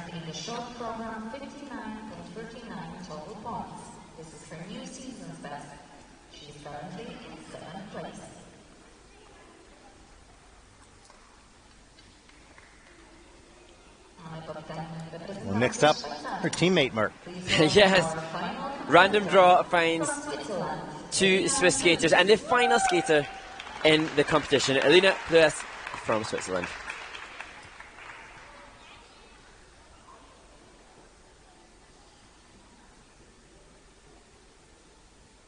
Well, she takes just a final few moments to get herself set for the short program, which she'll skate to Introduction to Romeo Verona.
We could certainly see disappointment, of course. You know, starting out with a triple lutz, double toe, good start to the program, strong skater, but 2 pop jumps, single loop, single axel, no scores. Yeah, no value for those. And so frustrating and so sad, but a real clear showcase of the mental aspect of her sport. That pop on the triple loop really impacting her then going into the axel. And you get anxious because you know that you've made the mistake, you know, or you rush the timing and it pops open, and then you get a little panicky, and then the next jump, right? So, but it's juniors, and that happens. And the brain just operates at 1,000,000 miles per hour. She cogitates all the impact of popping the triple loop, and it detaches you from being in the moment. She did well here with the triple loops. And then here, sizing up the triple loop, but just, alas, a single. That timing just came off the edge on the way down instead of on the way up. Here's the single axel. This didn't lift high enough to try the double. You can see from within the step sequence, there's a decent quality of edge set, body movement within the slide. She has a good skating skill here, rocker, bracket, and then into the final spin. So what's interesting is because the women don't attempt triple axel in the short program, it does, so many of them will be attempting triple, so many of them doing the loots, but it really is then down to clean skates. Because so many of them are attempting the same stuff, many of them getting level 4 in the spins, level 2 or 3 on the step. There's so many commonalities in what's happening in the technical element score calls from the specialists. It then really is down to the clean skate for the If you want to be at the top, you either have to skate clean or everyone else has to make a mistake as you made one as well, right? So equalize the technical field, if you will. Let's take a look at the short program scores for Egna.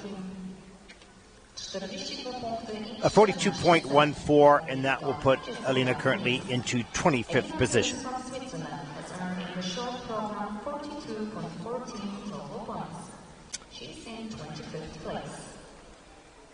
Well, this is going to be set up for a very interesting final 2 groups, of course, in the free program.